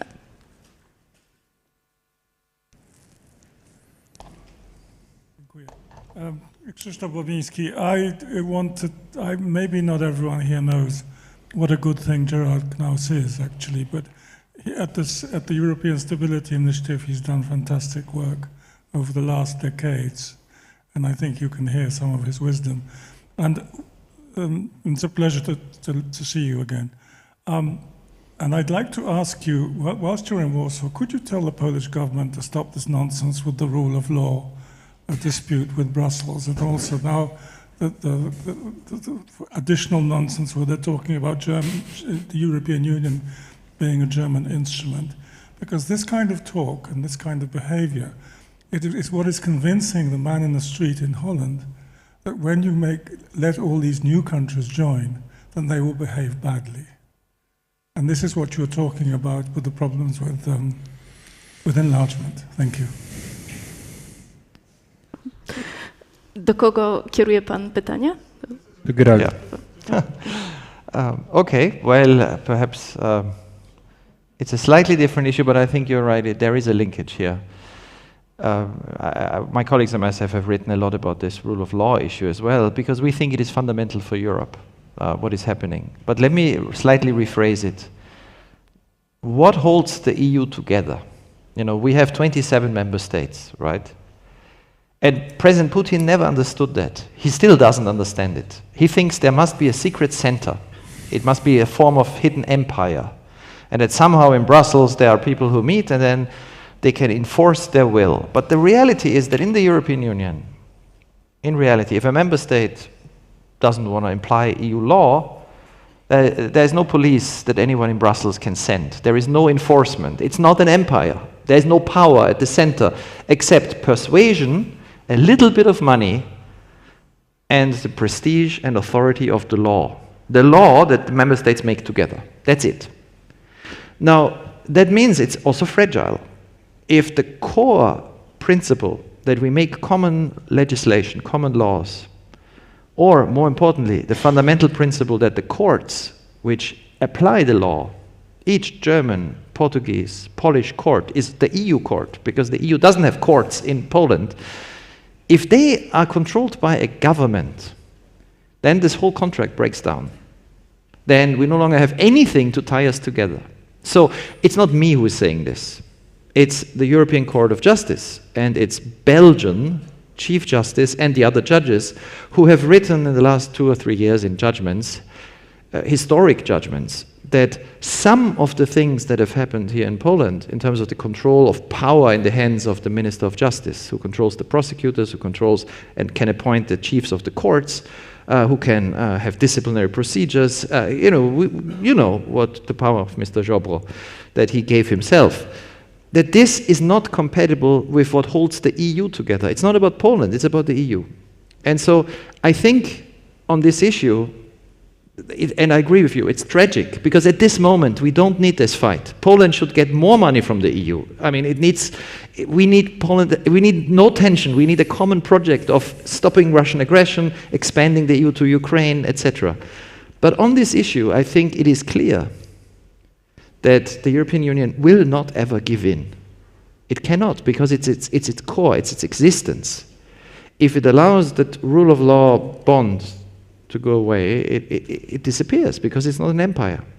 So I think actually that it's not a surprise to me that the Commission and the Court are so stubborn on this. And I think they will increase the pressure. They will not decrease it. Because if you read the speeches by the President of the European Court, who's Belgium, not German, Belgium, Mr. Koen-Leenaerts, he is very clear. He says, we are not a federation like the US. We are certainly not an empire. But if we give up on the respect for independent courts and this core principle, we are lost. So I hope, I think that was your question, I hope very much that this will be resolved quickly. I think the vast majority here in Poland would probably agree, but of course I know, I don't want to get into your politics, and I know your coalitions are difficult, and Mr. Jobro has been an incredibly effective accumulator of his own power in the last few years. You know, you see this as an outsider and you think, how is it possible? The most powerful Minister of Justice in the history of the EU, it's only up to Poles, because we have no empire, for Poles to stop it. Drugie pytanie. Dobrze, dziękuję bardzo. Mam mikrofon, więc skorzystam z tego, żeby zadać pytanie. Jolanta Szymańska, Polski Instytut Spraw Międzynarodowych. Ja właściwie nie chcę zadać pytania, chcę podzielić się 2 komentarzami, ponieważ dużo tutaj padło stwierdzeń dotyczących migracji, uchodźstwa i kryzysu migracyjnego. Tak się składa, że ja zajmuję się tym tematem i chciałam powiedzieć, że Unia Europejska akurat z tym wyzwaniem poradziła sobie moim zdaniem naprawdę perfekcyjnie. Przede wszystkim też nie jest prawdą to, że inne państwa nie ponoszą kosztów przyjmowania uchodźców, dlatego że według statystyk 4,3 miliona osób zarejestrowało się w systemie ochrony tymczasowej. Z tego w Polsce jest tylko nieco ponad 1 milion z tych osób. W związku z tym widać, że w całej Unii Europejskiej te osoby są i korzystają z tych praw, które im na podstawie ochrony tymczasowej przysługują. Jeśli chodzi o samą Polskę, to większość osób, które przybyły, już de facto zintegrowały się z rynkiem pracy. W związku z tym trudno mówić o tym, że stanowią obciążenie dla naszego systemu w jakikolwiek sposób. Są raczej rozwiązaniem naszych problemów z rynkiem pracy. W związku z tym my już jesteśmy moim zdaniem gotowi na to, że będzie większa migracja i oczywiście ja rozumiem używanie słowa kryzys i przestrzeganie, bo na pewno będziemy mieć większą migrację zimą, natomiast nie będzie to kryzys w takim rozumieniu, jak mieliśmy do czynienia w poprzednich, nie wiem, jakby na początku tego roku, dlatego że mamy już te rozwiązania wypracowane i Platforma Solidarności, tak się składa, działa całkiem nieźle i przesiedlenia z Mołdawii odbywają się do takich państw jak Hiszpania, Włochy. Być może po prostu nie jest o tym głośno. To chciałam tylko uzupełniwszy tę kwestię powiedzieć. Natomiast jeśli chodzi o kwestię rozszerzenia Unii Europejskiej, znaczy jeszcze, jeśli mogłabym zadać pytanie o tę migrację, to co innego, jeśli nie ta platforma relokacji, platforma Solidarności, która już została stworzona, miałoby być stworzone, bo ja nie widzę takiej alternatywy. Moim zdaniem ten system jest, tylko może być po prostu w większym stopniu wykorzystywany. Natomiast jeśli chodzi o kwestię rozszerzenia, to ja muszę przyznać, że też byłam bardzo sceptyczna, jeśli chodzi o kwestię rozszerzenia, zwłaszcza właśnie na wschód Unii Europejskiej. Natomiast sama aktualnie jestem zaangażowana w projekty wspierające rozszerzenie i miesiąc temu niespełna W PISM zorganizowaliśmy tydzień takiej wizyty studyjnej dla urzędników, wyższych urzędników z Ukrainy. Ze wszystkimi ekspertami odbyliśmy spotkania do spraw integracji, którzy właśnie mają przekazać najlepszy know-how w tej sprawie Ukraińcom. I chciałabym powiedzieć, że i zgodzę się tu z Piotrem Arakiem, że faktycznie jest duża determinacja w tej kwestii i wydaje mi się, że ta perspektywa nie jest aż tak odległa, jakby się nam do niedawna jeszcze wydawało. Dziękuję bardzo. Professor, you would like to comment, but please just a be very concise. Yes, a very short point. Well, first of all, yes, of course, there are Ukrainian refugees across the European Union. There are 50,000 in Ireland, which is 1% of their population, which for them is historic. They never had so many people arrive. It's also a reality, however, that Spain, Italy, and France together have less than the Czech Republic. And there are many good reasons for that, which you only need to talk to Ukrainian refugees in those countries, and you know what some of those reasons might be. It's not just the language and geography. In Spain, NGOs are warning that those who are now there might be leaving Spain to go to other European countries because of lack of support. We need a discussion on this. But on the solidarity platform, perhaps I should explain. Actually, my colleagues, myself, we called for an airlift of refugees from Moldova in March and April because the Moldovans, the government, was in deep crisis. 600,000 people crossed Moldova. And then the European Commission established a platform and said, member states, can you help bring people from Moldova to your countries? And a few member states said yes. And they agreed to 20,000. And the German foreign minister went to Moldova. And she said, 20,000, Germany takes 2,500, 2,000 Norway, 500 the Netherlands, etc. Great, we do that fast. You know how many people have gone from Moldova to those countries? In the whole time since April, 1,800. It's a complete failure. And I can explain to you why it is a failure, because I went to Moldova and looked at it. It was given to the UNHCR to do. And UNHCR then didn't advertise it. It said, we will choose individual people, which of course takes forever. So at the moment, each week, a handful of people are leaving. There are 80,000 refugees in Moldova. If you put a website and say, any mother with a child who wants to go to Norway or Spain, register here, we get you a ticket. It's not been done. So if this is how we manage it, it works for 1,800 in 8 months. But that's not how we will manage when 40,000 come each day, which is what the worst case scenario is. So I agree with you, it's a great idea. It doesn't work, let's improve it. But at the moment, it's not an example of how the European Union is managing this well. Okay, can continue the discussion later. Szanowni Państwo, bardzo Państwu dziękuję za udział. Improwizowaliśmy, jeżeli chodzi o listę gości, improwizowaliśmy, jeżeli chodzi o listę tematów, więc bardzo Państwa proszę o nagrodzenie brawami naszych gości. Dziękuję bardzo.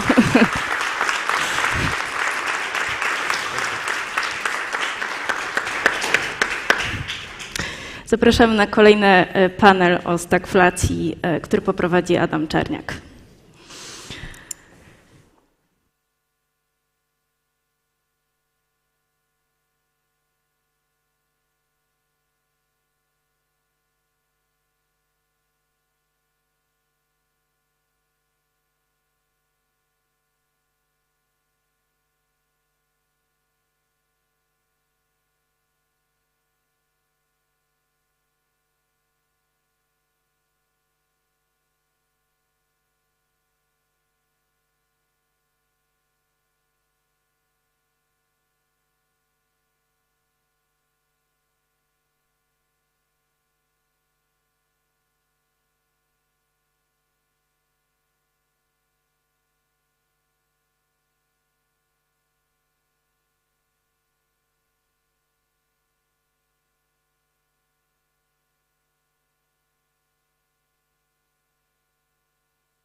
Zapraszamy Państwa do zajmowania miejsc przy scenie.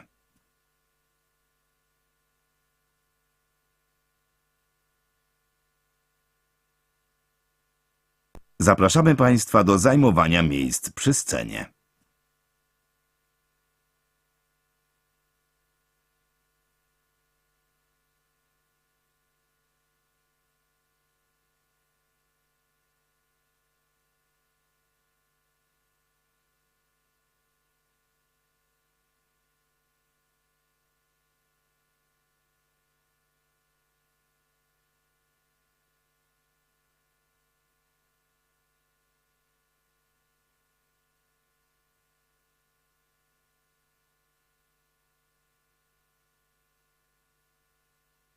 Zapraszamy Państwa do zajmowania miejsc przy scenie.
Zapraszamy Państwa do zajmowania miejsc przy scenie.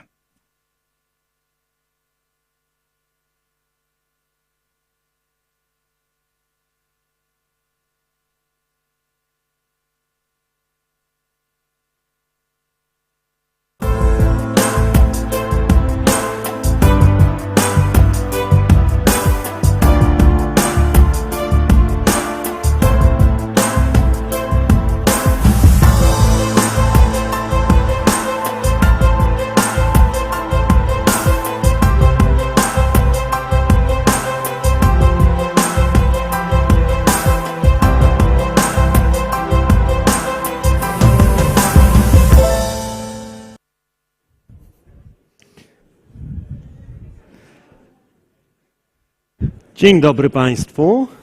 Zapraszam do zajmowania miejsc. Ostatni panel dzisiaj.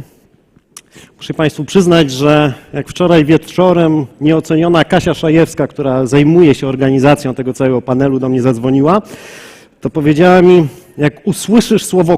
jak zobaczysz słowo konflikt, to wychodzisz na scenę. I tak pomyślałem, że to może być całkiem niezły znak do tego, że porozmawiamy sobie właśnie o kwestiach konfliktowych, o tym, że będzie ten panel dynamiczny i nie pozwolimy Państwu mimo tego natłoku wrażeń usnąć. Ja nazywam się Adam Czerniak i będę miał przyjemność poprowadzić panel już ochrzczony panelem stagflacyjnym, ale na szczęście to nie ja będę musiał odpowiadać na wszystkie trudne pytania dotyczące stagflacji, jak sobie z nią poradzić i jak przeżyć stagflację.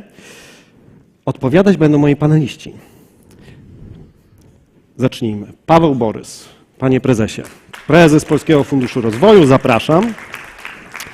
Julia Patorska, partner associate. Tak, można klaskać, można. Ekspertka w obszarze analiz ekonomicznych, środowiskowych. Deloitte. O, cześć. Jan Piotrowski, redaktor gospodarczy, The Economist.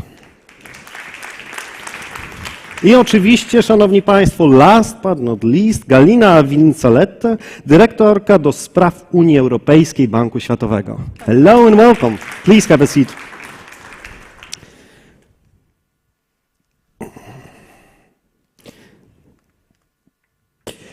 Galina. In June, the World Bank has published the Global Economic Prospects. I have it right in front of me.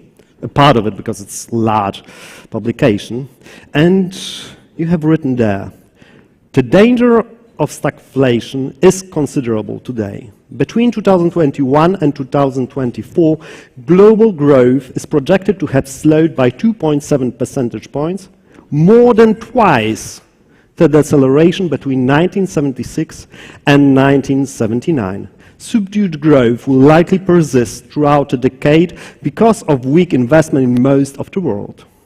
With inflation now running at multi-decade highs in many countries and supply expected to grow slowly, there is a risk that inflation will remain higher for longer than currently anticipated. Is it true that we have now the 70s all over again? How do you see the future? Do we enter stagflation as you forecast, that the danger is there, and will it happen? Stagflation is perhaps the key risk to the outlook today, so the danger is there. And I'm saying this because on the back of the pandemic, which left quite a lot of economic damage in the world, now we have Russia's invasion of Ukraine and its effect on commodity, on markets, on supply chains, on inflation, on financial conditions and confidence. We actually see the steepest slowdown in 80 years. Steepest slowdown. 80. 80. 80. And this is in global growth, global economic growth. So the risk is there, but the risk would materialize if inflation stays above prediction, above average level. So in June, as you rightly pointed out, the global economic prospects basically gave the estimates that in 2021, global growth was at 5.7%, and in 2022, it was at 2.9%. This is the steepest, again, deceleration in growth. So we see this as a result of slowdown in the three major economies. It's the United States, it's the Euro area, but also it's China. So a lot of downside risks since then, and we see these downside risks actually expanding. And should these downside risks materialize in 2023, the global economy may fall into recession. If that happens, our economists actually have looked at historical data and have noted that we have not seen global output shrink twice within a decade since 1960s. So again, another, if you will, cloud on the horizon, being a result of materialization of downside risks. Why is this a problem? Right? Why are we worried about stagflation, meaning inflation remains above average levels, global GDP per capita shrinks? Well, it's because the abilities of countries to provide basic services, to deliver, will be crippled, and the ones that will suffer most will be the poor and the vulnerable. And we see again, as a result of the pandemic, somewhere close to 70 million people fell into extreme poverty in 2020.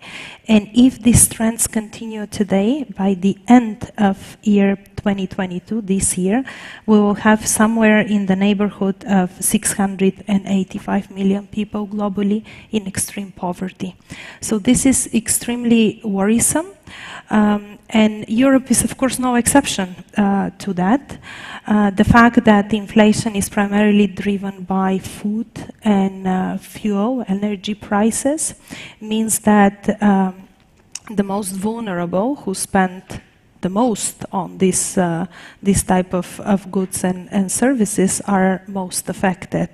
So what we have seen here in Europe is that household income accounts somewhere between a half and 2/3 for the costs of food and energy. And increases of the type that we have seen most recently, 9.9% was inflation in September in the euro area. In countries like Poland, like Belgium, Netherlands, it's above 15. In the Baltics, it's 2020. If this continues, we will see people suffering and at risk of poverty. To jest perspektywa globalna, ale ja wiem, że pan prezes zawsze jest optymistą, więc może tutaj zderzymy optymizm pana prezesa. Czy Polska będzie zieloną wyspą? Na świecie będzie ciężko, 2/3 kosztów to będą wydatki na żywność i energię, ale w Polsce my sobie poradzimy, nie? Już od przyszłego roku stopy procentowe zaczną maleć, czy nie? Jak pan prezes widzi ryzyko stagflacji u nas już tak zupełnie szczerze? Że po polsku, czy... Tak, mamy tłumaczenie symultaniczne, bardzo dziękujemy naszym tłumaczom. Możemy właśnie dzięki temu mówić w 2 językach naraz. Doskonale. Nie chciałbym brzmieć jako urzędowy optymista, tylko rzeczywiście jako osoba... Taki uczciwy optymista. Nie, to wynika z moich doświadczeń w inwestycjach. Mianowicie zawsze wierzyłem, że jeżeli się patrzy, jak zarobić, a jak nie stracić, to osiąga się lepsze wyniki. Tak jak mówił Reagan, prawda, no, każdy duży kryzys tworzy potężne możliwości, prawda? Natomiast jeżeli chodzi jeszcze może o tytuł naszego panelu i stagflację, to jedna taka uwaga, pytanie jest, jak definiujemy tą stagflację, bo... No, okres wysokiej inflacji i bardzo niskiego, bliskiego zeru wzrostu gospodarczego. No tak. Ja bym do tego jednak, ja bym stosował jednak trochę inną definicję, która była bardziej tą realną sytuacją też w latach 70., że stagflacja to jest takie zjawisko, kiedy mamy wysoką inflację, niski wzrost gospodarczy poniżej potencjału i wysokie bezrobocie, dłużej się utrzymujące. I to rzeczywiście była sytuacja w latach 70. I jeżeli tak zdefiniujemy stagflację, no bo można powiedzieć, że w każdym cyklu mamy stagflację, bo zawsze w każdym cyklu rośnie inflacja, banki podnoszą stopy procentowe, gospodarka spowalnia i przechodzi na nowy stan równowagi, prawda? Ale to nie jest stagflacja, jednak wymaga... Stagflacja jest wtedy, kiedy trwa to dłużej i ma bardzo negatywny wpływ też na rynek pracy. Wszyscy ubożeją w sposób bardzo szybki, bo jedni nie mają pracy, drugim inflacja obniża dochody realne.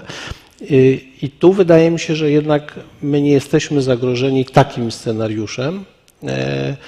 W ogóle globalnie, jak i Polska, ponieważ w latach 70. mieliśmy zupełnie inną strukturę gospodarki światowej. No nie mówię o Polsce, bo byliśmy w specyficznym bloku krajów komunistycznych, ale była to taka gospodarka, gdzie jak to się mówi, ten stickiness, czyli gospodarka była znacznie mniej elastyczna.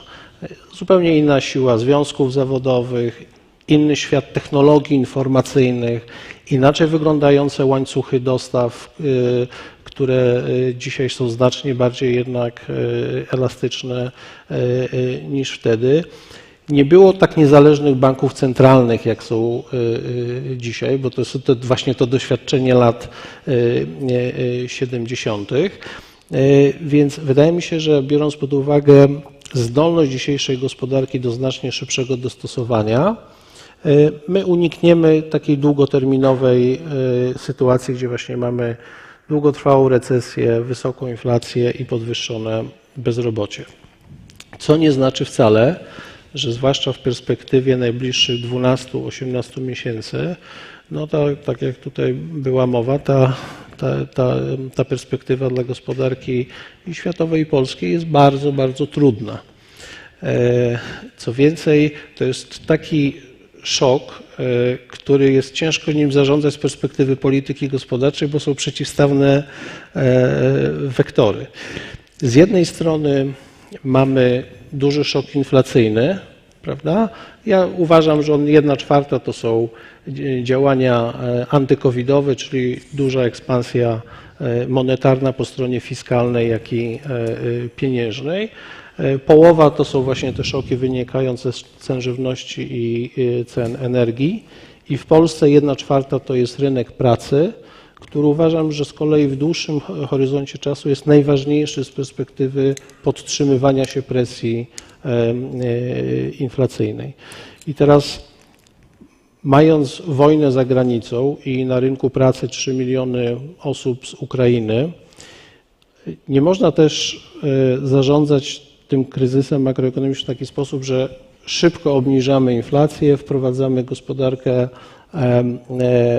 w silne takie spowolnienie gospodarcze z negatywnymi skutkami dla rynku pracy, ponieważ znajdziemy się w sytuacji, kiedy Polacy walczą o miejsca pracy z uchodźcami z Ukrainy i to może wywoływać napięcia społeczne.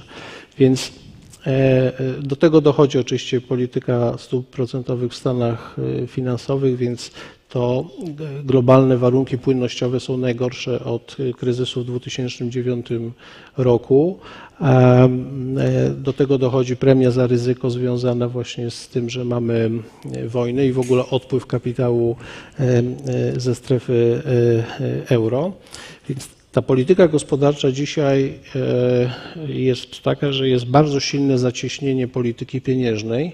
Myślę, że niedoceniane jeszcze w Polsce, bo skala tego zacieśnienia mierzona, nie wiem, realną wzrostem podaży pieniądza, spadkiem o 50% kredytów hipotecznych, już powoli walką o płynność w bankach po stronie depozytowej, poziomem rentowności obligacji skarbowych jest naprawdę bardzo duża i ona się przełoży na to, że to dynamika inflacji spadnie. Ale z drugiej strony jest, jak to się mówi, akomodacyjna polityka fiskalna, która ma zapewnić, że to będzie soft landing, a nie hard landing w przypadku polskiej gospodarki.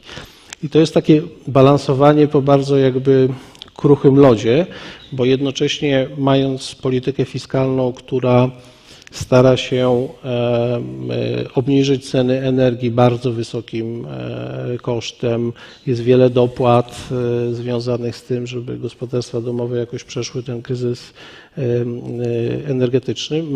Mamy dużo wyższe wydatki na obronność.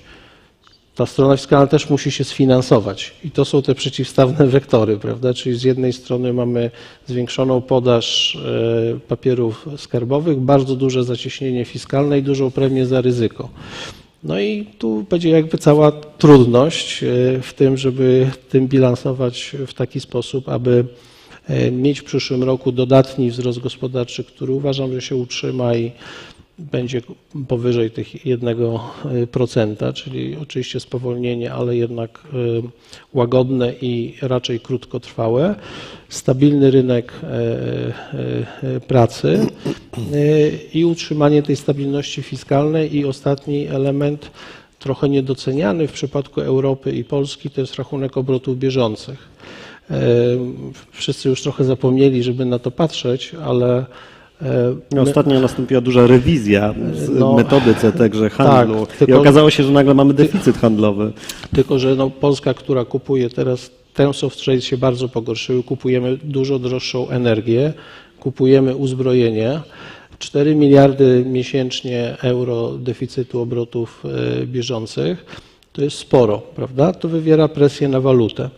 Natomiast co jest pozytywne, i odróżnia nas od niektórych krajów regionu, takich jak chociażby Węgry, to jest to, że u nas całość rocznego deficytu obrotów bieżących my finansujemy napływem inwestycji bezpośrednich, czyli FDI-em.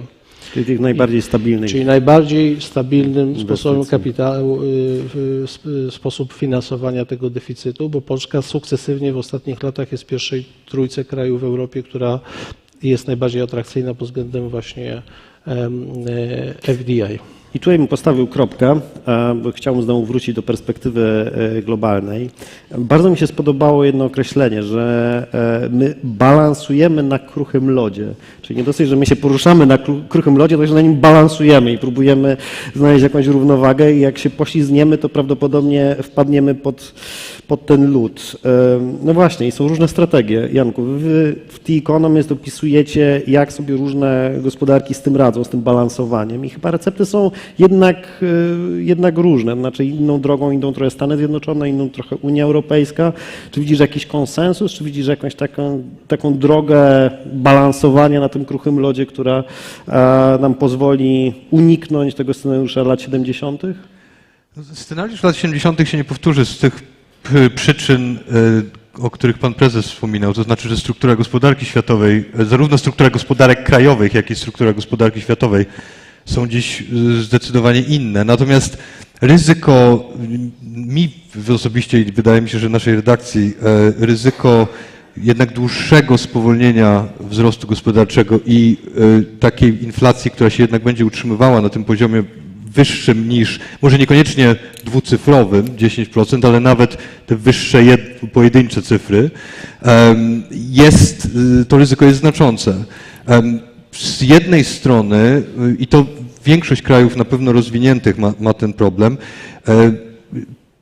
presja na zwiększanie wydatków publicznych jest coraz większa. Mamy oczywiście obronność i energetykę i całą transformację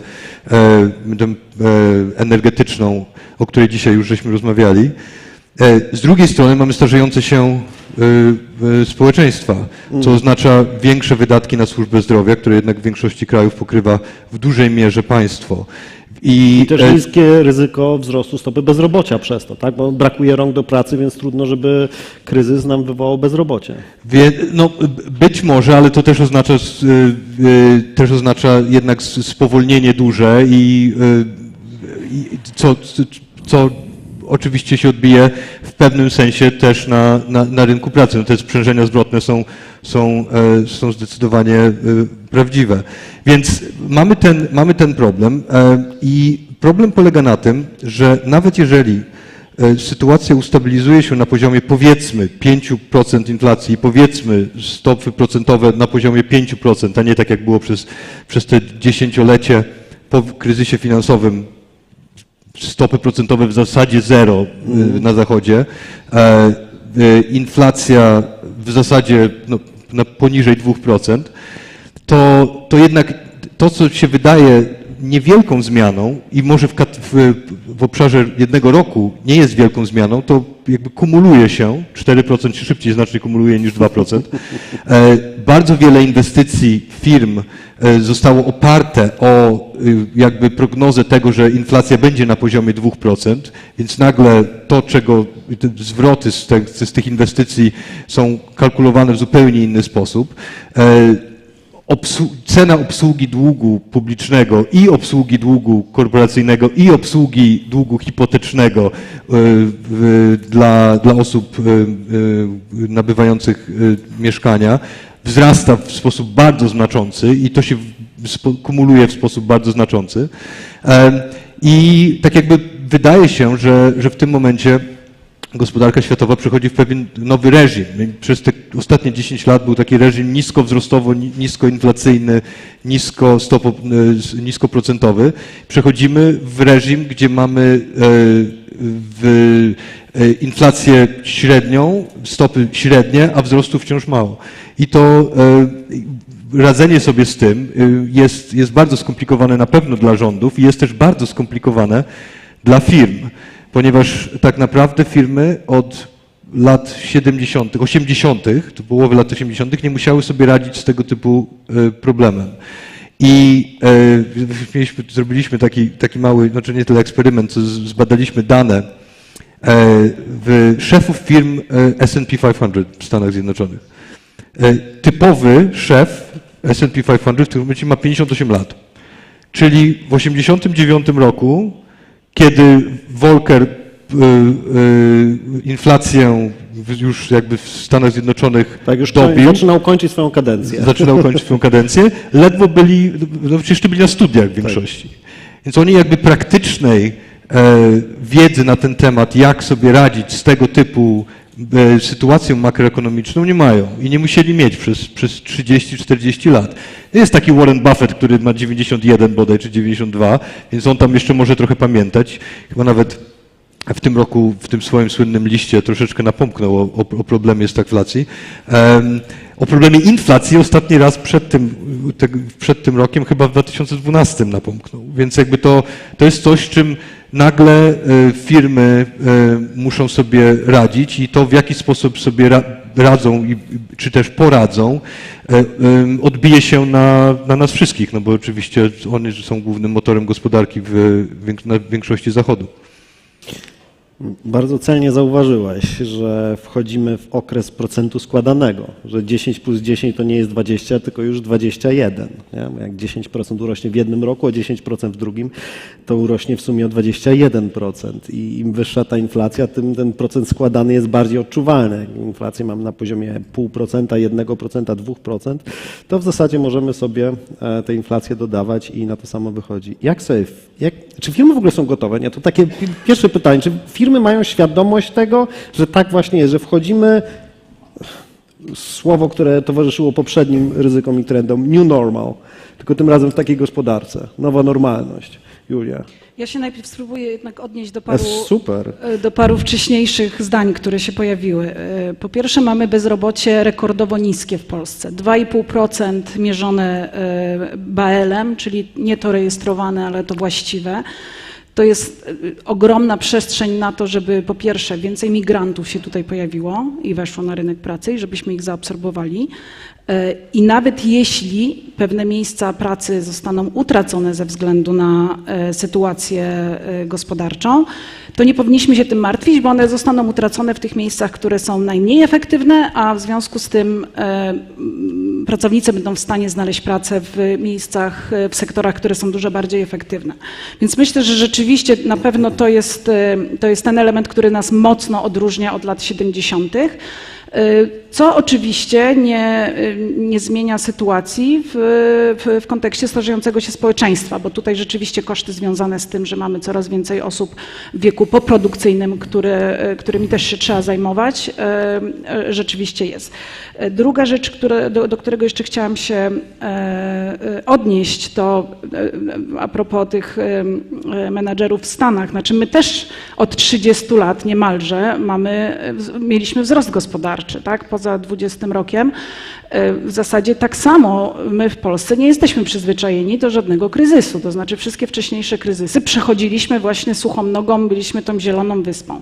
Więc teraz już wracając Adamie, bezpośrednio do twojego pytania, wydaje mi się, że nie, że firmy nie są za bardzo świadome tego, co się dzieje, bo nie pamiętają tego, jak to było, jakoś to będzie, to jest taka nasza dewiza, ale poza tym musimy sobie zdawać sprawę, że sytuacja gospodarcza, stagflacja, wysokie stopy procentowe to jest jeden z X elementów, na które firmy muszą patrzeć, bo mamy równocześnie właśnie wyzwania na rynku pracy. Od lat jest to jedna z większych barier rozwoju firm, która jest zgłaszana przez przedsiębiorców. Po drugie mamy całą agendę klimatyczną Fit for 55, to w jaki sposób firmy muszą się do tego dostosowywać. No i teraz dopiero mieliśmy pandemię, wyzwania technologiczne, wyzwania związane z cyberbezpieczeństwem. No i teraz dochodzi nam dodatkowo sytuacja związana z ograniczonym wzrostem, czy spadkami nawet wzrostu gospodarczego, jak w ostatnich kwartałach. No i czy firmy są na to gotowe? No według mnie nie, chociaż firma firmie nierówna i tutaj zdecydowanie musimy zwracać uwagę, że po pierwsze sytuacja w poszczególnych sektorach może być bardzo różna i tak jak, nie wiem, stopy procentowe będą rzutowały ogromnie na sektor budownictwa, zarządzania nieruchomościami, to tak kwestie na przykład słabej waluty będą zupełnie inaczej funkcjonowały w, nie wiem, w sektorze motoryzacyjnym na przykład, tak?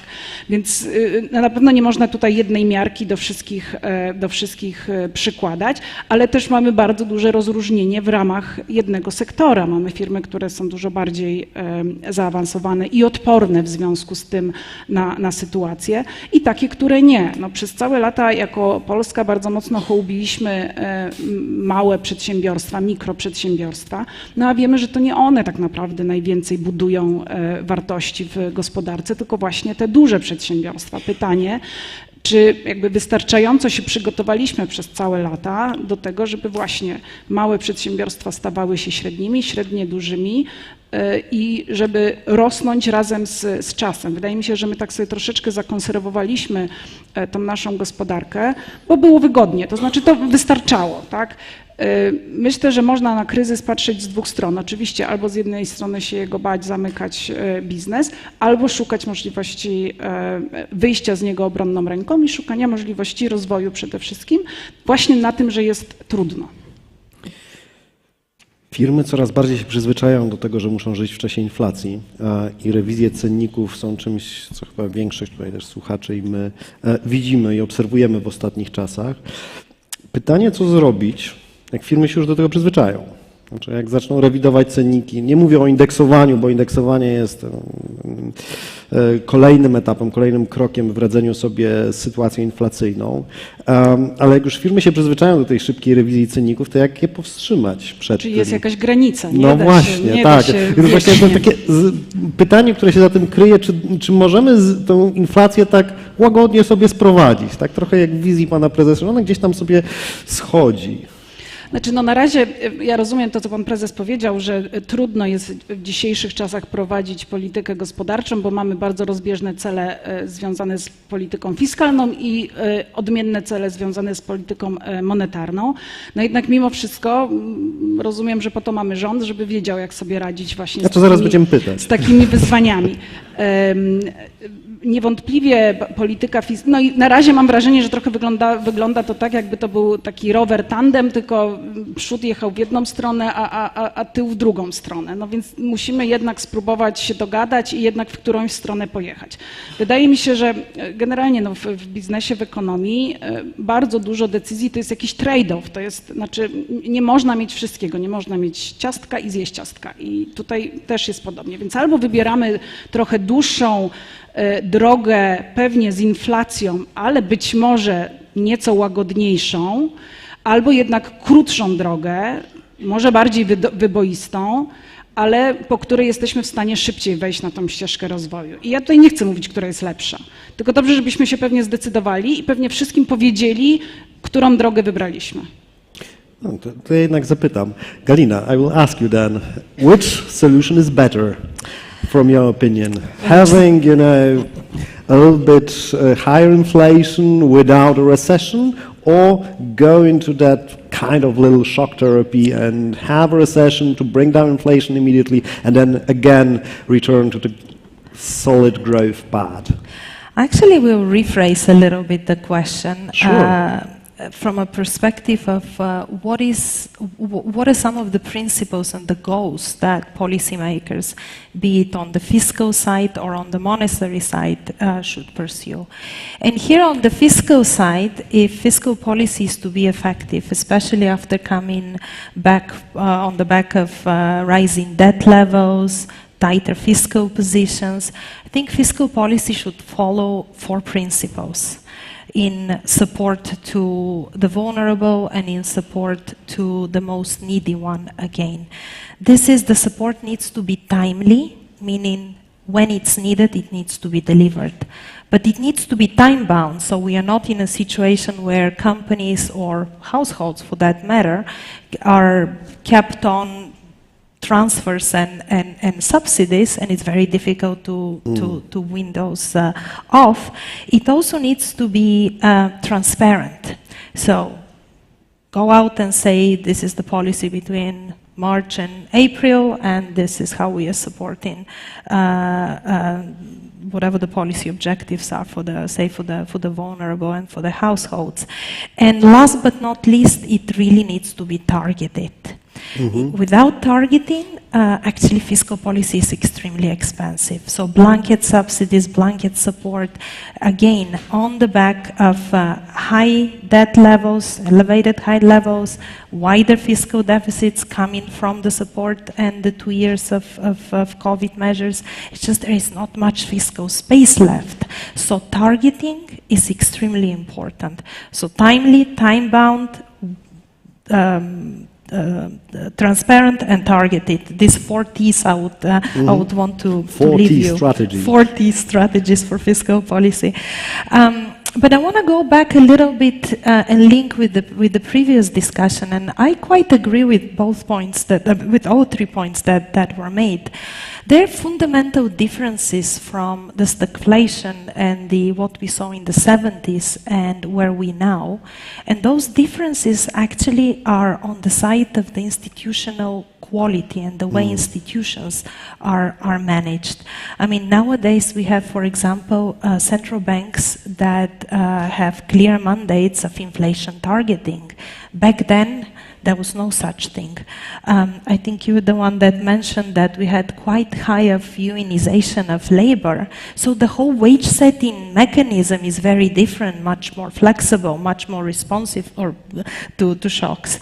And also, last but not least, the whole energy intensity is significantly lower today than what it was in the 70s, which means the energy shock, which is the commonality between the two episodes, is of very different nature played out given the structure of the economy. So I think it's very useful to draw parallels, but it's also very useful to differentiate as we try to give advice or as policymakers implement policies that can tame inflation again above average level, making sure that inflation expectations are not de-anchored and at the same time not stifle off growth.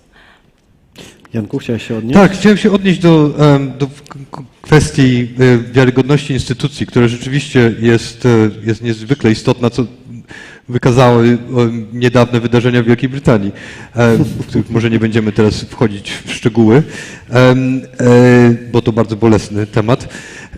Natomiast rzeczywiście banki centralne przez ostatnie parędziesiąt lat zyskały wielką wiarygodność. I teraz jednym z problemów, wydaje mi się, jedno ryzyko takiego właśnie poluzowania polityki pieniężnej do tego stopnia, żeby pozwolić na inflację rzędu 4-5%, co pozwoliłoby być może uniknąć recesji, bądź jakby, co mogłoby oznaczać, że spowolnienie nie będzie aż tak głębokie, mogłoby tą wiarygodność podważyć. Zwłaszcza jeśli, skoro raz już pozwolili na to, banki pozwoliły na to, żeby tą inflację utrzymać na tym wyższym poziomie, dlaczego nie po raz kolejny, dlaczego nie 6%? No wiesz, już jest zarzut do banków, że trochę się spóźniły, że tak długo żeśmy pomagali tej gospodarce wychodzić z pandemii, że dopuściliśmy do najwyższej od 40 lat inflacji. Dokładnie, więc jakby ta wiarygodność jest niezwykle istotna, tu się całkowicie zgadzam z Galiną, tylko że ją bardzo łatwo stracić. I właśnie pozwolenie na tą wyższą inflację, co mogłoby rzeczywiście spowodować mniejszą, w krótkim okresie mniejszy kryzys, mniejsze spowolnienie gospodarcze, mogłoby mieć bardzo dalekosiężne skutki dla wiarygodności i tym samym też dla polityki, dla perspektyw dla gospodarki w dłuższym okresie. Mam trudne pytanie, bo miałem pytanie Takie lubię najbardziej. Ach, to dobrze, to się cieszę. Dlatego tak lubię z panem prezesem rozmawiać. Bo miałem pytanie o to, czy firmy są świadome tego, że mamy nową normalność. Jestem ciekaw, czy Polska, jako rząd, instytucje państwowe, także PFR, są też gotowe na tą nową normalność. To znaczy, czy my jesteśmy w stanie, jesteśmy w ogóle na to przygotowani, żeby żyć przez kilka lat w świecie, kiedy rentowność obligacji jest 10% albo więcej? Nie jest takie trudne pytanie. Natomiast odpowiedź jest krótka, nie. W skrócie mój pogląd jest taki, że do większości jakby nie dotarło, że zmieniły się warunki do prowadzenia polityki, czego Wielka Brytania jest dobrym przykładem. Zresztą zrobili ten sam błąd co w 1992 roku. Dokładnie to samo, że wydamy więcej przy mniejszych przychodach i wtedy Soros ich przetestował teraz trochę szerzej rynki. Natomiast może zdefiniujmy, na czym polega ta zmiana warunków prowadzenia polityki i moim zdaniem jednak troszeczkę przeceniamy możliwości lokalne do manewrowania tej polityki gospodarczej, gdzie tu idą po prostu olbrzymie jakby zmiany takie globalne. I te zmiany moim zdaniem przede wszystkim są dwojakiego rodzaju. Pominam długoterminowe trendy demograficzne i transformację klimatyczną.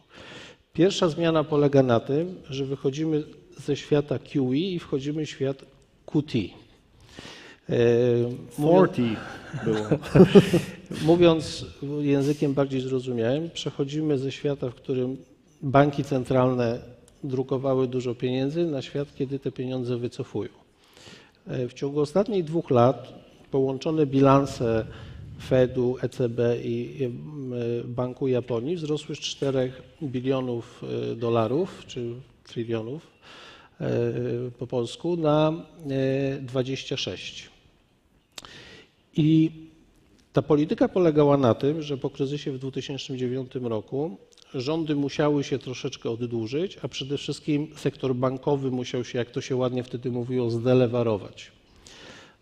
Żeby to było możliwe w środowisku w miarę niższej inflacji, no, banki trzymały długoterminowe rentowności obligacji powyżej ich naturalnego poziomu, powodując, że ujemna realna stopa procentowa obligacji w efekcie powoduje, że się oddłużamy. Jak jedziemy na ujemnej realnej stopie, no to wiadomo, że się oddłużamy. Ten tani pieniądz oczywiście pozwalał na dosyć taką swobodne poruszanie się i kara za ewentualne błędy w polityce gospodarczej była bardzo niska, no bo ci inwestorzy i tak nie mieli co robić z tymi pieniędzmi, więc już nieważne kto co robił, i tak musieli inwestować. No i ten świat się skończył, prawda? Przy implikowanej stopie Fedu za chwilę na poziomie 4,5–5%, w wyssaniu globalnej płynności, w wycofywaniu, czyli tego quantitative taper, mamy pogorszenie warunków monetarnej. Taka realna, oczekiwana stopa procentowa w Stanach Zjednoczonych to jest w tej chwili 1,8, czyli implikuje jakąś tam recesję i poważniejsze problemy.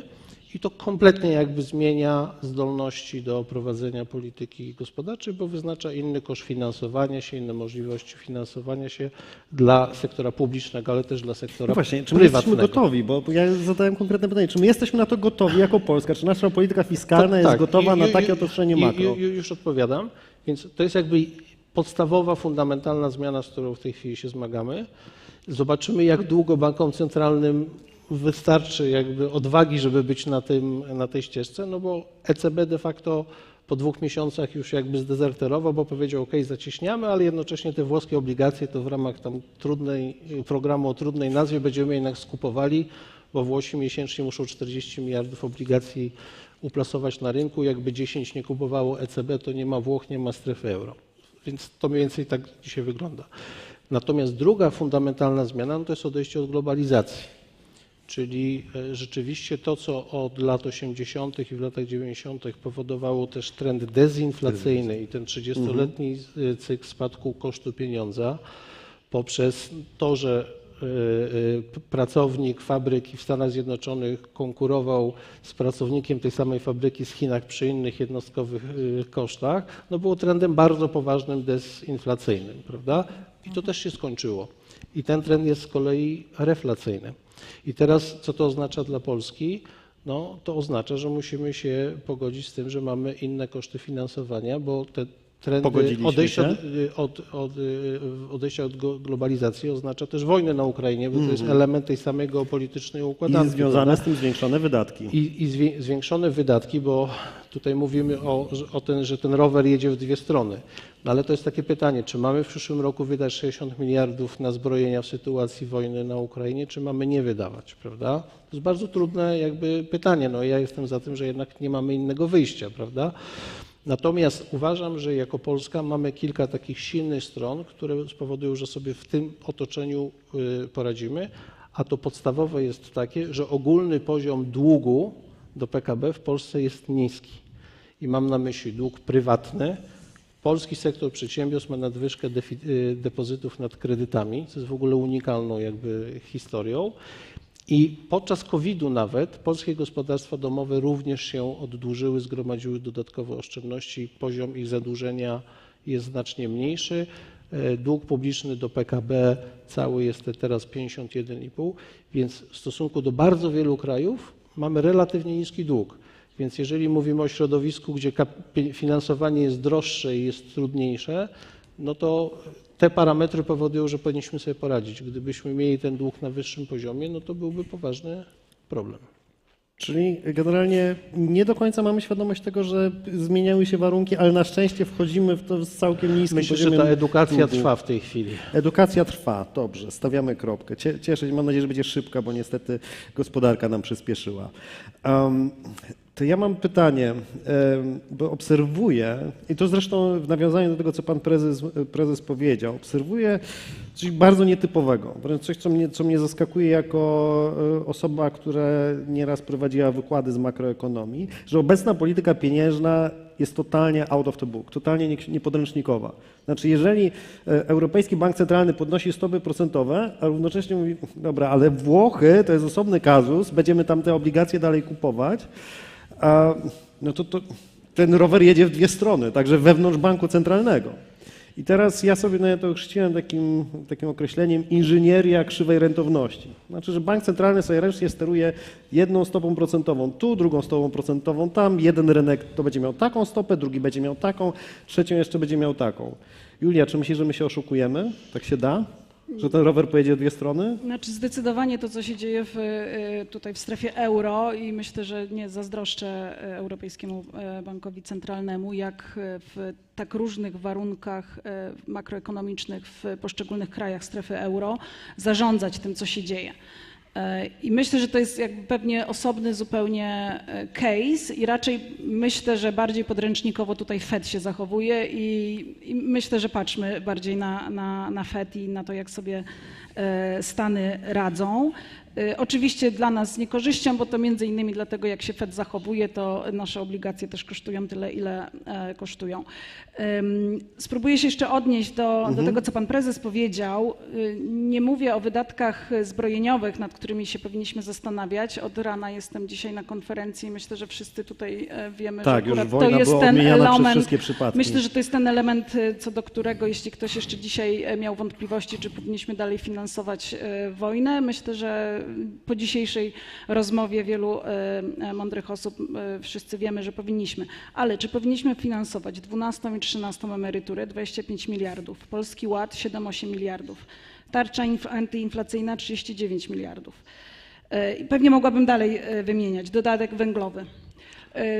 To jest wszystko do zastanowienia się. Mogę od razu odpowiedzieć? Sekundę. Więc teraz, żeby ten rower jednak jechał w jednym kierunku, musimy się zastanowić, bo jeśli mamy inne możliwości finansowania polityki fiskalnej, to pytanie, kto kupi te nasze obligacje? O, to jest świetne pytanie. To przepraszam, bo teraz ja zaczęłam zadawać pytania. Nie, bardzo dobrze. Nie umawialiśmy się. Ja się zgadzam, że to jest oczywiście główne wyzwanie, natomiast odnosząc się do tego, czy warto to robić, uważam, że warto. Dlatego, bo średnia emerytura w Polsce na rękę to jest 1700 zł. W sytuacji tej inflacji, no ci ludzie się znajdują naprawdę w bardzo trudnej sytuacji materialnej, prawda? I czy 13, 14 emerytura jest uzasadniona dla pokolenia, które no nie zapracowało na wyższą emeryturę? No, uważam, że tak. Jeżeli chodzi o tarczę antyinflacyjną, no to chodziło o to, żeby zakotwiczyć te ceny energii gdzieś troszeczkę niżej, prawda? Bo nie wywołać takiej spirali, prawda? Bo ten szok był bardzo duży.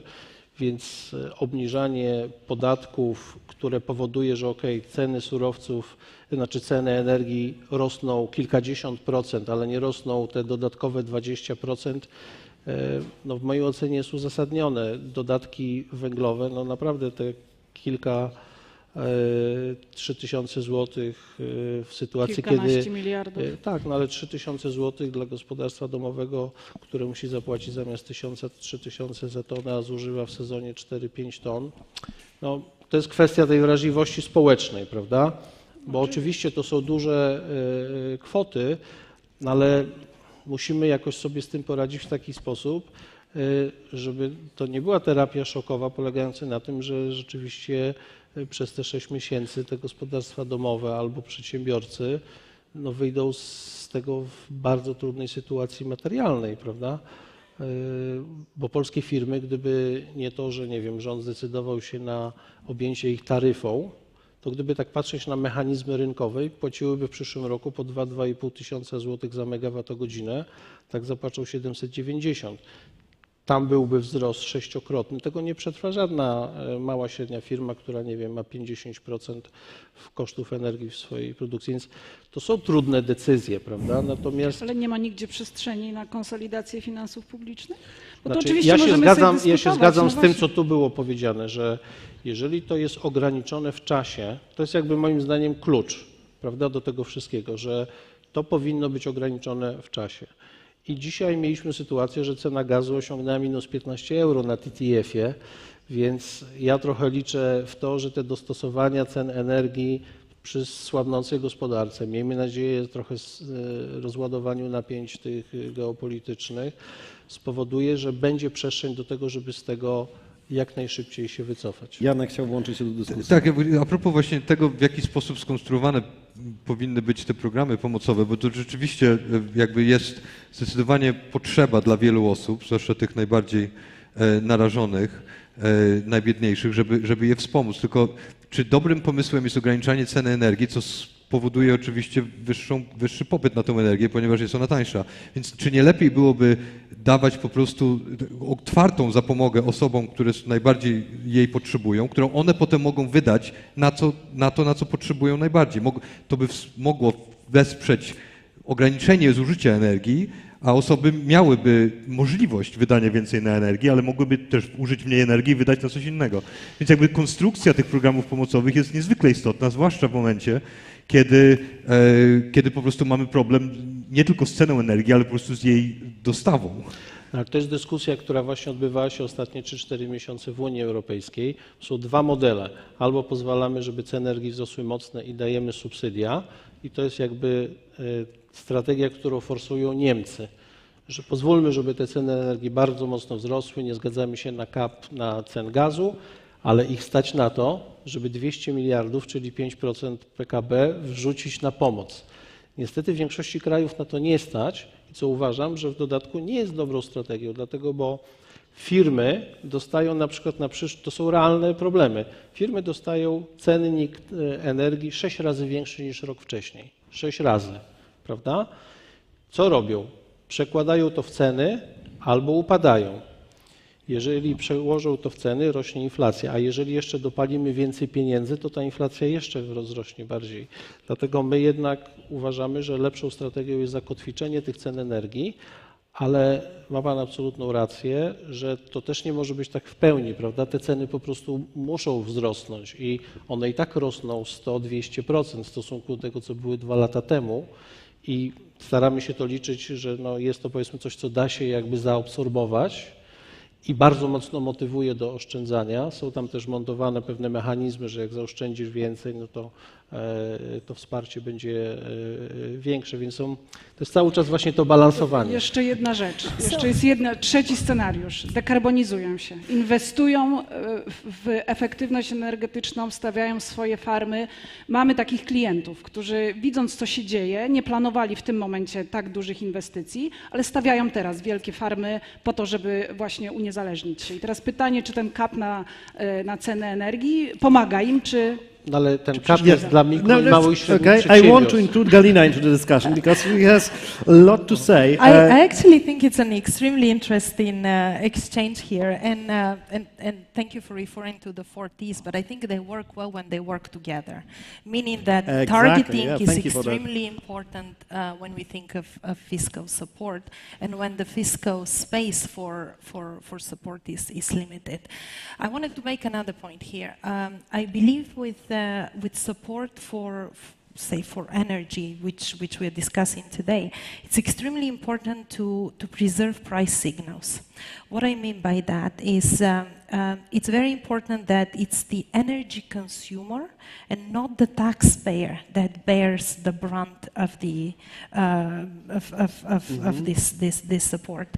And by avoiding cross subsidization or cross transfers and instead targeting, actually we are avoiding incentives to lock in fossils, like exactly what you're saying. So the combination of price signals and incentives to phase out the use of fossil fuels is really in the core of an effective fiscal support and fiscal policy that should be considered in a limited fiscal space when fiscal cushions are not quite there yet. I have even a stronger question. Do you think that the current situation will lead us to a deceleration of the pace of the transformation, the green transformation? I mean, we see across the board in Europe and also across the world that fossil fuels and fossils are subsidized. I very much hope that this is a temporary phenomenon. And one message I can send is that delaying the clean energy transition will cost much more later when governments and countries would want to meet their climate goals. So try again to have these price incentives, price signals work, so there is incentives to phase out from fossil fuels is extremely important. But there are very simple things that can be encouraged on the demand side, for example, savings or isolation of homes or cleaning of radiators. All of this can make a difference in terms of demand for energy, because at the end of the day, we can see at the factors, which are supply factors, that are pushing inflation up. But if we can shrink demand through savings, that can be also a very effective way of bringing the pressures on the inflationary front. And last point to say, on the demand side, they are powerful but important measures to take, including rationing of use, but also on the supply side. I mean, encourage the use of hydrogen, for example, can be an alternative to dirtier forms of fuels.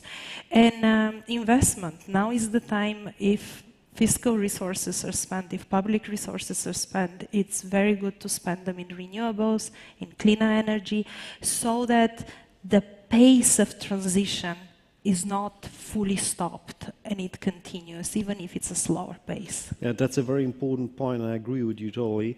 And please keep one thing in mind. No matter which path we choose in this policy mix for energy consumption, the price for energy resources that we pay to Putin will be exactly the same.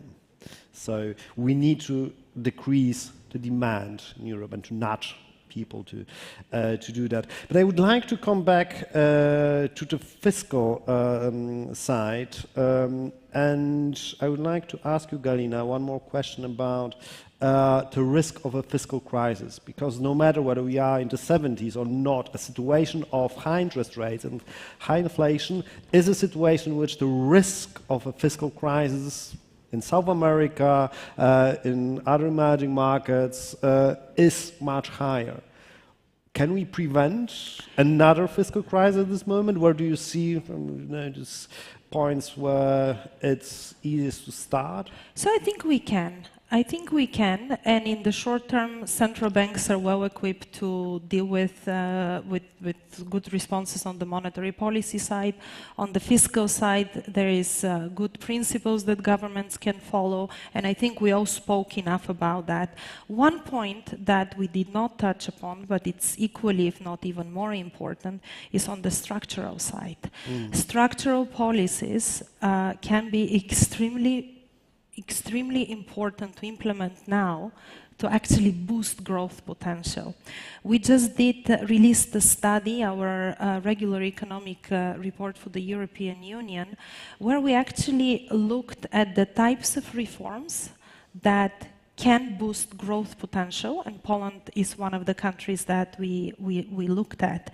The original question was like, after 2 successive shocks, COVID and the war in Ukraine and the energy crisis, are we going to see a decade of disappointments? And the answer is not necessarily, precisely because the dividend of reforms can be significant. For example, Poland's growth potential is at about 2.8% annually. With reforms, and I'll tell you what are the types of reforms that we have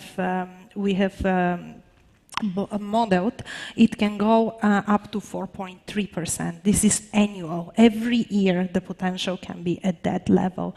And the reforms that we think would bring this this dividend have to do with the three transitions: the demographic transition, which is aging, but also boosting the labor force, boosting the people that are gainfully employed in productive activities, whether it's on the young or on the more elderly age of the population, but also Poland has been quite successful of integrating migrants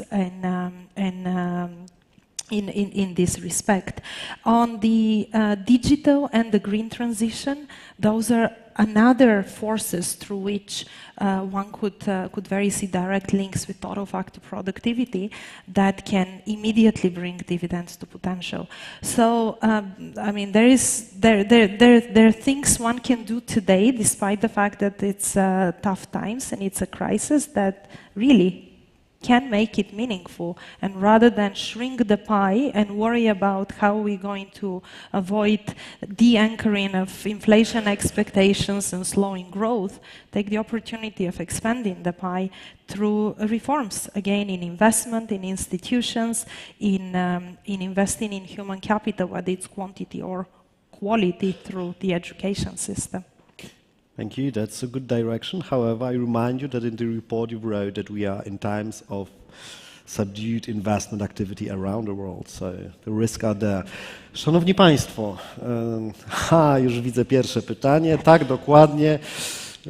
Kolega redakcyjny Marek Świerczyński już się zgłasza, bo wie co będzie, czyli część Q&A naszej sesji. Marku. Będę pytał. Marek Świerczyński, Polityka Insight. Bardzo dziękuję za ten niezwykle pouczający panel. Z góry przepraszam, że mogłem czegoś nie zrozumieć, a w związku z tym mam 3 powiązane pytania. No jak pani mówiła, pani Julia wyliczała rozmaite obszary wydatków, nad którymi może wypadałoby się zastanowić. Jednocześnie w nawiązaniu do tej znanej metafory o ciastkach, mi się wydaje, że rząd polski nie tylko chce mieć ciastko, ale chce mieć cukiernię, cukrownię, młyn, piekarnię. Marku, do pytań. Pytanie jest takie, czy awersja do cięć, bo ja nie widzę tej austerity, tak, w Polsce w ogóle. Właśnie przed chwilą dochodzą wiadomości, że jednak będzie nowy premier w Wielkiej Brytanii i to jest ten premier, który odwrotnie niż poprzednia pani premier nie chce rozdawać, czy też wydawać, a chce... Nie chce ani mieć ciastka, ani zjeść ciastka. No więc to jest jedna sprawa. Druga sprawa to jest taka... Jak to się dzieje właśnie, że kiedy w Wielkiej Brytanii oprocentowanie obligacji zaczęło testować poziom, zdaje się, 4%, pan może poprawić, to zawalił się rząd, a gdy u nas jest ile, 9, tak, czy więcej, to się... No, to się waha z minuty na minutę, wiesz? Wczoraj, w piątek było 9,5, dzisiaj jest poniżej 9. Nie stało. A w związku z tym mam chyba do pana prezesa, jako przedstawiciela tutaj jedynego rządu sensu largo, pytanie, czy ten plan dodatkowych inwestycji obronnych, oparcie go o emisję obligacji, to był dobry pomysł? Więc najpierw pierwsza kwestia, czyli polityki fiskalnej, to zwrócę uwagę, że ta polityka austerity była implementowana po kryzysie finansowym w 2019 roku przez właśnie tam 11-12 lat.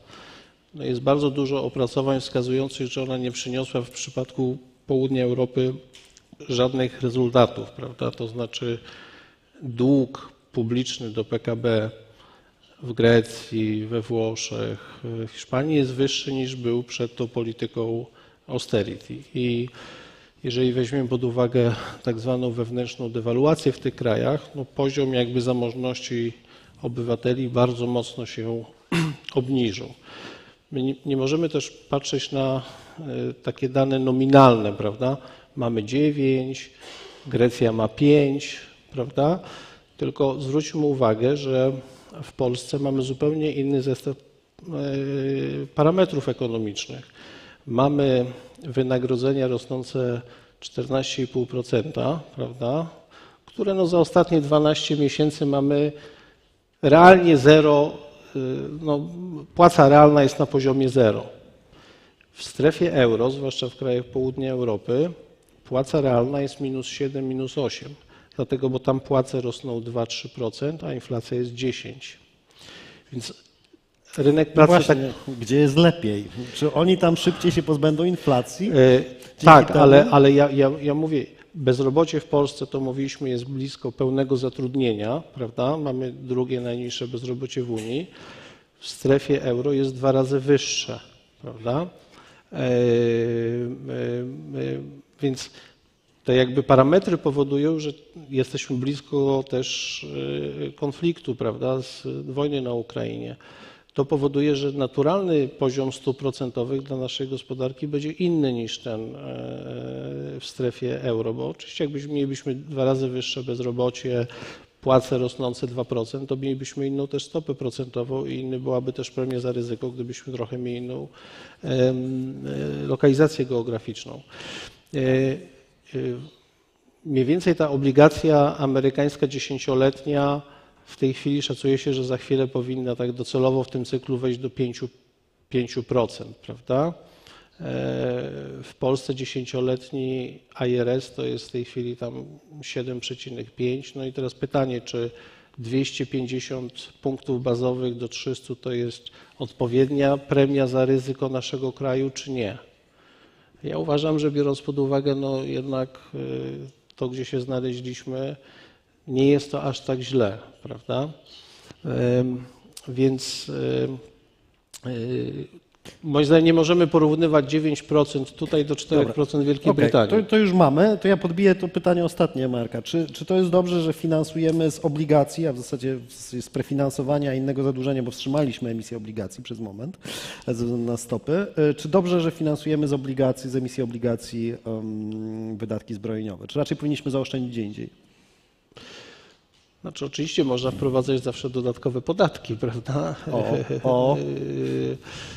Natomiast no, jeżeli, to cały czas o tym dyskutowaliśmy, czy chcemy wejść w recesję i mieć austerity właśnie i szybsze to dostosowanie, czy dłużej i że ta strona monetarna bierze więcej na siebie, jeżeli chodzi o dostosowanie. My idziemy w tym, że de facto zakładamy, że inflację w Polsce zwalczy polityka monetarna, nie fiskalna dzisiaj, prawda? I jej w tym specjalnie nie pomaga. Natomiast jeżeli chodzi o wydatki zbrojeniowe, to wydaje mi się, że jak najwięcej powinniśmy szukać finansowania u dostawców tego uzbrojenia, czyli takiego vendor finance, prawda? Czyli tutaj starać się optymalizować, a to, co nie będziemy w stanie, to nie mamy wyjścia. No, musimy finansować pewnie długiem.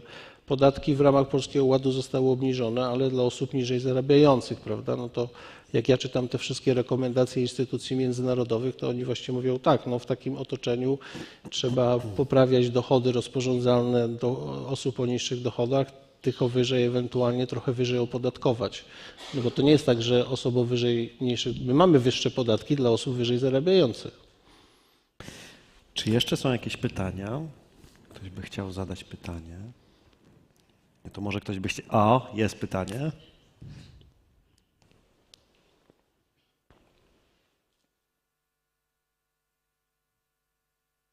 Dzień dobry. Przemek Szczygielski, Deloitte. Również dziękuję za tą dyskusję i chciałem zapytać trochę o te szanse, bo z jednej strony wydaje się, że będzie okres szans, będzie okres, kiedy trzeba będzie inwestować w Polsce, na Ukrainie, w transformację energetyczną. Tych okazji będzie dużo. No ale z czego to sfinansować i w jaki sposób podejść? Bo tak, mamy z jednej strony tą kwestię, nie wiem, wiarygodności Polski czy polskich instytucji. Sektor bankowy około 180 miliardów, może pod 200 kapitałów. Rentowność, nie wiem, początek 8 miliardów, trzeci kwartał na stracie. W sumie nam wyjdzie 2-3% pewnie w tym roku. Jak wykorzystać tą szansę i skąd wziąć pieniądze na inwestycje w kraju, za granicą, na rozwój w najbliższym czasie? Jaka jest metoda? To jest pytanie, myślę, ze stolika tutaj dotyczącego sektora finansowego.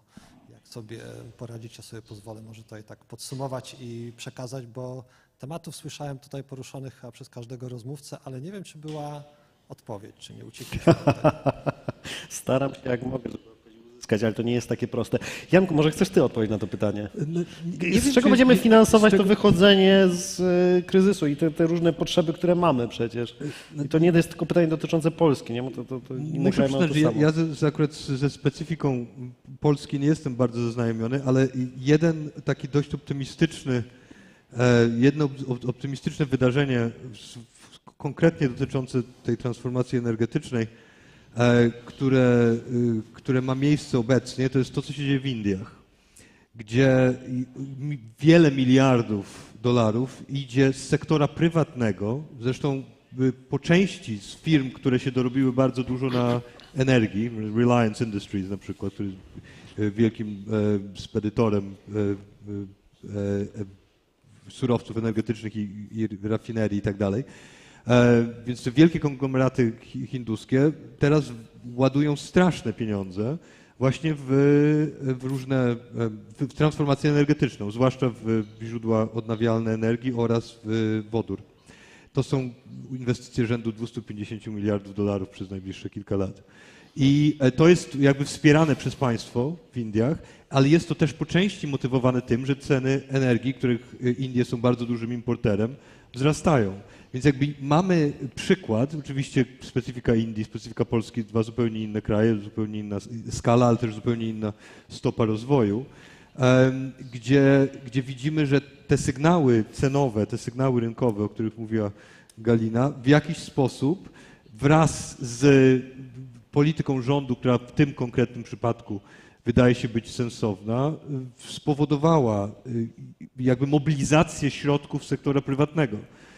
Bo większość pieniędzy na tego typu transformacje, zwłaszcza w przypadku energetyki, musi przyjść z sektora prywatnego. A sektor prywatny zainwestuje, jeśli będzie stabilność fiskalna, stabilność gospodarcza, stabilność jakby polityki pieniężnej i wtedy jakby będzie widać, że warto inwestować, że jeżeli ten sygnał będzie od rządów, prawdopodobnie środki się znajdą. Czy innymi słowy, Ja może bym dołożyła do tego, jak popatrzymy z powrotem tą paraleą z lat 70., to wtedy właśnie nastąpiła ogromna zmiana i ogromna transformacyjna właśnie zmiana w kontekście energetyki. Więc jak sobie bym miała pomyśleć o dzisiejszej takiej formule, takim rozwiązaniu tego kryzysu, w którym jesteśmy, no to jest konsolidacja finansów publicznych mimo wszystko, przypatrzenie się i nie chcę tutaj wchodzić, nie wiem, czy 13. emerytura jest potrzebna, czy nie, ale po prostu popatrzenie na te nasze finanse publiczne i zastanowienie się właśnie po to, żeby to targeting było zachowane. Przyjęcie KPO. To są środki, z których możemy bardzo szybko zacząć korzystać i potem dalej także środki w ramach funduszy spójności. Transformacja energetyczna właśnie robiona poprzez kapitał prywatny. I w zasadzie przepis mamy. Ta twoja analogia do lat 70. do jednej rzeczy mnie tak skłoniła do jednego przemyślenia. Nie wiem, czy się zgodzicie w ogóle, że może jest jeszcze inna droga wychodzenia z tego kryzysu energetycznego. Ani nie regulacja cen, ani nie subsydia, ale dofinansowanie inwestycji w transformację energetyczną. Czyli w sensie... Czyli KPO. No tak, ale nasze nawet, nie? Zamiast dawać dodatek węglowy, to po prostu dajmy ludziom piece na gaz albo na inny surowiec. No tylko właśnie na co, bo przez ostatnie lata dawaliśmy na gaz i tak teraz z tym gazem nie najlepiej. Natomiast mikroreaktory jądrowe. Ja dwa słowa chciałem powiedzieć a propos tej transformacji energetycznej. Powiem, że jestem synem akurat dwóch profesorów, którzy całe życie zajmowali się transformacją energetyczną, zrównoważonym rozwojem i generalnie jestem zielony. I bardzo to popieram. Tylko ja uważam, że najlepszym bodźcem, który dzisiaj powstał do tej transformacji jest to, że cena rynkowa, powiedzmy taka średnia dzisiaj energii jest 650 za megawattogodzinę, a koszt wytworzenia energii zielonej jest poniżej 200. Po prostu ten bodziec finansowy jest tak gigantyczny, że ja się kompletnie nie boję o... Bodziec jest, tylko jest niepewność i wysokie koszty inwestycji, nie? Można by było fajnie pomóc poprzez KPO ale budujemy potężne instalacje offshore na Bałtyku, które są ekwiwalentem energii jednej elektrowni atomowej. Ja widzę pipeline projektów, który przychodzi do nas z zagranicy, to jest potężny. Mamy, uczciwie mówiąc, jedno wąskie gardło w tym zakresie, to są sieci przesyłowe, na którym większość kraju się położyło, a drugi element to jest stabilna baza systemu elektroenergetycznego. Ale chciałem panu jeszcze odpowiedzieć na to pytanie, skąd to finansować. Zgadzam się, że dobrze by było jak najszybciej uruchomić KPO i fundusze z Unii Europejskiej, choć one, my je trochę tam przeceniamy, bo to jest tam 2% PKB, one mają duże znaczenie przede wszystkim z finansowania rachunku obrotów bieżących.